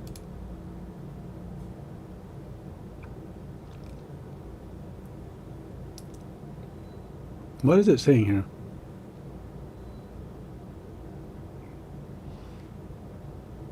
Playbook request.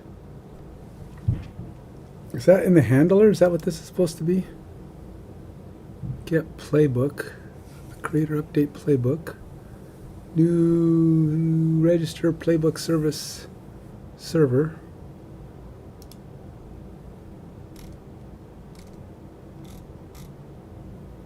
Printf.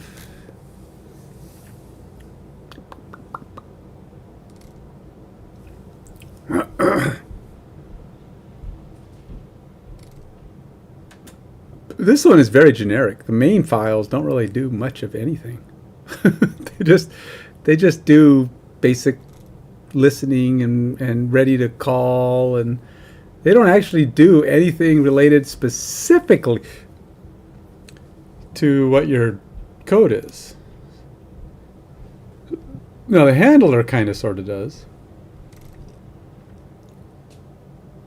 Unimplemented playbook service server. What the?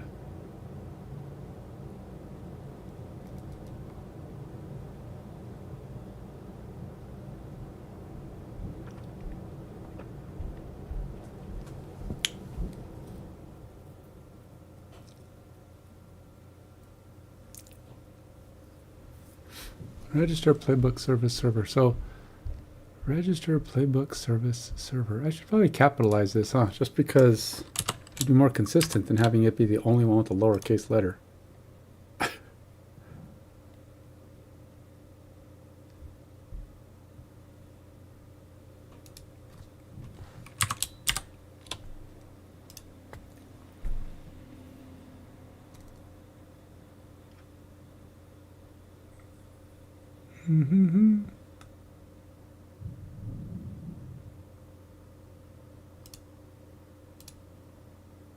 All right, Copilot, what's the problem with this? Rec type is used from the PB package. What is the type from the PB package? What did you do? I don't think you did anything. You didn't do anything, man. What are you up to? What are you trying to take credit for a change you didn't make?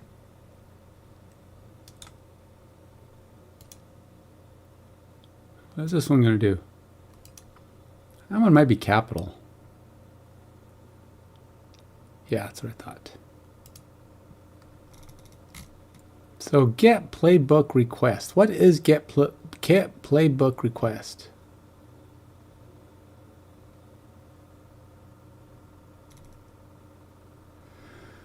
And relative to that, what is...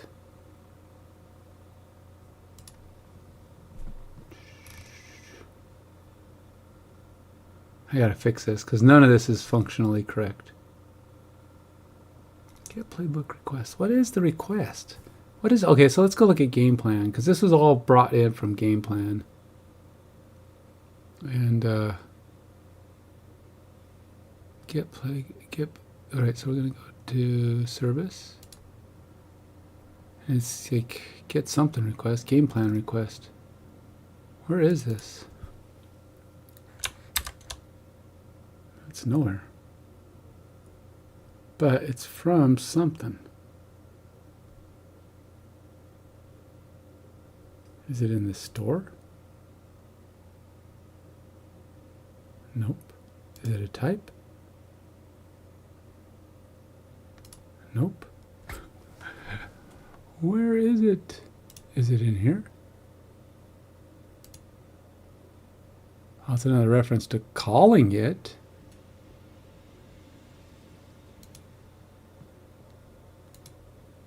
Huh.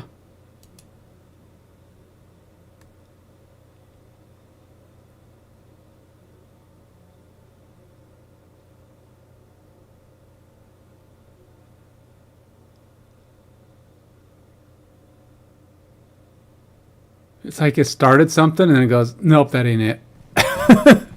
It's like, I don't get it, there's nothing wrong. It's probably because it fixed itself. So don't take it personally, man. Where is this thing at?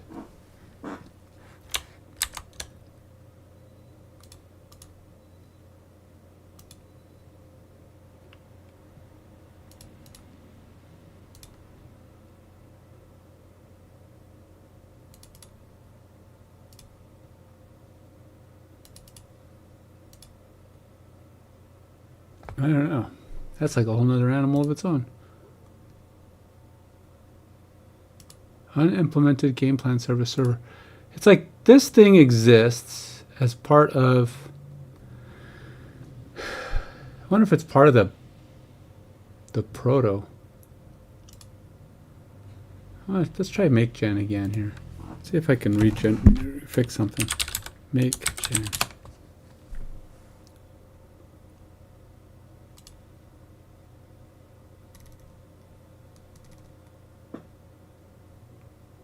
Right now, the primary problems appear to be, at least for the surface part, that this is bad. Okay, so what do I need? I should probably call this something else. Let's call it P. If I'm going to go with single letters, let's at least pick a letter that applies. Because G is game plan, P is play, and there's a lot of them though, unfortunately. There is Visual Basic used to let you do like I don't know, a struct thing or whatever. I forgot what it's called. That you could put you could wrap around it a prefix and everything would just be its normal self inside of that prefix. So you could basically reference all of the properties within P by simply saying struct P, and then you would P parameter 1, P parameter 2. Okay, so of my items in here, there should probably be some items that are useful here. The play has to have a formation. I mean, we have to know what formation this play is going to be made up of. That's a given. That's like not even an option. That's like we have to have that. So we're not even going to go. There's not going to be any or because it's not conditional. Or what else has to be in here? Every play needs to have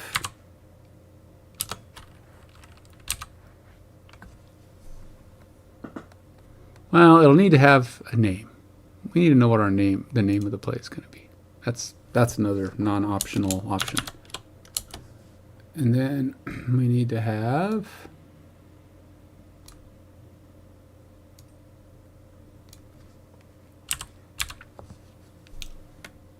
oops.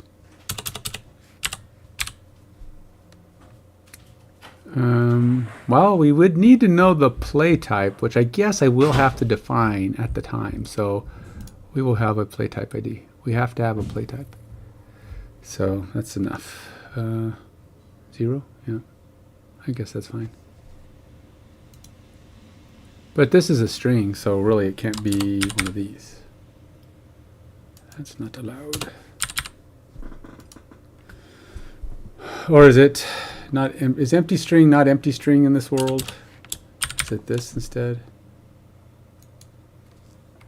Go might use regular quotes. No? Maybe, kind of, sort of. Huh. Or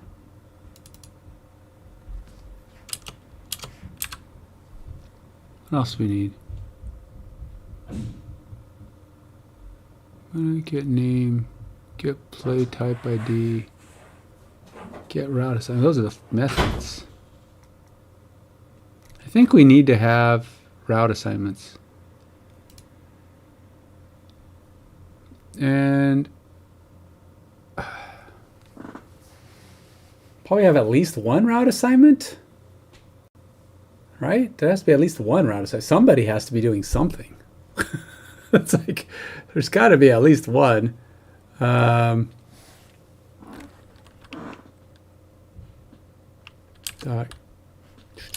Would it be like this? Nope. Man. Dot count. Is that a thing?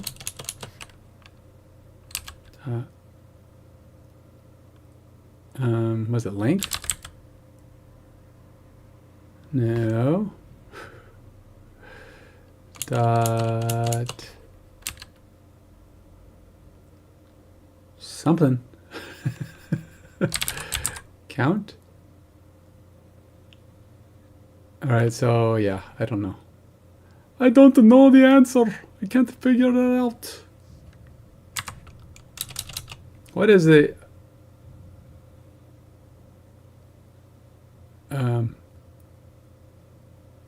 okay, so...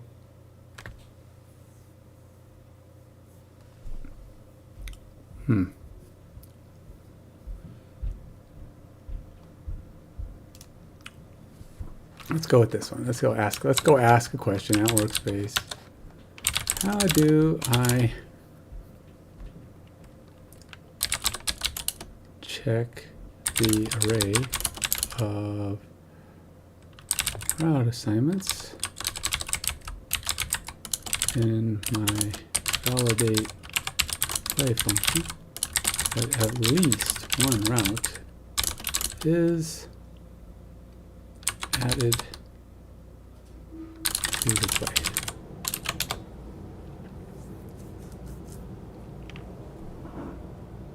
Maybe it's just 0, right? Route assignment 0. No, because if you check at 0 and there is no 0, it'll be null. So that won't work.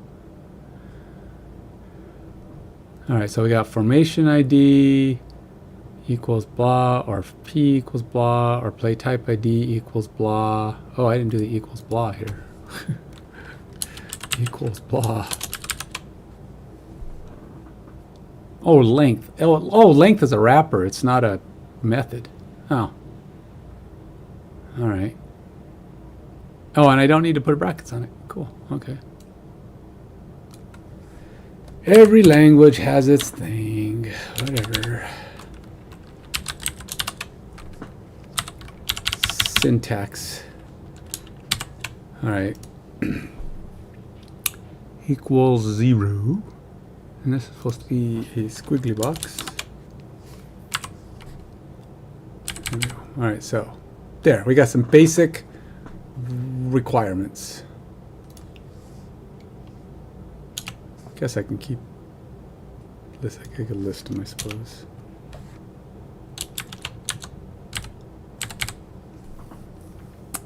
All right, so now we've got valid field testing.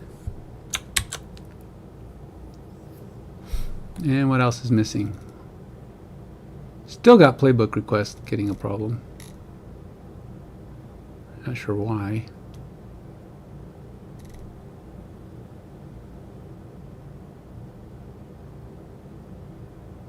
And then this thing is wigging out on me again.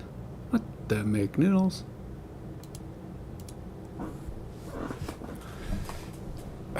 So 1 second it's fine, the next second it's not, and then the next second it's fine, the next second it's not. I don't even know what the situation is here. Okay, so get playbook request.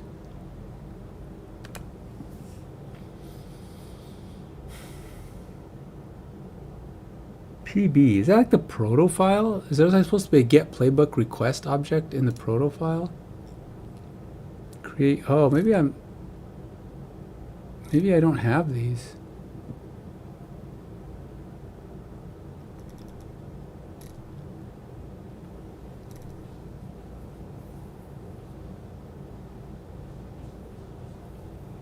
Repeated game situation.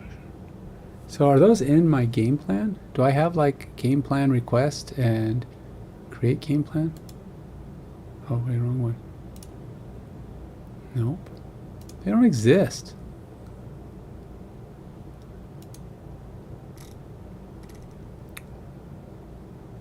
So should they exist? Let's see. Let me ask Copilot. Workspace. Now this is GitHub Copilot, which is okay. It's pretty decent. It's getting me through. I mean, I haven't had to ask for other stuff, but it's not as informative. It certainly doesn't explain itself very well. So you're definitely having to make shift on that. But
Because I'm thinking I need to create both those. Create game plan request, get game plan request.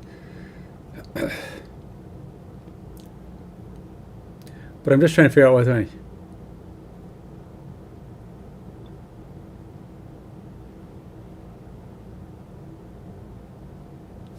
Yeah, that's what I thought. Okay, so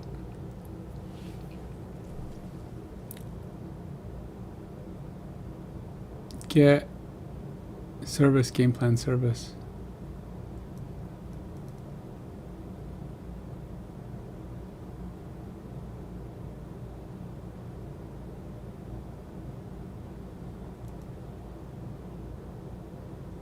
Oh.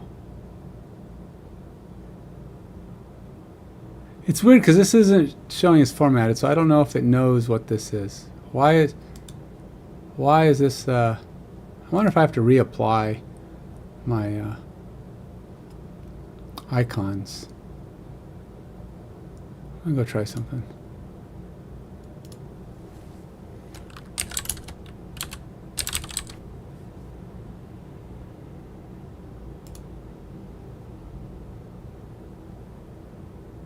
There was a thing that said apply them.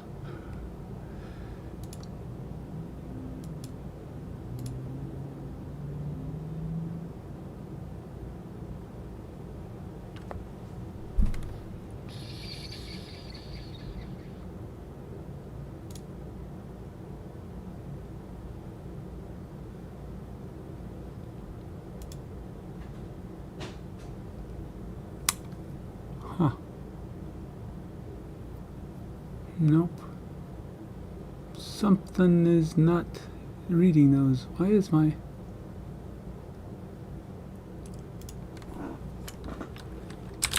What extension am I missing that my .proto file is not color?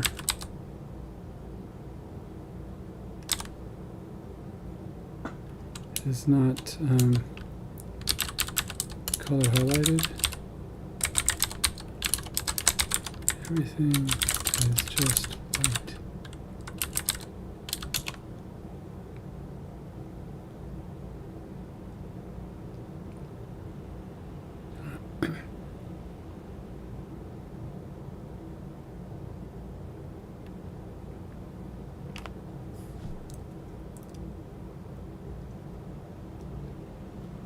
Proto 3.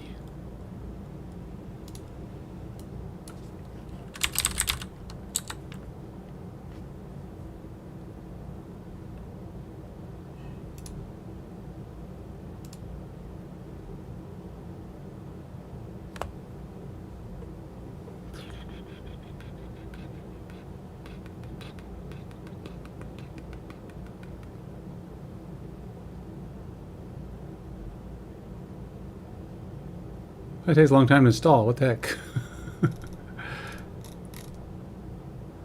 These extensions usually take like 10 seconds to install. All right, let's go see what that does. Aha! Mwahaha! We are fixed. Now I can read it. My eyes now can see the light.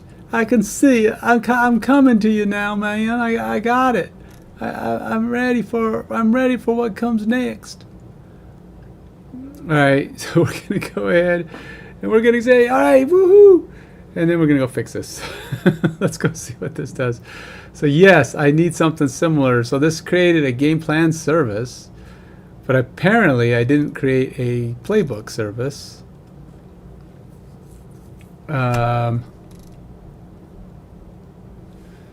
So we need a playbook service. Let's drop this guy in there.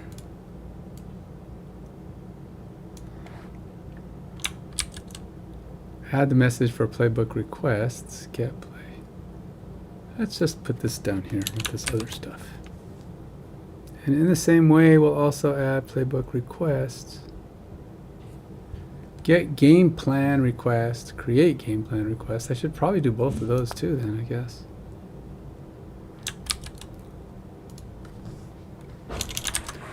So we got the get playbook request is now defined.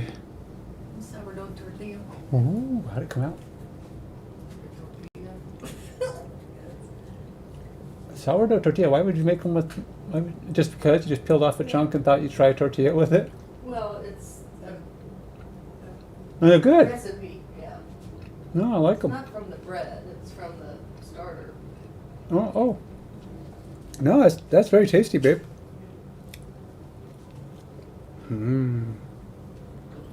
Sourdough tortilla. Gotta love fresh, hot off the grill, homemade tortilla. So, ooh, man, there's nothing better than that.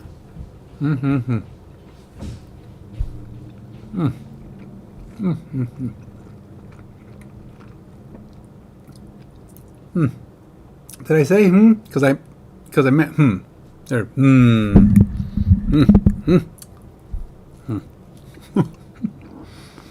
I'd give you some, but I don't think it travels well over the microwaves or the mic waves. Mic waves.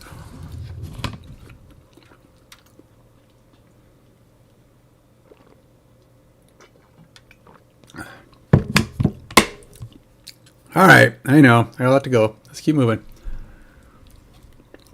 I got 25 minutes before I can't code anymore. Before I have to stop coding for the weekend or for the next 24 hours.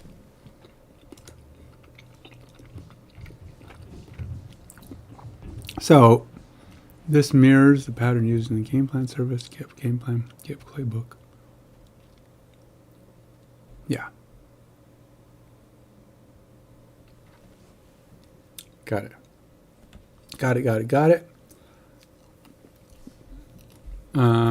But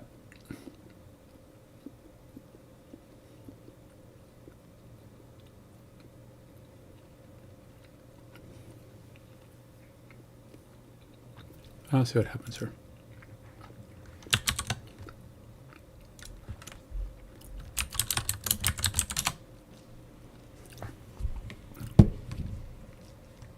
Hey, look, my service turned green as soon as I did that. Awesome. Now I just got to figure out why my Go file turned back to not green. I didn't do nothing. It just decided not to be green anymore. Is it the same thing? It's the same thing. The same annoying little pain in the rear. What? Why did it go from working to not working? I don't need that. Close. Oops. Nope. Cancel. I don't want that. I don't know what I just did, but hopefully we're fine.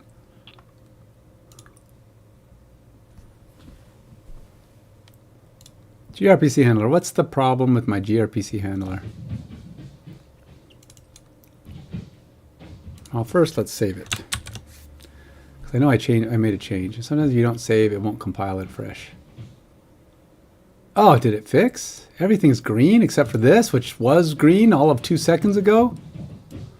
Wow, we're getting so close. We're getting so close, and yet this thing is still a thing. Untyped string PB. What? That's actually a different error. Untyped string. Prefix playbook PB.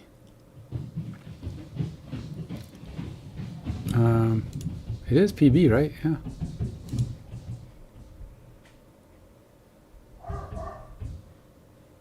All right, well, let's see what Copilot says.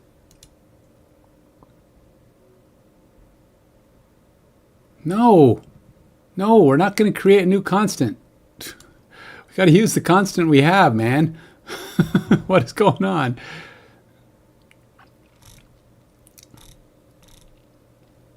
It's funny. I was going to say, nope, it's not. Why is this?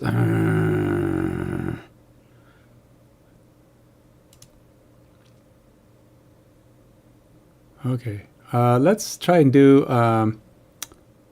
let's go back to here. I can see why at some point I would want to have this all be, because in order for me to test, I kind of need to start all my services so I can navigate and do stuff. If I just run one service, it's kind of like just going to be annoying. Playbook. Go build dot. What's that going to do?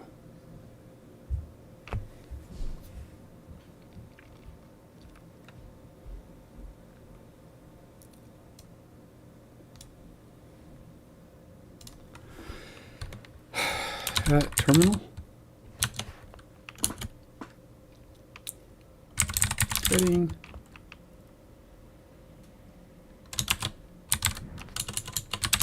some errors here that don't make sense because prefix playbook and prefix play are defined in the types.go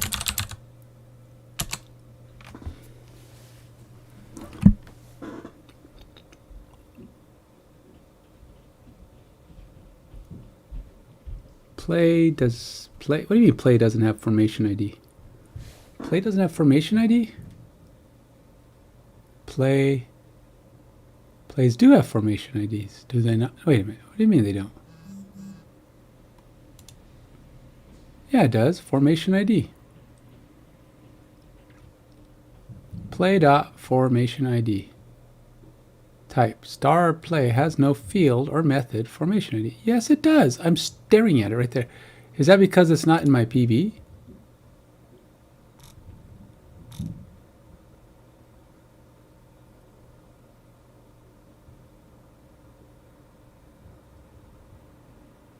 Fine.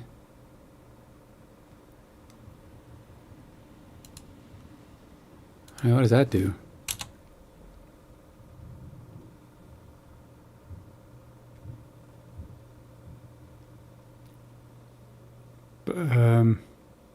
Okay. It doesn't say anything, it just gives me this. Fine, dot type f print. Okay, well, yeah. That doesn't tell me anything though.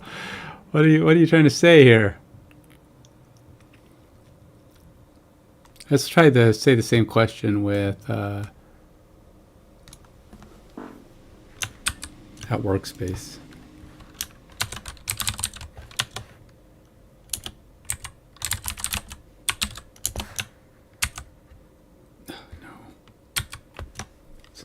I want this.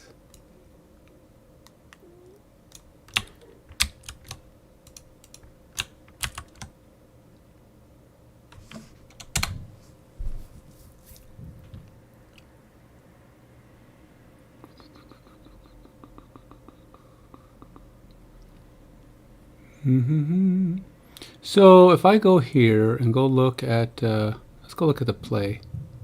We'll find play. And I'm going to go to the next line. 102 references to play. Yikes. 102 references is going to be a lot of clicking. Unless I just get there lucky. Get play type.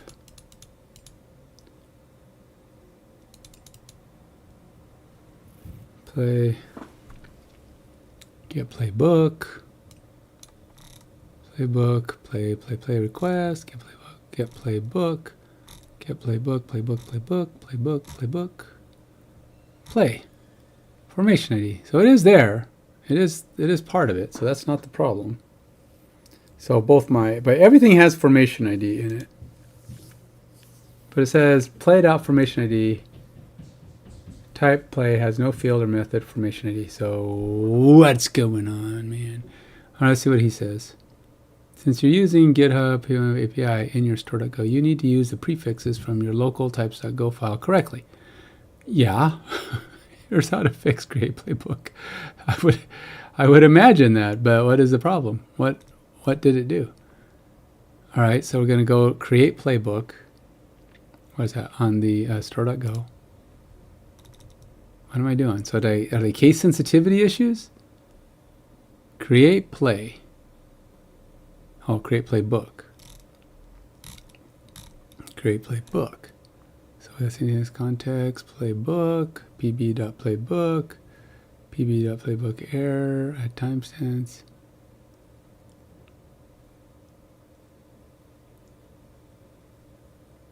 No, I tried playbook, that doesn't work. Get next counter PB don't work. All right, we're gonna try this again, but it doesn't work. All right, we're going to put it in the way you said, but I'm pretty sure that's not going to do anything, because why would it work if it didn't work before? That's the only reason I changed it to PB, because it's like, it would have to be, how does it know what? I mean, my question is, how does prefix, I don't know, whatever, counter. And then down here, get next counter, and it changed it to play. Okay, I don't know why this is suddenly undoing it. Why this has to be this way, because it was not working before. So I know if it didn't work before, it's not going to work now. Oh, wait a minute. Generate IDs for plays if not provided. Is that part of the same create playbook? Oh, it is. Play. Oh. So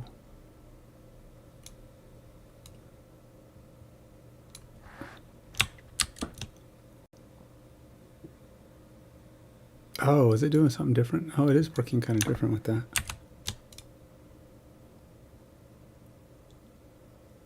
And where's play counter? Play counter is not defined because it's got to be somewhere else, probably up there with that other counter thing.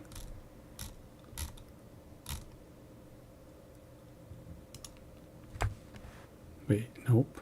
Where's counter defined?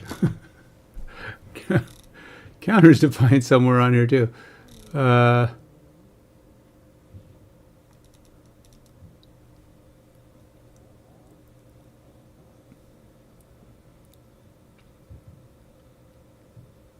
Playbook. Where's play counter?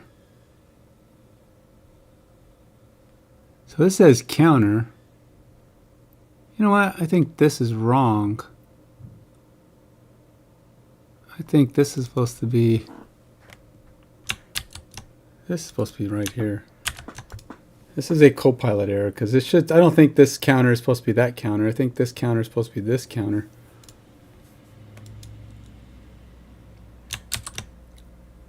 But did it fix anything? No.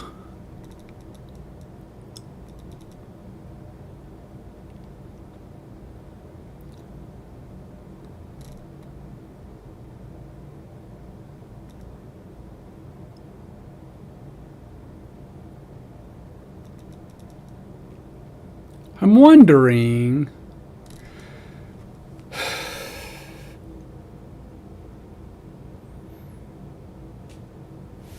This should probably have a playbook ID. Where is the playbook ID at? Because I can't just throw a. Well, I guess I could. Plays could theoretically. I think plays, that's true. Plays don't have to be connected to a playbook. They could just be in the system.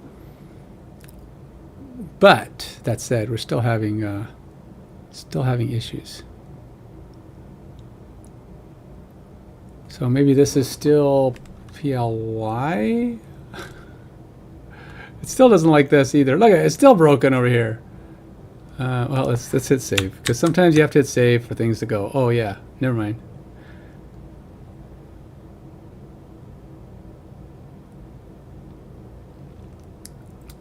Nope, that didn't work. All right, I'm sorry. You're starting to get on my nerves again. Copilot. You're not co-piloting me correctly. Co-piloting me in the wrong direction. You're not solving the problem. Because that didn't work.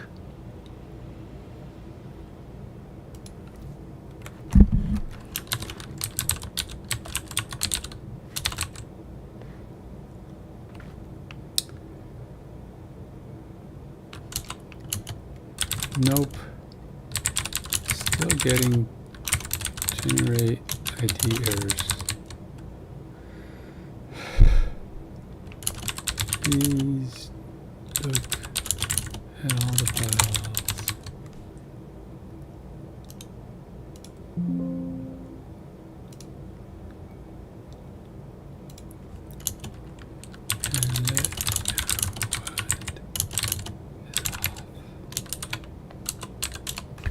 And let all right, let's see here. I would pass stuff through. But it's really difficult to pass a lot of. In this scenario, I need it to be. I need, like, if I was go to Claude, or if I was to go to Claude or ChatGPT, I would need to give it all of the files. I would need to give it types and store and service and main and proto, give it all that stuff so that it could reference stuff. And then this kind of fix is annoying because it says, well, make sure you have this, make sure you have that. Why didn't you just look? Do I have it? Tell me it's missing. If it's missing, then I want to know, because otherwise, shut your mouth. It's like, don't tell me to fix something that's not broken, that's not different from what you're saying. Did you even look? In store.go, you're trying to use GenerateID with pb.playbook, but the prefix constants are in the local package. You need... Right, but I have that. Context, format, github.com, tcmpffm, common API. Yes. Then generate ID, prefix string, return fmt.sprintf, blah, blah, blah, blah, prefix counter. Yes. And then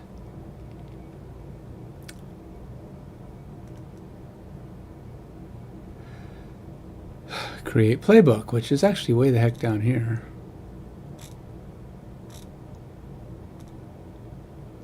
Create playbook. Blah, blah, blah, blah, blah, PB, capital PB with a playbook error. Now, playbook. All right, we're there. Use local prefix playbook constant.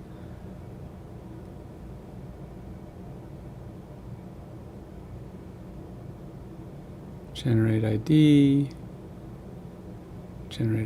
prefix playbook counter, playbook ID dot, use the local prefix playbook constant. Okay, well, play counter. All right, so something is definitely amiss, and it's just not capturing it for whatever reason. I may have to go to like ChatGPT or Claude and just give them all the files, because this Copilot does not know what's going on, and it's getting on my nerves. It's getting on my nerves. This shouldn't be that hard. And the thing is, it worked before. I mean, for a while there, it was green.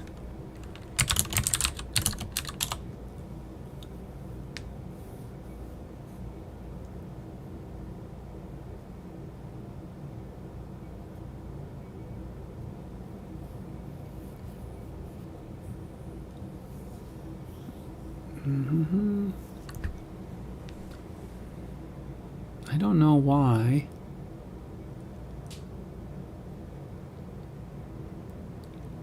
What is going on, man?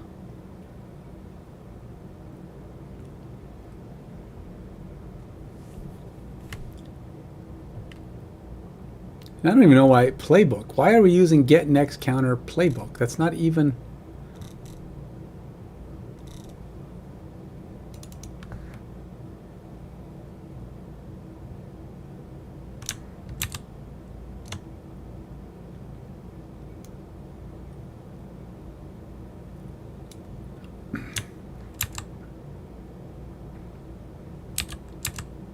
All right, so I think I have that same thing up here in the store.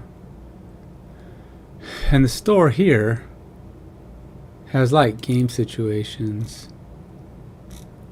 I don't need this.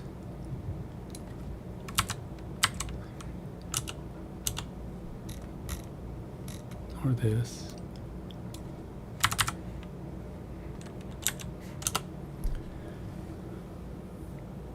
And then,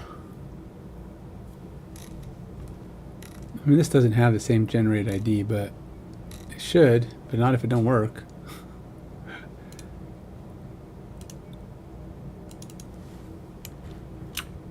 PB,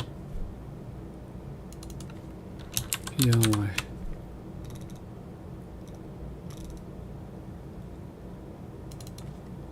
PLY.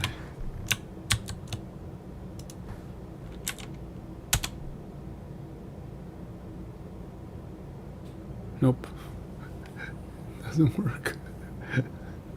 I tried to trick it. So if I type quickly, it won't notice that it's just as wrong as it was a moment ago.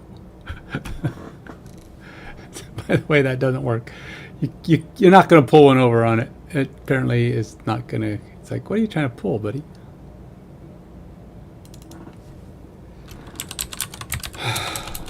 I don't know why this is being such a turd. So I don't think this works. Whatever this generate ID is doing, it's not. It obviously doesn't function. I don't know what's going on with it, but it doesn't work. Because yeah, it doesn't work. It just I don't know. It won't call string prefix. So we call the prefix. The prefix is what we want, which is the array. So it's like it's not able. What is prefix? Is prefix like a type's? Is it the name of the type?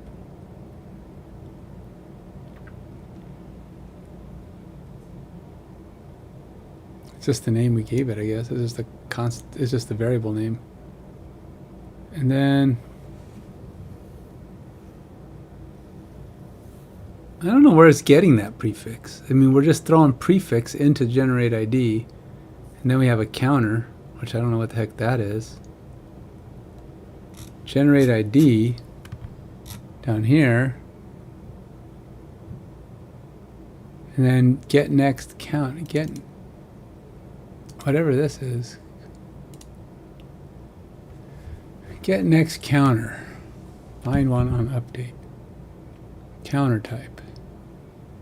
Find one on update. Context, background, counter type, bson, sequence one, find update, upsert true. Var counter, decode counter, start with one if errors. So all that does is counter type.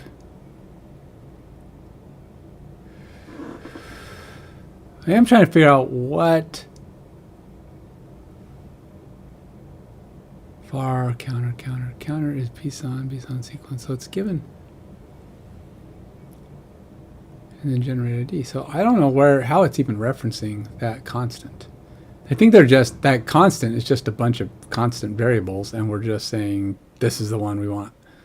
That's really all it is. And it's supposed to be accessible here, but apparently not. So I wonder. Well, that's uncommon API, but I wonder if I need to put a PB prefix on something, and it's not catching it. So, because that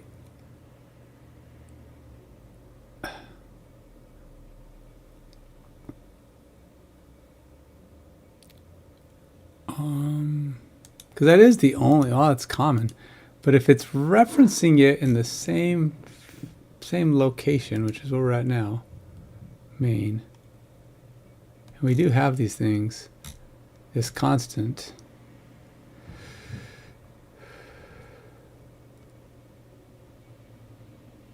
Yeah, it's just not working. And apparently, let's try switching over to GPT 4.0. Just because I don't know what else to do. At workspace. Terminal is showing issues with my store.go file.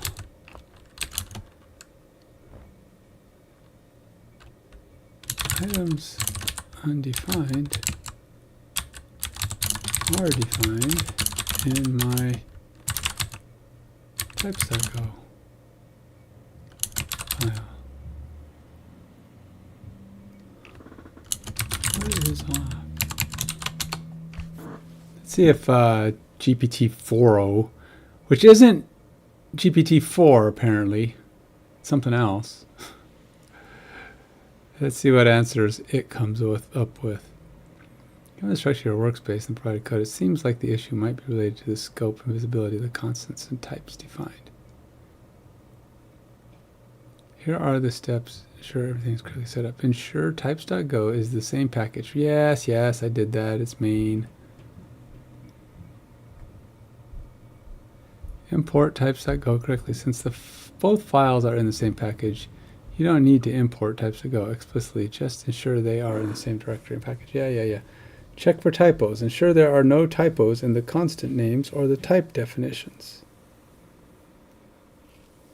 Okay, did you give me, is it? That's all you're giving me?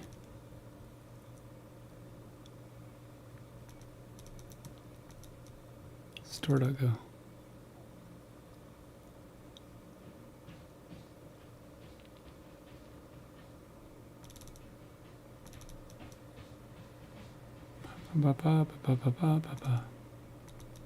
Just keep phone playbook and play.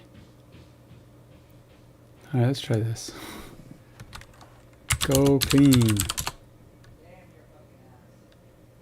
Go build dot. Oh well, it's worth a shot. It's like,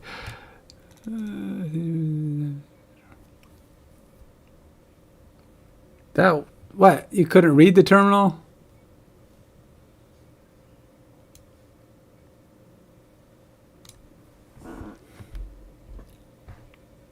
GitHub.com PFFM playbook. Yes, it's there.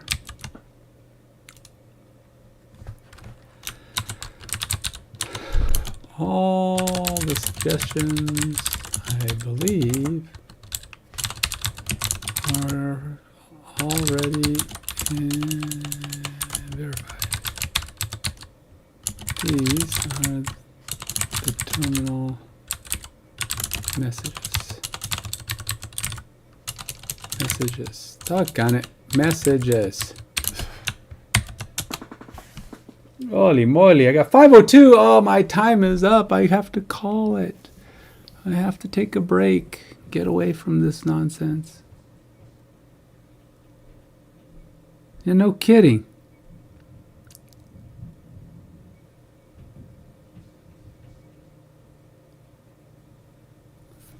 Did I import time? I don't remember importing time. Oh, time is there. Time, yeah.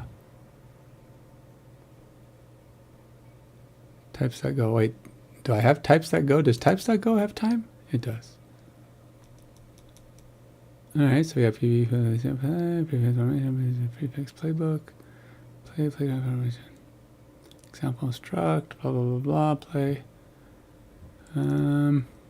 ID off, name play type,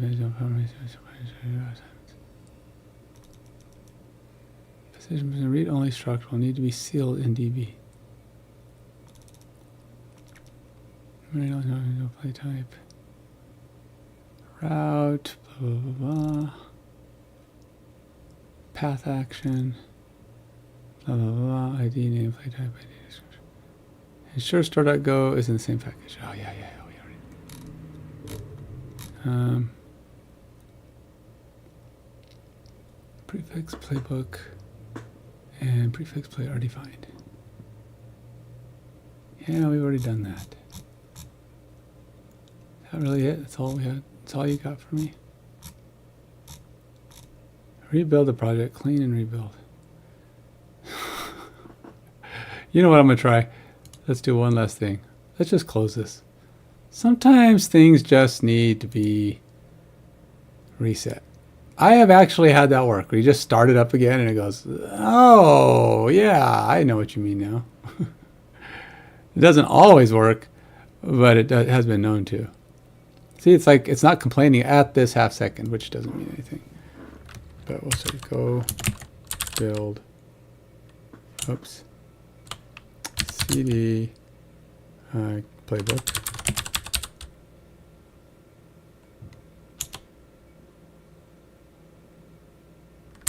Go build period.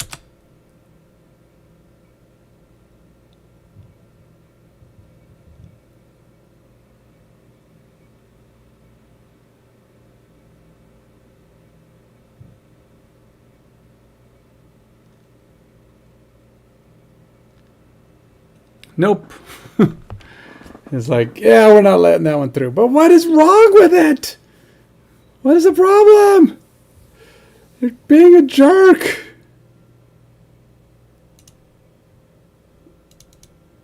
All right, I think my only option is to pass it on to the other AIs, but I'm not going to do that now.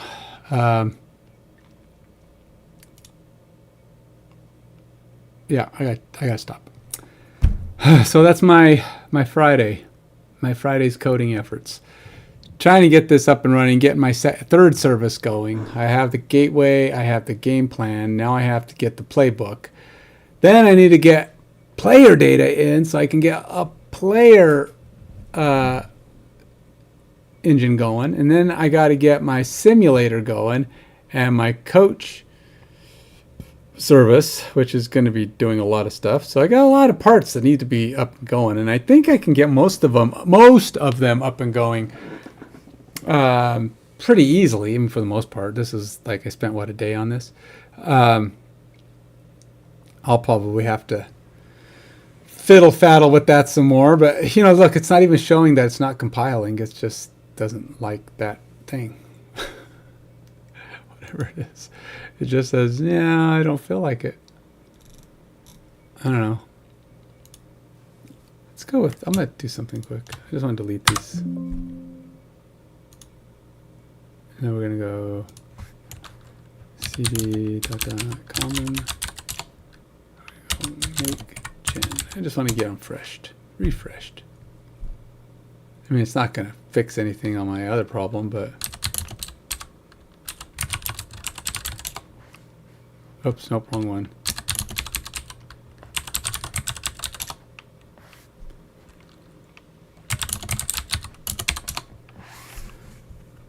I know it's not going to work, but I wanted to run it. Okay, so that's it for now. I'm going to take a break, and then I'll probably just game for a while. Time to start gaming. Maybe I get my. I got to figure out. I got to reconnect my Switch because I had to switch computers, which took over the monitor I was using. So I got to move over to that. But that'll be my other channel, Active Mind Gamer. Hey, if you're interested in miniatures at all, please check out the Mage Cage and the X Case on YouTube and Instagram, and you can purchase them at amgamesdirect.com. They are the ultimate in storage cases for miniatures like a D&D and Warhammer and all that stuff. They're expandable, transportable, displayable. They mount on the wall. They just about do everything you can possibly want a storage case to do, and making them easy to make all your minis easy to access. They're viewable right where they sit. There really is nothing these things can't do to make your life easier in tracking and transporting and displaying your miniatures. Till next time.